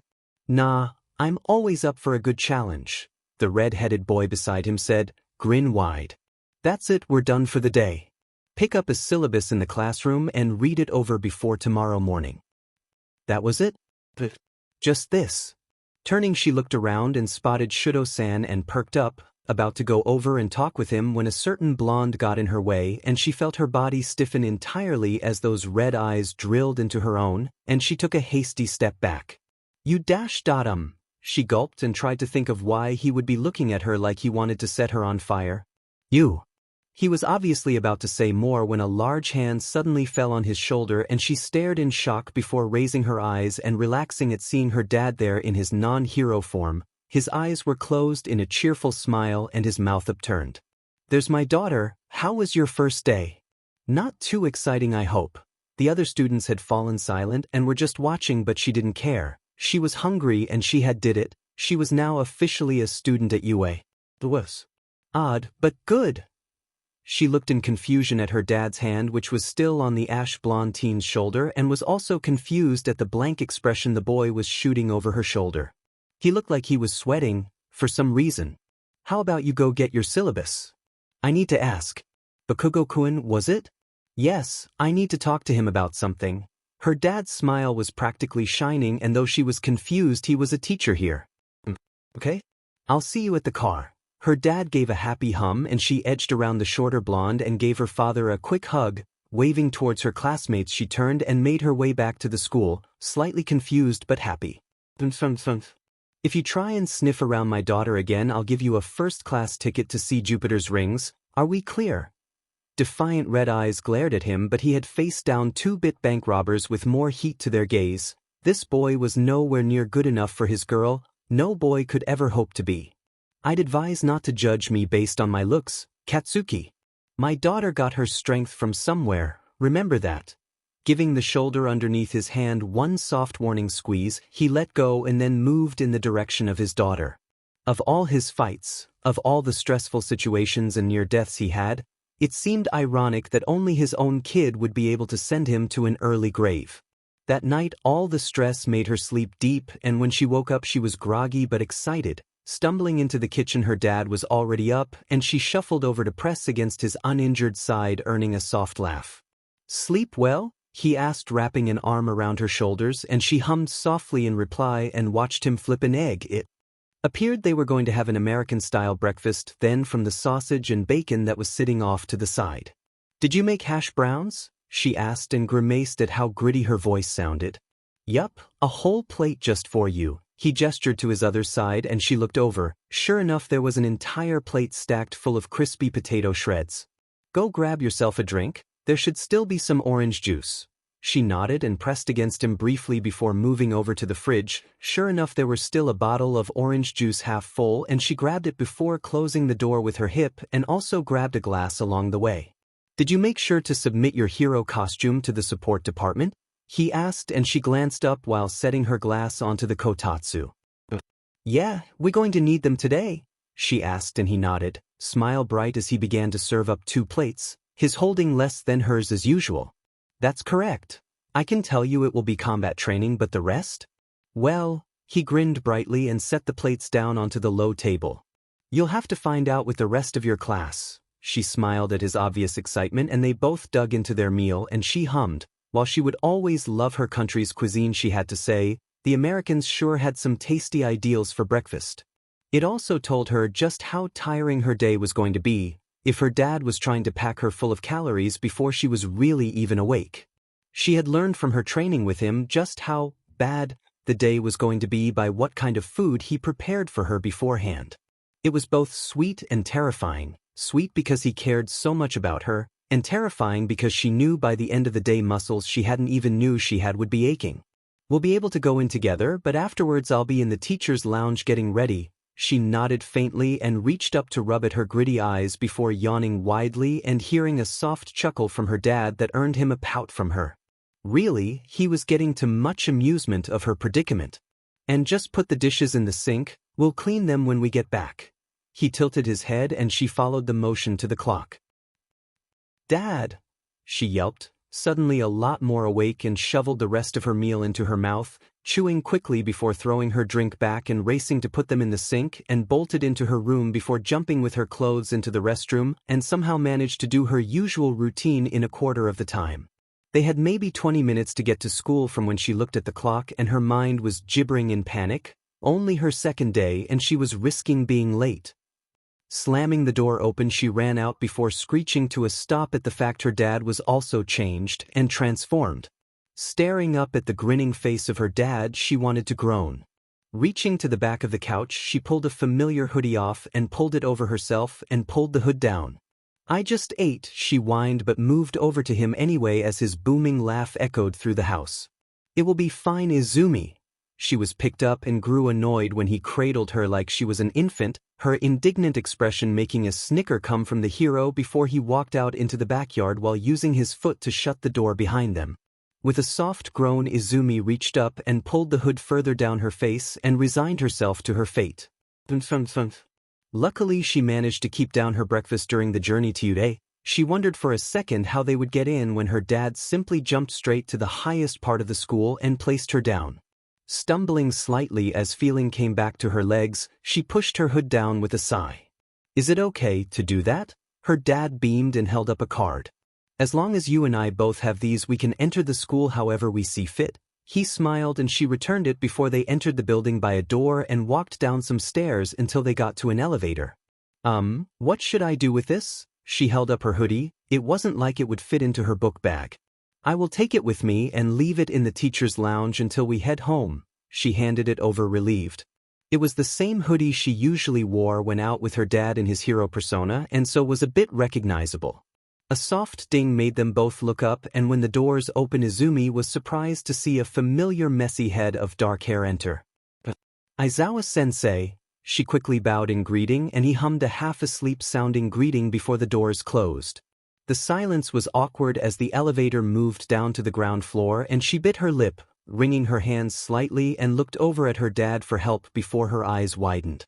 "Pifi."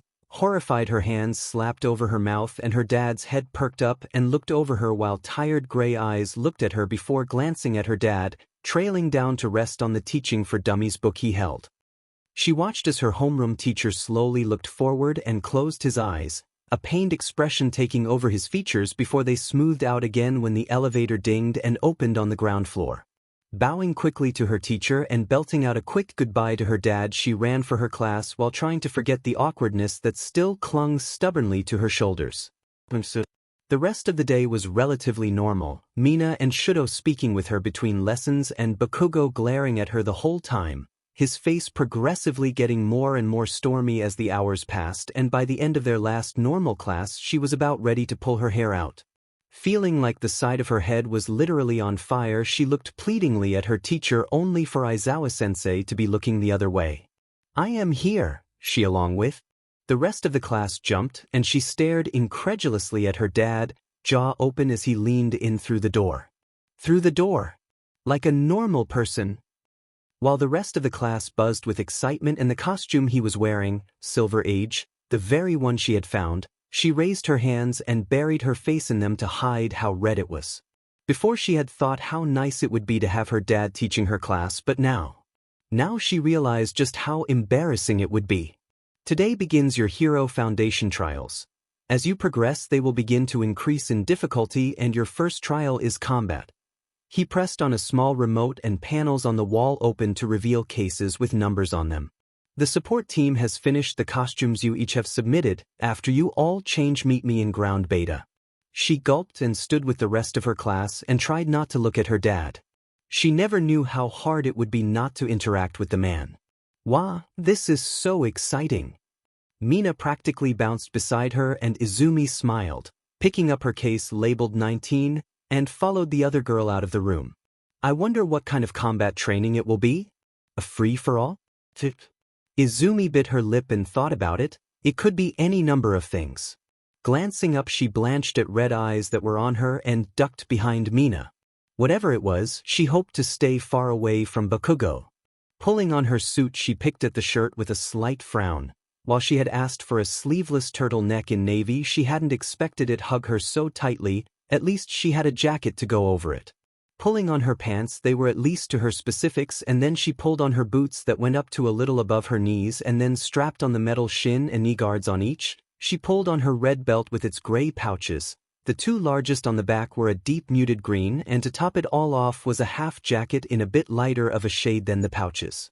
Pulling her gloves on, she let out a slow sigh as she tied her hair up. It wasn't flashy, but she had realized a long time ago that being flashy wasn't usually the way to go, and with her fighting style this would suit her just fine. Nothing loose would get in her way, and it allowed her to easily move.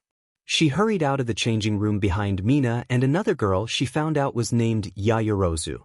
Exiting the tunnel, she caught her dad saying they all looked cool and wanted to hide her face again. He was being so. Ugh. This will be a real battle to test your skills. There won't be any robots for you to beat up though. Her dad's voice boomed and she focused on him when Yayarozu spoke up. How will wins and loses be determined? And then words that made a chill skitter down her spine. Can we beat them up anyway? The voice was closer than she thought, and she jumped and turned to stare at the figure beside her. Ash blonde hair, glaring red eyes behind a black mask, and giant grenades on his arms. Gulping softly, she looked away and wanted to edge away, but it might draw his attention. That's what usually happened with predators, right? Will the punishment for coming in last be like with Aizawa-sensei's test? Another girl asked, and that made her eyes look at her dad. He wouldn't do that, right? There were so many other classmates of her were speaking up, and she saw her dad's smile become a tad forced as they kept asking question after questions. Calm down and I'll answer. He raised a hand and waved slightly before shifting his weight. It's like this, heroes are trying to dispose of a bomb. They either need to capture the villains or secure the weapon. While the villains need to protect the bomb or catch the heroes, he reached over before picking up a yellow box. Teams and opponents will be determined by drawing lots. She took in a deep breath before stiffening at an odd sense and looked over. Red eyes were staring at her again, and he was closer.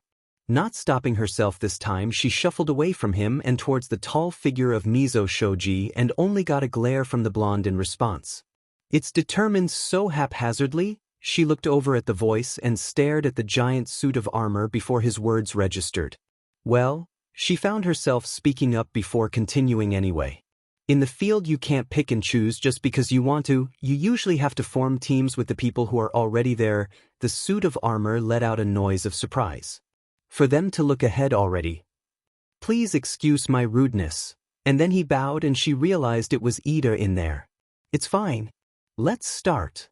Her dad pumped his fist and she felt a slight smile tug at her lips. He was so energetic. Was he really that excited to teach? When it was her turn, she reached into the yellow box and pulled out a small sphere with the letter A in bold and found she was paired with Uraraka-san's. That was fine. As long as she wasn't teamed up with the angry blonde, she would have taken anyone else, even Mineta. Alright, now that everyone has their teammate, we'll figure out who's the villains and who are the heroes. He moved to two boxes and reached in. And pulled out Team D as villains, and Team A as heroes. Green eyes stared at the team drawings and slowly looked over and saw red eyes glaring at her and wanted to groan. Of course, that was her luck after all. Yagi, right? She looked over and into bright brown eyes behind a pink visor and gave a slight, unsure smile. Yeah, you're Uraraka? The girl nodded brightly. Up. It's nice to finally talk to you. Mina is always mentioning you, but we've never had a chance to meet. Izumi reached up and rubbed the back of her neck. So, do you have history with Bakugo? He looks like he wants to talk with you. She stared at the other girl in surprise and looked back over to the boy, but for once he wasn't looking at her and was instead glaring at Ida. History? Not really. We went to the same school for a while before I moved. Her mind flashed back to that time before she quickly pushed it away. We never really spoke to each other. She shrugged and watched as the other team went into the building before the number one hero approached them. These are the building plans. Use the time you have to look them over and discuss your plan of attack, and remember, a hero's job is to protect civilians and catch villains. View this as the real deal and don't pull your punches. She gave a soft nod while the brunette beside her chirped a happy, yes sir. Crouching, the green-eyed girl rolled the building plans out and stared at them. There were 5 floors. The first and 5th were out as it would be too obvious. The best she could think of was it was somewhere in the middle. But where in the middle? Have you thought of anything?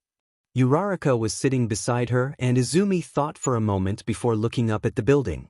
Well, we know the bomb won't be on the 1st or 5th floor. Reach leaves the 2nd, third and fourth floor as options. She tapped each one and leaned back.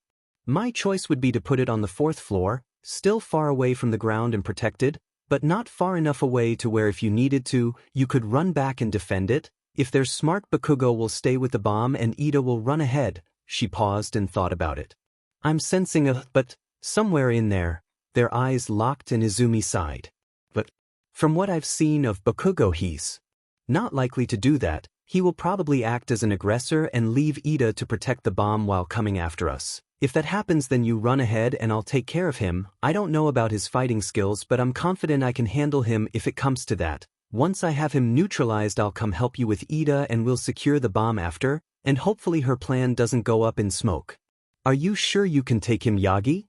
Izumi thought for a long moment. His explosions were intimidating, and she didn't know his skills in hand-to-hand combat at all. But he didn't know how she fought either, and that would help. I've trained in judo and aikido, and my quirk is strength augmentation, so if anything will be evenly matched, hopefully. Heroes, get ready. Jolting, she rolled up the building plans and moved with Uraraka towards the door. Hands clenching into fists, she took a deep, steadying breath. Start. The corridors were dark, and she wondered if it was done on purpose to make them uneasy. Uraraka walked behind her, and Izumi was trying to listen as intently as possible. She had no clue on how strong their opponents were. She had gotten a brief look at them during the quirk assessment, but that was it.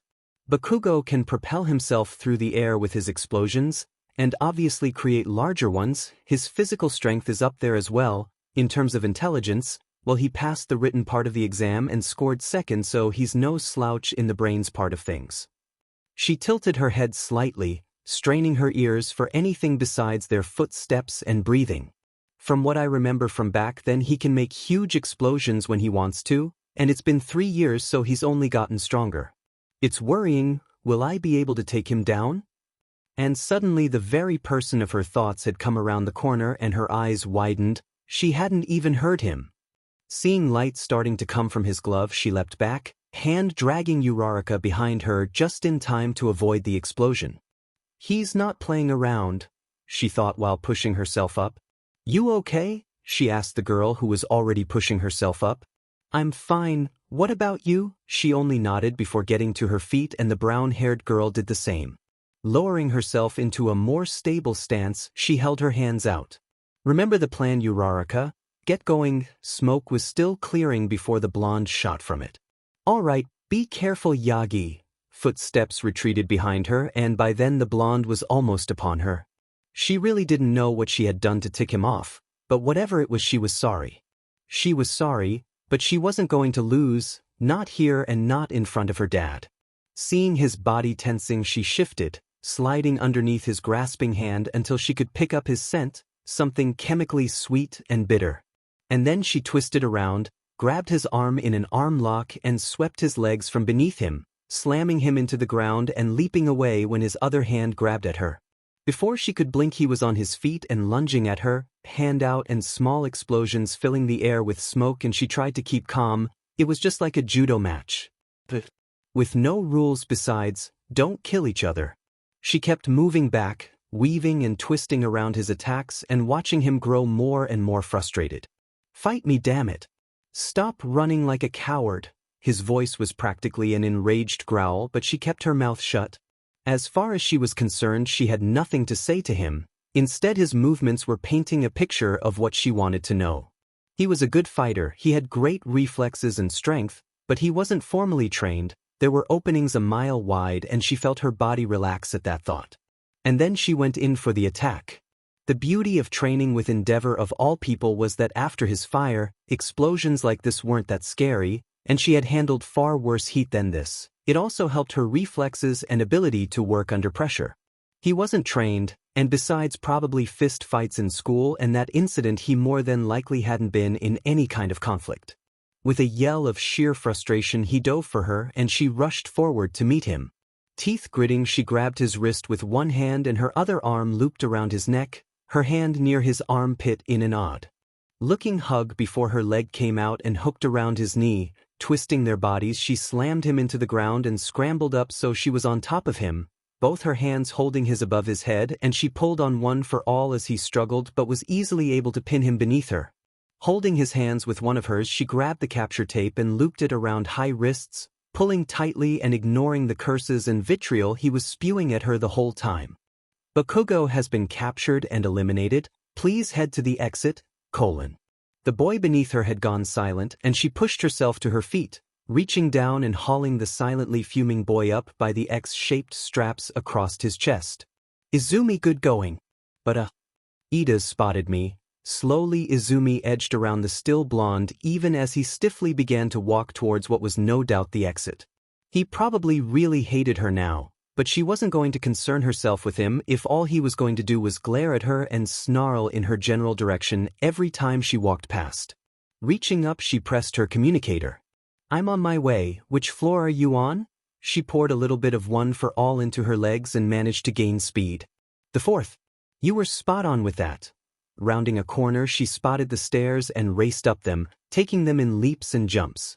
As she finally got to the 4th, she heard a commotion and slowed, glancing around the corner of the door cautiously. Ida was currently keeping Uraraka far away from the bomb while also trying to capture the girl, but that was hard when said girl kept floating herself away from his grasp. Taking a deep breath, Izumi kept a close eye on the suit of armor zipping back and forth before making her move when his back was turned. Clenching her teeth so no sound escaped her, she locked her arms around his and looped them around the back of his neck as well, both her feet kicking the backs of his knees, and she leaned back, dragging him to the ground with her. Uraraka! The tape! She yelled as the taller male struggled against her, but it was useless. The brunette tied the tape around his wrist, and just like that, they had won. That's one way to subdue him, the pink-haired girl laughed as they watched their green-haired classmate force the explosive blonde to the ground, legs on either side of him and hands pinning his beside his head. In the back, Mineta whined at how lucky he was. Beside the screen, a cloud of blackness hung around the number 1 hero, and after a second the entire class of 1A were edging away from him. She stared at the crowd before her in shock, green eyes wide. There were reporters, and a lot of them. They were milling about the area, voices raising and falling, and she felt anxiety creep into her stomach. How was she going to get onto school grounds with all of them? Did she just shove her way through? But wasn't that rude? Looking down at her wrist, she tilted it and gulped at the time on her watch before she gripped the strap of her book bag tighter. She had to get to class soon, and the only way to get to it was through the wall of people in front of her. Taking a deep breath, she was about to approach before pausing. If reporters were mobbing the school, maybe she shouldn't get closer like she was. Quickly she reached up and loosened her tie, pulling it over her head and tucking it into her book bag, and unbuttoned her blazer, folding it inside out and over an arm so she wore only her white undershirt and skirt. After a second she pulled out one of her notebooks and a pen and hoped her little disguise would work. Slowly she edged into the swarm, heart in her throat, but no one really looked at her too closely as long as she kept her head down. As she got towards the front, she heard a woman's voice exclaiming how a man looked rough, and she peeked in between a few men and felt relief fill her when she spotted her homeroom teacher. Breaking from the group, she power walked over. Hey, that's a student. One realized, and her face blanched, and she bolted, sprinting quickly towards her teacher and ducked underneath his arm that he held out to keep the reporters away. I'll have to ask you not to harass the students. Her heart was pounding and she released a slow breath, jolting when a hand rested on her shoulder and she was led further onto school grounds. Please leave, Aizawa-sensei's voice drawled to the reporters behind them, and she watched as metal doors slammed shut. That was quick thinking. She looked up and gave a sheepish smile. Thank you. She placed her notebook and pen in her bag, withdrawing her tie and looping it around her neck. What's with that, though? She asked, and he released a sigh and began walking towards the entrance, and she hurried to follow him. Word's gotten out All Might's working here, so of course the vultures have come to sniff around. Nothing but trouble, that man. She winced slightly at the grumbled tone, only to frown at her tie as it somehow resembled a stunted tail. She really needed her dad to teach her how he managed it. He always prepared her tie for her and left it loose and on her desk when he left before her. Darn it! She untied it and settled it around her neck again. She had to quickly stop because her homeroom teacher had halted and she looked up to see tired eyes looking at her with a raised eyebrow and she flushed, hands tightening on the tie as embarrassment filled her. A bone-weary sigh escaped the man and he lifted a hand, beckoning her closer and her eyebrows furrowed in confusion but she moved closer, squeaking as the tie was pulled from her hands and looped around her neck again while her teacher crouched in front of her. "Watch closely, kid." Green eyes glanced down as he slowly looped the tie around, repeating the motions a few times and tightening the fabric before loosening it. "Now you do it." His hands dropped to rest on his knees and she gulped but repeated the motions he had just shown her, and while it was a tad crooked it was worlds better than her first attempt. "You'll get better at eyeing the length as you do it. Now get your jacket on and head to class." He stood and she hesitated slightly before smiling up at him. "Thank you, Aizawa-sensei." She bowed before hurrying to her homeroom and couldn't quite push away the smile. When she had first seen him she thought Aizawa-sensei was harsh and cold, but that was not something a cold person would do. Aizawa-sensei was a lot kinder than he first appeared. It was nice to see another side of her teacher. Getting to class she opened the door on a conversation regarding the predicament she had just escaped. "Seriously? They practically mugged me at the school gates. I thought I was a goner for a second." Kaminari exclaimed and Tokoyami nodded. "They too tried to overwhelm me." "Izumi!" She looked over just in time to be hugged suddenly by a bubbly pinkette and managed a slight smile. "Are you okay? Did you get past the reporters all right?" Mina's face was pulled down in a slight frown and the green-eyed girl smiled to reassure her. "I managed all right. I actually took my tie and blazer off and pulled out my notebook. I guess I looked enough like a reporter or just a curious kid to fly under the radar until I got to the front." She pulled said notebook out with an unsure smile while the other girl's eyes lit up. "That's so smart. I wish I had thought of that." Izumi shrugged and moved over towards her seat. "Shouldn't Aizawa-sensei be here by now, though?" This time it was Achiko who spoke up and Izumi was curious as well. Was he caught up by something? Everyone quiet down, and just like that all noise stopped as a familiar bedraggled man shuffled into the room. "We're starting today with something different." Apprehension started to build in her and she swallowed thickly. "You'll be picking a class president today." He reached underneath his desk and pulled out his yellow monstrosity of a sleeping bag, but Izumi wasn't paying it too much attention. "Class president? Something normal like that?" It caused her to almost want to laugh that it wasn't something like, well, training with robots. It wasn't that far from a possibility after all. And then chaos erupted, with her classmates each wanting to be class president and Izumi shrunk in her seat. That was the last thing she wanted. She had a taste of responsibility at the orphanage and didn't fancy wrangling teenagers with quirks and trying to get them to behave. She didn't envy her teachers at all. "I don't really care, as long as you pick one. You have until the end of class to do so." And with that her teacher curled up to sleep and she felt a pang of worry for the man. He always looked so tired and she wondered if he was taking care of himself. It couldn't be easy to be working all night as a pro hero and then teaching. "We should hold a vote." Yaoyorozu finally spoke up and walked to the blackboard. "Each person can vote once, but not for themselves." She wrote out each one of their names and gestured to it. "Just put a tally next to the person you think would be best as class president. And after everyone has voted we'll have our answer." Izumi watched each person go up and blanched slightly when Mina and then Shudo put a mark beside her name. Getting up she thought about her answer before putting her vote next to Shudo's name. Partly out of knowledge he'd make a good class president, partly as payback. Eventually though it was decided that Ida would be class president and Yaoyorozu would be vice president. Letting out a relieved sigh, Izumi reclined back in her seat, head falling back to gaze up at the ceiling. Turning her eyes towards the front she thought about what the rest of the day held and pulled out her notebook. Walking to lunch after their latest class, Izumi hummed to herself. Mina had been called away and Izumi took a second to scan for the other girl before a familiar head of purple hair caught her attention. Green eyes going wide she found herself perking up, arm raising.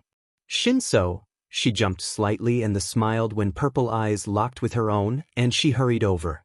"It's nice to finally see you again." She couldn't help the smile, but it faltered slightly at the boy's slightly stunned look.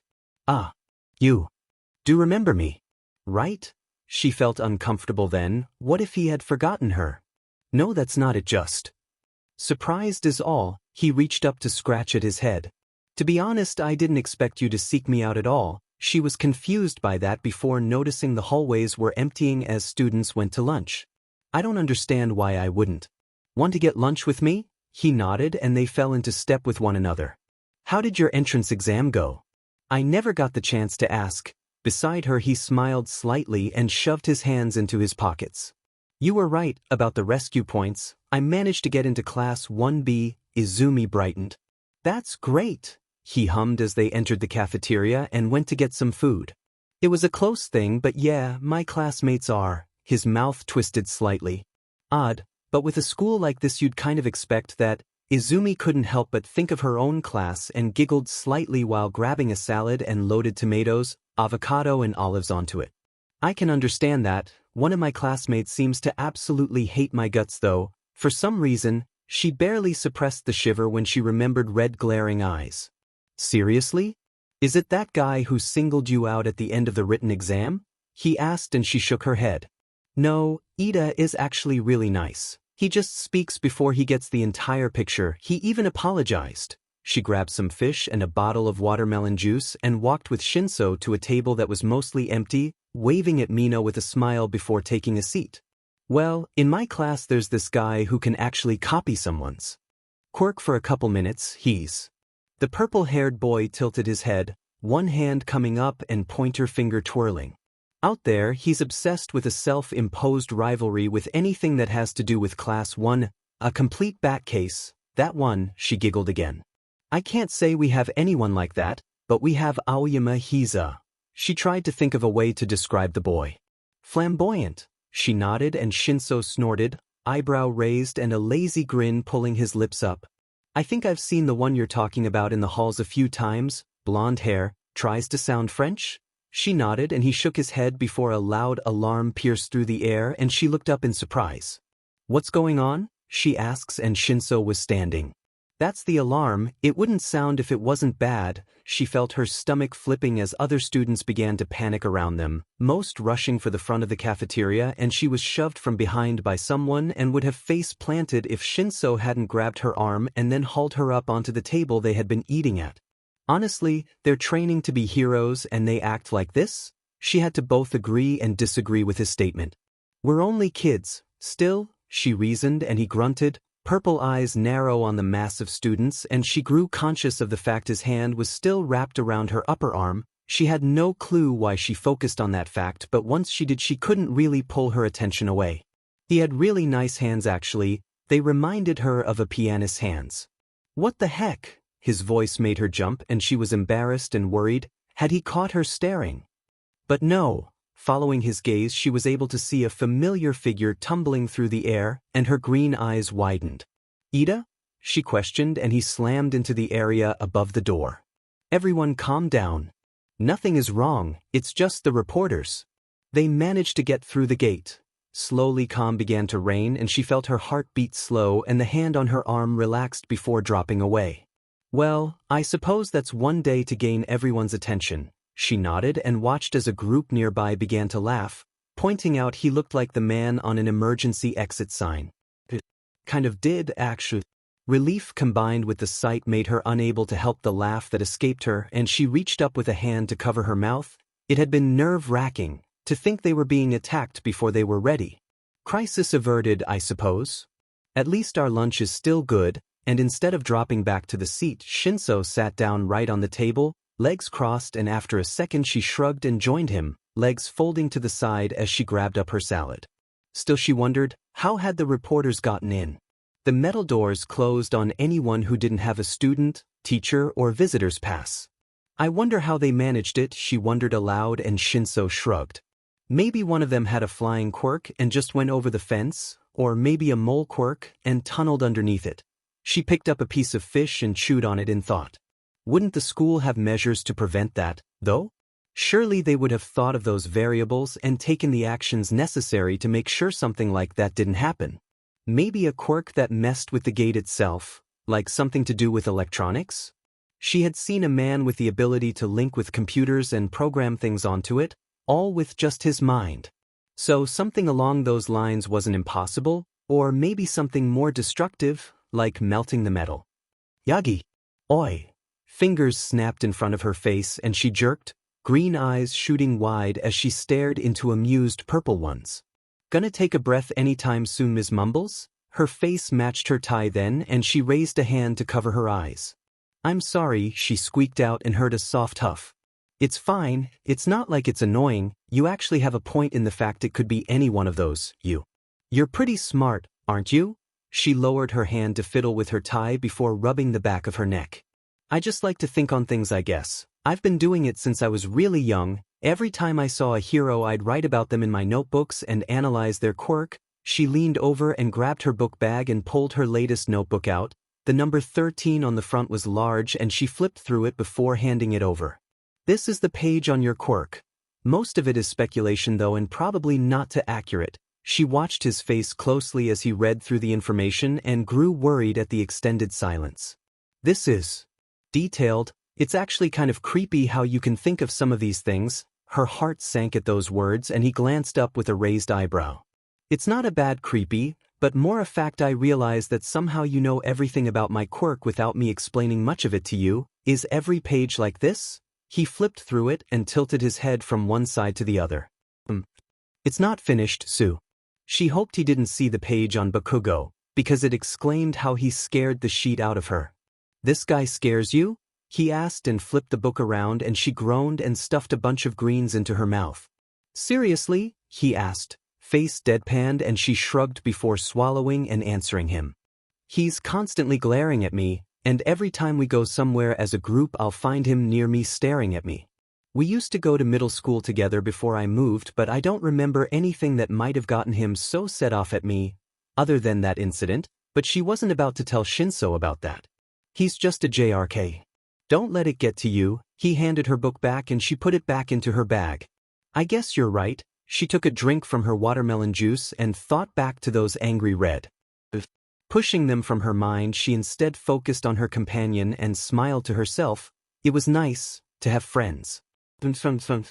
Getting home after school, she felt tension she didn't know she had leave her and smiled slightly. She was home before her dad because he had to speak with the other teachers after the whole invasion of the reporters, so she was there by herself. Maybe she could make her dad's favorite? He said he wouldn't be back until around 5:30 and it was currently 3:40. She had enough time to hurry to the grocery store before he got back. Quickly changing into some black jeans and a tank top with a dark blue hoodie, she went into the entranceway and opened a jar there. Her dad usually put spare money there if she wanted to order pizza while he was away or if she felt like going to grab some groceries. Pulling what she figured she'd need plus a little extra just in case, she slipped her shoes on and tucked her wallet into her pocket before leaving the house, locking it behind her while pulling her phone out. 3:48 p.m. Heading to the grocery store to pick a few things up. Just wanted to let you know. She hummed softly as she exited their yard and shut the fence behind her with her hip when her phone pinged. 3:50 p.m. Alright, be careful and I love you. Laughing face. She snorted softly. While there were a lot of things that showed her dad lived in America for a while, the most blatant was the fact he was a very easily affectionate person. She couldn't say she minded all that much. 3:51 p.m. Love you too, Dad. Get home soon. She put her phone back into her pocket. She took in a deep breath and released it, thinking back on her classes. It seemed ever since she had gotten to UW her life had taken a turn for the hectic, but she had friends, she had teachers who looked at her and paid attention, and she had a dad. It was a novel experience to have someone care about her. Getting to the grocery store, she grabbed a cart and pushed it into the meat section and began looking at their steaks. Her dad was always a huge fan of American cuisine and his favorite was the classic steak and baked potato. He couldn't eat a lot, but if she made a bunch he could have the leftovers for his lunches the next day. She only wished beef wasn't so expensive. It wasn't like they couldn't afford it, what with her dad's hero work and now his job at UA. But she supposed it was because when she lived at the orphanage they never had any beef besides for big celebrations. Finally deciding on a pack of 4 large ribeyes, she placed it into the cart while trying to not look at the price because holy shit, that was expensive. She was only glad she had thought to bring so much money. Next she went to look at the potatoes and thought on how she would include it with his lunch tomorrow, maybe make a few into baked potatoes and the rest into a cold potato salad. Nodding her head, she got the ingredients for that along with some barbecue eel for herself, She had always liked it. Nachan. The voice made her freeze and her breath stalled in her chest. Very slowly she looked over and stared into matching green eyes. Why you? She asked in shock, and his face brightened before he ran over, and she staggered when arms wrapped around her waist, confused when she felt him shaking before panicking because he was crying. You, why are you crying? Her arms wrapped around his shoulders and she rubbed his back. I missed you, I thought I'd never see you again. She was shocked. Why would he care about a girl he barely knew? He didn't know she was his sister, so. Why? He didn't know, right? It's okay, I'm still here, it's not like I moved continents. She tried for a bright tone and got a sniffle in response and wondered if he was also cursed with frail emotions. I'm sorry Mom hurt you, Nachan. She felt her heart give a hard thud and ignored the looks people were shooting them. They didn't matter at the moment. It's not your fault, you. Don't ever think something like that is your fault. She felt like she was meaning more than the incident in that hallways, and maybe she did. Because it wasn't, he didn't make her mother do all the things she did. The woman had made her choices and now she had to live with them. Thin arms tightened around her before he leaned back, and she couldn't help a slight smile and reached into her pocket, withdrawing a handkerchief she had taken to carrying around now because of her dad. Now she used it to dry the boy's tears and clean his face. There now, no more tears, okay? He looked like he was about to burst into more tears, but he instead hiccuped and gave a shaky nod. Better? She asked, and he gave another more surer nod before taking a small step back. His hand still held her sleeve though, and she took a fortifying breath herself. I'm still sorry. If things had been different. His fingers released her sleeve and her world tilted slightly. Different? No? The words were hesitant and she prayed that he didn't, but when he gave a shy nod she reached out and gripped her shopping cart so she didn't fall over. He knew. I won't tell Mom, I know. I won't tell her anything, just. Please. His green eyes were wide and watery and she suspected hers were the same. I don't want you to go away again, Nachan. I know you have another family and I'm happy for you, but I want to still talk with you and see you. She drew in a slow breath and tried to order her thoughts.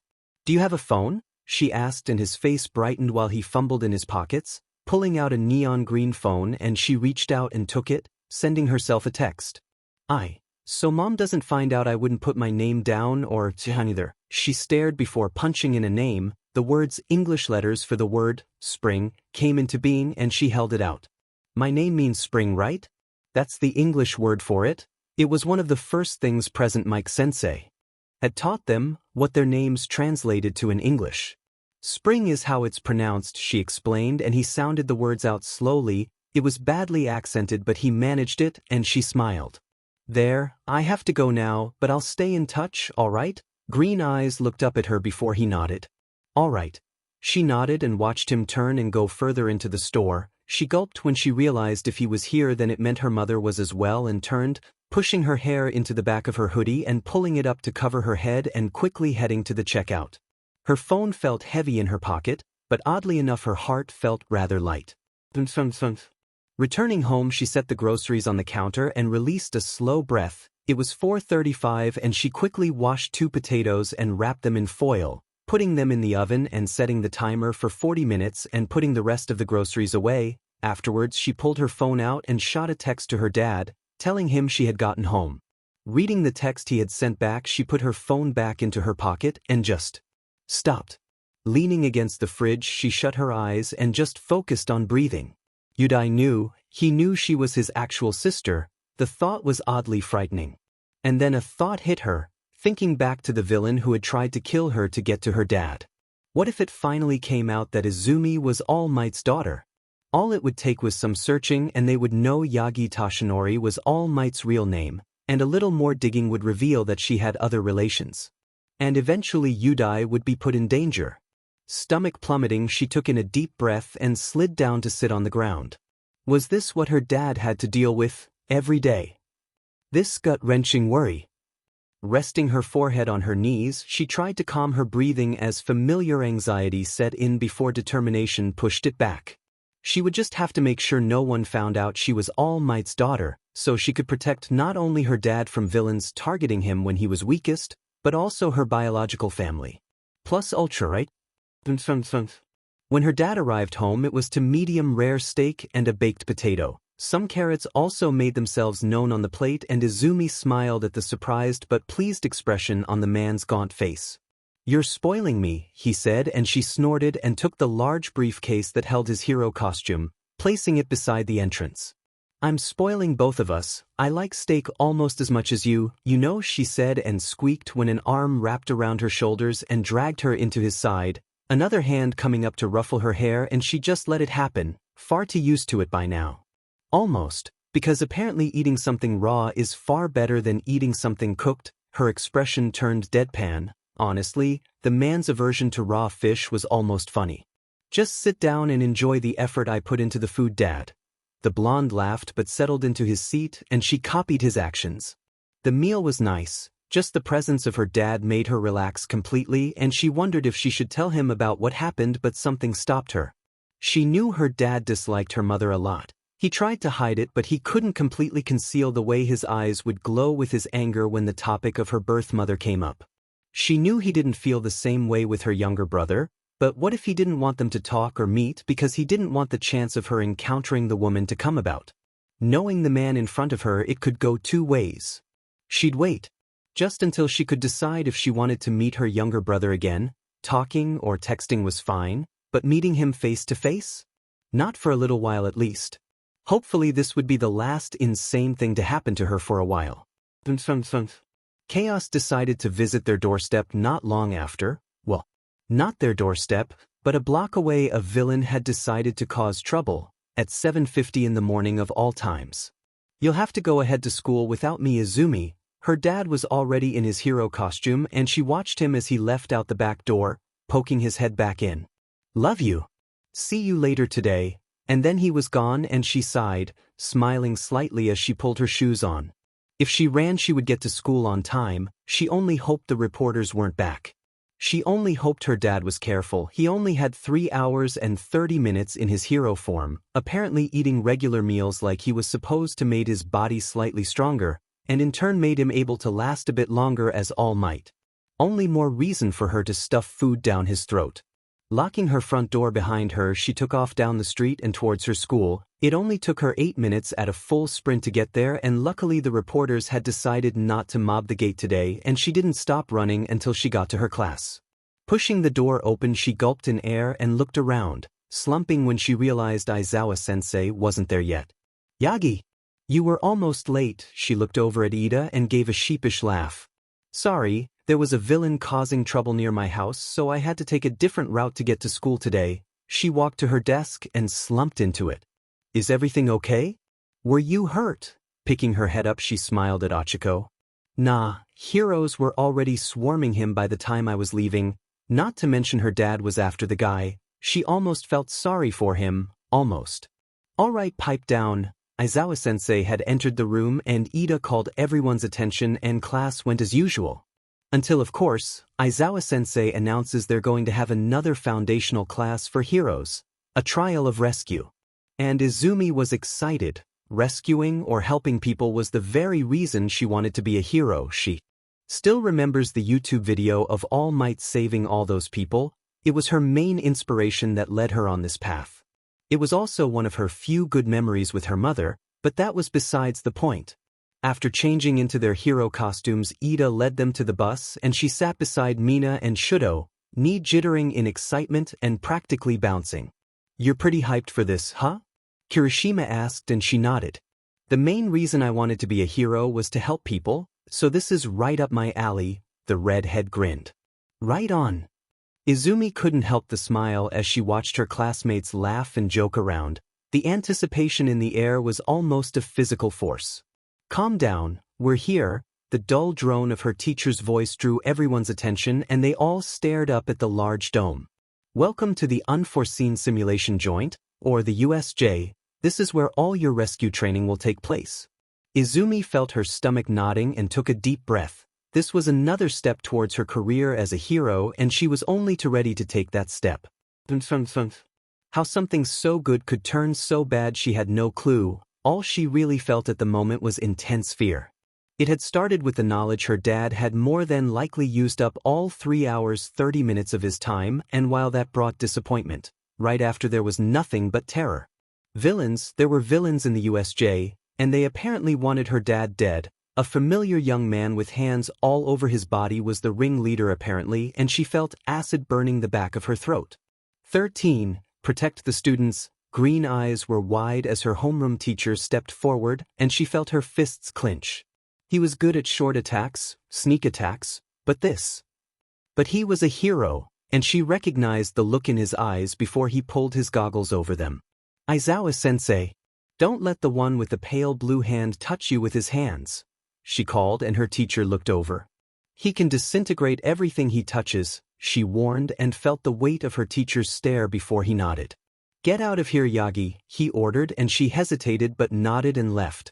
She wasn't anywhere near skilled enough to fight, and would only distract him besides.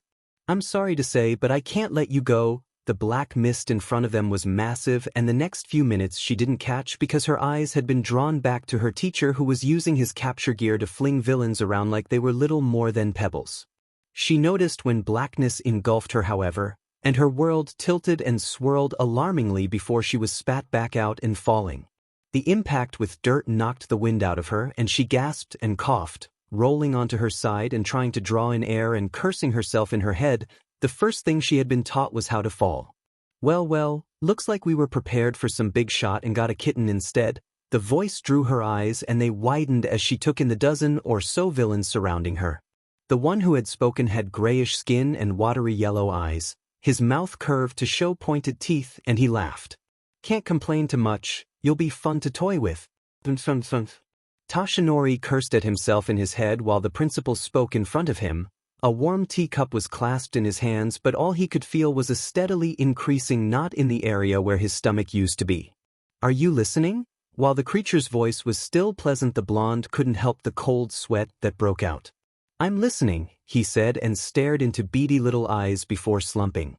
I'm not. He sighed and set the cup down to anxiously run his hands through his hair, and he had to stand and move, so he did, pacing the length of the room. Something's bothering you. Again another statement, and he found his head nodding. That feeling in him was building, and he felt his fight or flight instincts roaring. Something was wrong. Blue eyes were practically glowing as he looked at the white figure on the couch. I've got a bad feeling, he said, and they both went silent as a soft crack echoed in the room. Two pairs of eyes turned to take in the cracked teacup that sat on the coffee table. You go ahead, I'll gather the rest of the teachers. But Tashinori had already left the room. He had 25 minutes left. He only prayed it was enough. Izumi had learned something. Sparring and actually fighting for your life were vastly different. She had also learned something else. Fighting actual villains with their own unique quirks was a lesson in multitasking. Sucker punching a person across the face who had a really annoying ability to turn his hands into cables. She was glad when he collapsed onto the ground in a heap. I thought this would be easy, she heard a tall, thin woman yell and focused on her. She had remained back from everyone else, and so she either had a weak quirk or a strong one, and just was weak physically. Deciding to take her out of the game, she rushed forward, and the woman jolted, scrambling back, and their eyes locked. And then pain exploded in her entire body, and she stumbled, green eyes wide in shock and her mouth opened, hands gripping her stomach, and she barely staggered to the side and tripped, balance thrown off, and her mind a jumbled mix of pain and fear. She had a strong quirk then. Could she make someone hurt just by locking eyes with them? Pushing herself up, she pushed the pain away and rushed the woman again and brought her arm back, punching the other woman in the stomach hard enough to make her fly backwards, and Izumi hissed as pain radiated from her arm and glanced at it. It wasn't broken, but she was pretty sure she had fractured it. And for some reason her arm looked weird, but she couldn't look too closely. Instead, she forced herself to focus on the last two villains, and through sheer will alone she took them both down, glad they were relatively weak. Afterwards, she was able to collapse against a tree and tried to breathe through the nausea. With a weak groan, she pressed her forehead into the bark and used the tree to claw her way back to her feet, head spinning as she swayed. Her body felt odd, like her center of balance was different. Did the woman's quirk cause pain and vertigo? Raising a hand, she pressed it over her eyes before pausing and running her hand along her jaw before pulling back the appendage and looking at it. Her hand was different. Reaching into her back pouch, she pulled out her phone. She didn't have a signal, but she didn't need it. Turning on the camera, she switched it so it showed her and nearly dropped it. Her face was different. She still had the same coloring and features, but she looked like a boy. Heart racing, she reached up to her chest and nearly shrieked when she felt only flatness and pulled her shirt back to see flat pectorals. Feeling her breath coming too fast, she cautiously shifted her legs and felt something that had not been there that morning. Face red and eyes huge, she whimpered and pressed her face into the tree. An explosion made her jolt, and she took a deep breath. Right, villains. She didn't have time to. She didn't have time for this afterwards. She would deal. Pushing from the tree, she stumbled, stiffening as her steps jolted and faltered. Her center of balance was higher than what she was used to, so when she broke into a run, she tripped a few times, nearly falling on her face, but she managed to make it to the main area of the USJ and watched in awe as her teacher was still fighting and holding his own.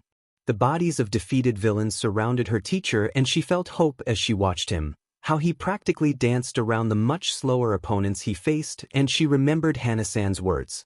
If they can't catch you, then their power is useless. But then she noticed the man with the hands began to go after her teacher and felt her heart begin to race, almost cheering when Aizawa-sensei grabbed the man's wrist and twisted it, and even from where she stood she heard something crack, though it was nearly drowned out by the man's scream of pain. A black mist formed around them and yanked the hand man away from her teacher, and she watched her homeroom teacher run after them. And then the man screamed something at the large beast with an exposed brain, and it moved forward, and her eyes widened in horror when her teacher hit the ground underneath it. Things seemed to move in slow motion and too fast all at once, and in the white noise she watched blood slowly spread around the fallen hero. Something in her stomach heaved and cast her mind around for anything, something to help. Hey! She didn't recognize the voice that spoke, but found her feet moving her forward, hands coming up and fists clenching. How's your stomach? Have you finally managed to eat something besides baby food yet, you a-hole? She realized in shock that the voice actually came from her. It was slightly deeper than her own, and the pitch was off-putting. And then her own words registered around the same time. The man's head slowly turned to stare at her, a single red eye focusing on her, and she wanted to hide at the gleam. The word was hissed and his hand raised to point towards her. No, mu, kill him. Green eyes widened before all light was blocked out, wind pushing her hair back, and she looked up into lidless eyes. The creature lifted its hand and she heard a scream. Lifting her own arms, she channeled one for all into them, and as the arm came down she felt fear grip her. Then its arm came down, there was a flash of pain and then darkness. Dust lingered in the air, but that wasn't important. Every bone in his body felt like it had been ground to dust, but that wasn't important. Slowly he saw blood spreading and felt like he was about to vomit. Horror made his blood into ice as he fought to push himself up. He had failed, and now. No, the girl wasn't dead, she wasn't. Shota refused to think the girl was dead. He didn't know what to do with himself if dash. A laugh drew his attention and he stared uncomprehending at the villain. His head was thrown back and he was cackling like this was the funniest thing in the world, as if he hadn't just ordered that monster to. Yes, one mission accomplished, All Might's precious son is flattened.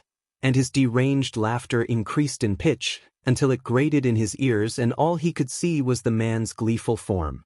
Rage burned like a small sun in his stomach and his entire form shook as he pushed himself to his feet. He was going to make the little bastard pay. He'd break every bone in the man's body. Eyes bleeding red, he felt his hair fly up and gripped his capture gear, but staggered when the door to the flew off its hinges. Turning, he stared in shock as All Might stood there at the top of the stairs.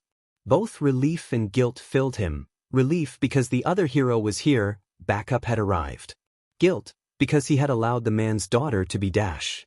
The sight that greeted him upon bursting through the doors made Toshinori's stomach sink. Aizawa was beaten bloody, looking like he could barely stand on his own 2 feet, let alone fight. His students were scattered around and watching the scene, and there was a monster towering above everyone, and there at its feet dash. He didn't think he was breathing as he took in dark green hair and a crumbled form, blood creating a pool around her, and he was already moving, fist punching the creature away from the still form, and he felt his lungs heaving for air as he gathered her up. She was still, not moving a bit as he cradled her small form close, and there was an odd ringing in his ears. Aizu? He asked softly but got no answer. Her eyes were shut and blood ran from her forehead.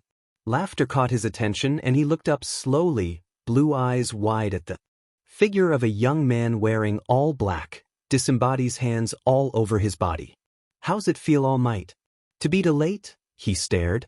Izumi, she was silent and broken in his hands, blood coated her and she was not moving. His mind flashed back to his teacher, her broken and bloody form, green hair loose from its usual style, and the overlapping images were almost enough to make him that thing. These people had done this. Aizawa, do you think you can get Aizu somewhere safe? He asked, ignoring the creature that lumbered forward slowly and instead approached the other teacher. All Might. The man's voice was ragged, but the blonde just pushed his daughter into the other man's arms. He didn't blame Aizawa. No, the blame rested on these villains and on himself. One for all burned through his veins, and he stood to face the people who had done this. Hands tightening into fists, he leaned forward and pushed himself towards the purple villain and raised his fist. The first strike was like a gunshot going off, a shock wave blasting the area, and Aizawa held the small figure tighter, pushing his aching body to its feet. He had to get her away. Away from this, he had to keep her safe. He wouldn't fail her again. Holding her like this, he felt the small shallow breaths she took, and while it reassured him that she was still alive, the fear he held didn't go away. She had a bad head wound and both her arms looked broken. She no doubt had internal injuries. Aizawa-sensei? He breathed out in relief at seeing Ishido. Just seeing one of his students alive and okay made him nearly collapse, but he held himself rigid.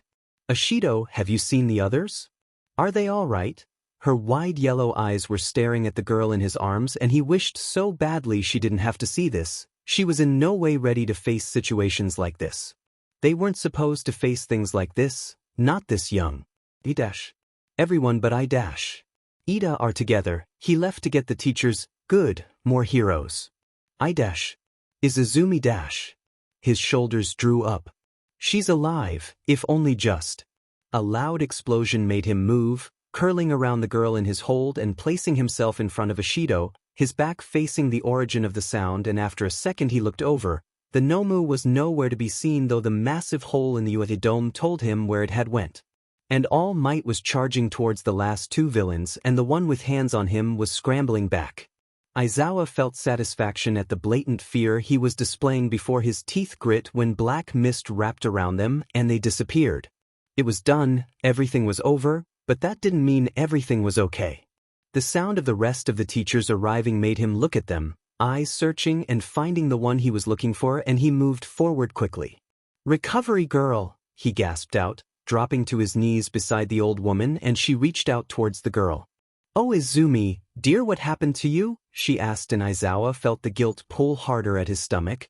The large form of All Might had joined them, and Aizawa's head began to spin, relief and worry mixing together in an odd medley before he slumped to the side, barely registering arms grabbing him before he joined his student in darkness. The hospital room was silent except for the soft beeping of the heart monitor and the light breaths. It should have been reassuring, but all the blonde felt was crippling worry and a crushing sense of guilt and self-loathing. It was his fault. If he had gotten there quicker, had been there in the first place, this wouldn't have occurred at all. She'll be fine, Tashinori. The words came from a short woman who was busy typing away at a computer. It's remarkable really, considering. Blue eyes stayed fixed on the figure in the bed. 2 broken arms, a concussion and some damage to her shoulder, a nasty gash on her forehead, and of course those odd muscle strains, but nothing that can't be taken care of with a little TLC. The man closed his eyes with a sigh. True, it could have been worse. And if he had gotten there any later it would have been. The only ones really injured had been her and Aizawa. But it still didn't help the guilt. She should be waking up soon, so stop moping around. The blonde let out a slow sigh. Easier said than done. It was dark, but that wasn't what held her attention.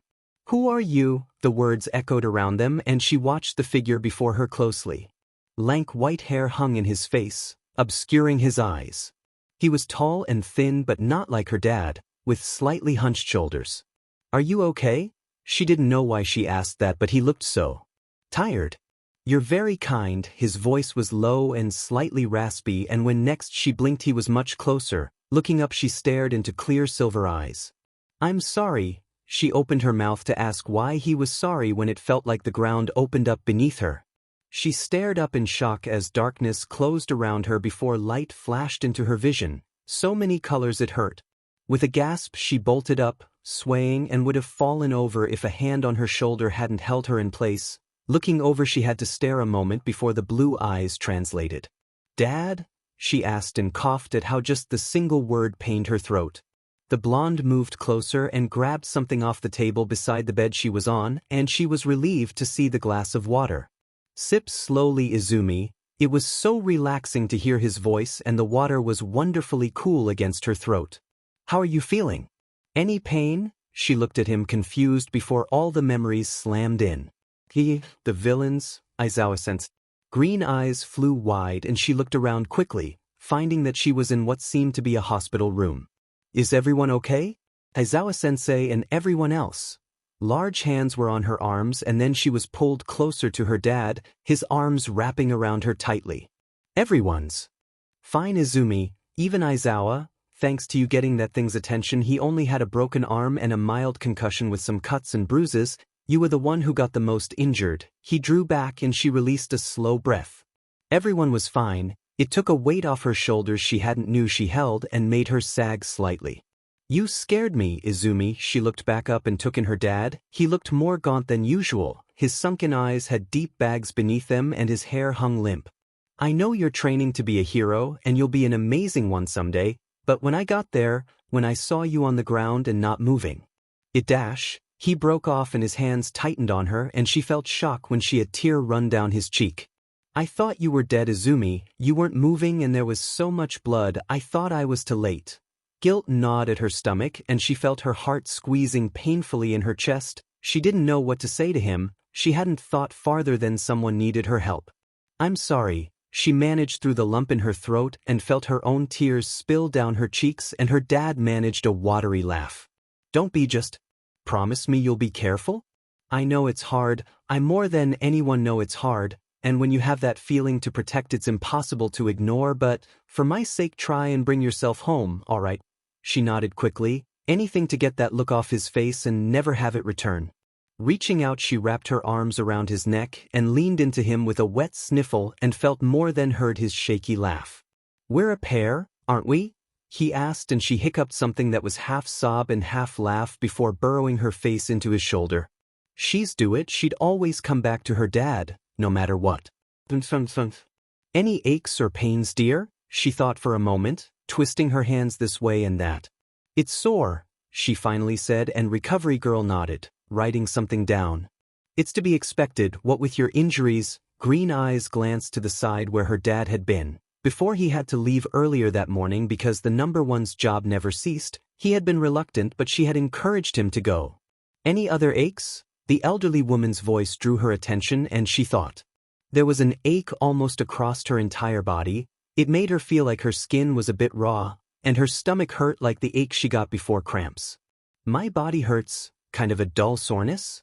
And almost like PRD cramps, but more mild, she said, and the woman frowned before hopping off from her chair and moving over to her, poking and prodding at her gently. Did you fight anyone before your injury? She asked, and it only took a moment for Izumi to remember the woman with her odd quirk. Face draining of color, she fought to keep from ripping the clothes from her to check, but her white complexion didn't go unnoticed. Izumi? She shook her head quickly and took a deep breath. She was a girl again, she could feel it. When the villain with the warp quirk did. Well, whatever he did, I was dropped I think into a forested area with around a dozen or so villains. They were easily taken down and I was going after one of the last ones, a woman when our eyes met. She shuddered slightly and flushed. It felt like my whole body had been set on fire and I had an intense sense of vertigo but managed to take down both the woman and the last guy, but when I checked myself over I was. Well. She fiddled with her sheets and finally blurted it out. I was a boy. Her face was red in mortification and remembered terror. A gender change quirk? The older woman asked, and Izumi nodded and she hummed. It would account for why you ache all over and the minor muscle strain you had over your entire body. Changing gender isn't the easiest on the human body, especially if it is for such a short period of time. The woman walked over to a drawer and pulled it open. A fair warning, you'll probably experience your menstrual cycle within the next day or so now that your body has healed. From what I know of gender switching quirks, it resets the body, if you will, not to the point of regressed age but more that your hormones have gone back to the start. Recovery girl seemed to have found what she was looking for and shut the drawer, coming over with a bar of chocolate and a bottle of Midol, and Izumi sighed and grabbed both items. "Great," she muttered and got a friendly smile from the older woman. "Luckily for you, though it seemed it was short, I've known some that can be quite long, stretching into months or even for a full year, depending." Izumi's face went white in fear and the woman laughed. "Don't look like that. They can be quite useful if a couple wants to have a child, but can't do to being either both female or both male." She shrugged and went over to her desk again, and Izumi could see the logic in that. But it didn't mean she wanted to be a boy, ever. Never again. Opening the chocolate bar, she bit into it and barely held back a sound that would probably embarrass her, but choked when a knock came at the door and a familiar bedraggled man poked his head in. "Ah, you're up," he said. He had a bandage around his forehead and his arm in a cast, but other than that he was relatively unhurt. "And you shouldn't be. Didn't I tell you to rest?" "This isn't resting." Recovery girl was giving the tired man the stink eye, but he only grunted and shuffled over to the chair beside Izumi's bed and stared at the older woman. She slanted him a look before huffing. "Fine, I can see when I'm not wanted," and she got up and left, leaving her alone with Aizawa-sensei, who was staring at her fit to light her on fire. "What you did was foolish," he said, and she flinched like she'd been slapped. "You didn't plan anything, you didn't get any help, you very nearly got yourself killed." With each of his points her head lowered and her shoulders hunched. "If you think I condone anything that you did, then you're wrong. You should never have gotten involved. Do you understand?" She felt tears burning her eyes but swallowed them back. "But if I didn't, you would have dash." His sharp voice cut her off. "It doesn't matter. I am the teacher, I am the adult here, and it's my job to protect you, not the other way around." She squeezed her eyes shut at his raised voice. She hadn't ever heard him raise his voice before. "But she dash. I don't regret it." Her voice was choked with suppressed tears and she se in a deep breath. "You might think I'm dash. That I'm reckless or foolish, but dash. But I don't regret it. You're alive and that's what matters. We're both alive. And I want it to stay that way." There was a long silence before a groan came from the man beside her. "Someone save me from self-sacrificing fools." The words were practically growled, but she jerked when a hand landed gently on her head. "I'm angry at you for doing what you did, and if you attempt it again I'll tie you up and chuck you in a padded room and throw away the key. Got it?" She looked up and nodded, sniffling, and he deadpanned at her teary face, his hand awkwardly patting her head like one would a cat. There, no more tears. You really are a problem child, aren't you?" Unable to help it, more tears poured from her eyes and his eyes widened slightly. "Hey, stop it, no more crying." "Damn it," he was looking around, but she ignored that and moved forward, throwing her arms around him and hugging him tightly as she bawled into his chest. The black-haired man flailed in panic, eyes wide as he tried to figure out how to extract himself and get as far away from here as possible. Outside in the hallways, recovery girl cackled to herself, served the boy right for upsetting the poor girl when she was hyped up on medications and premenstrual hormones.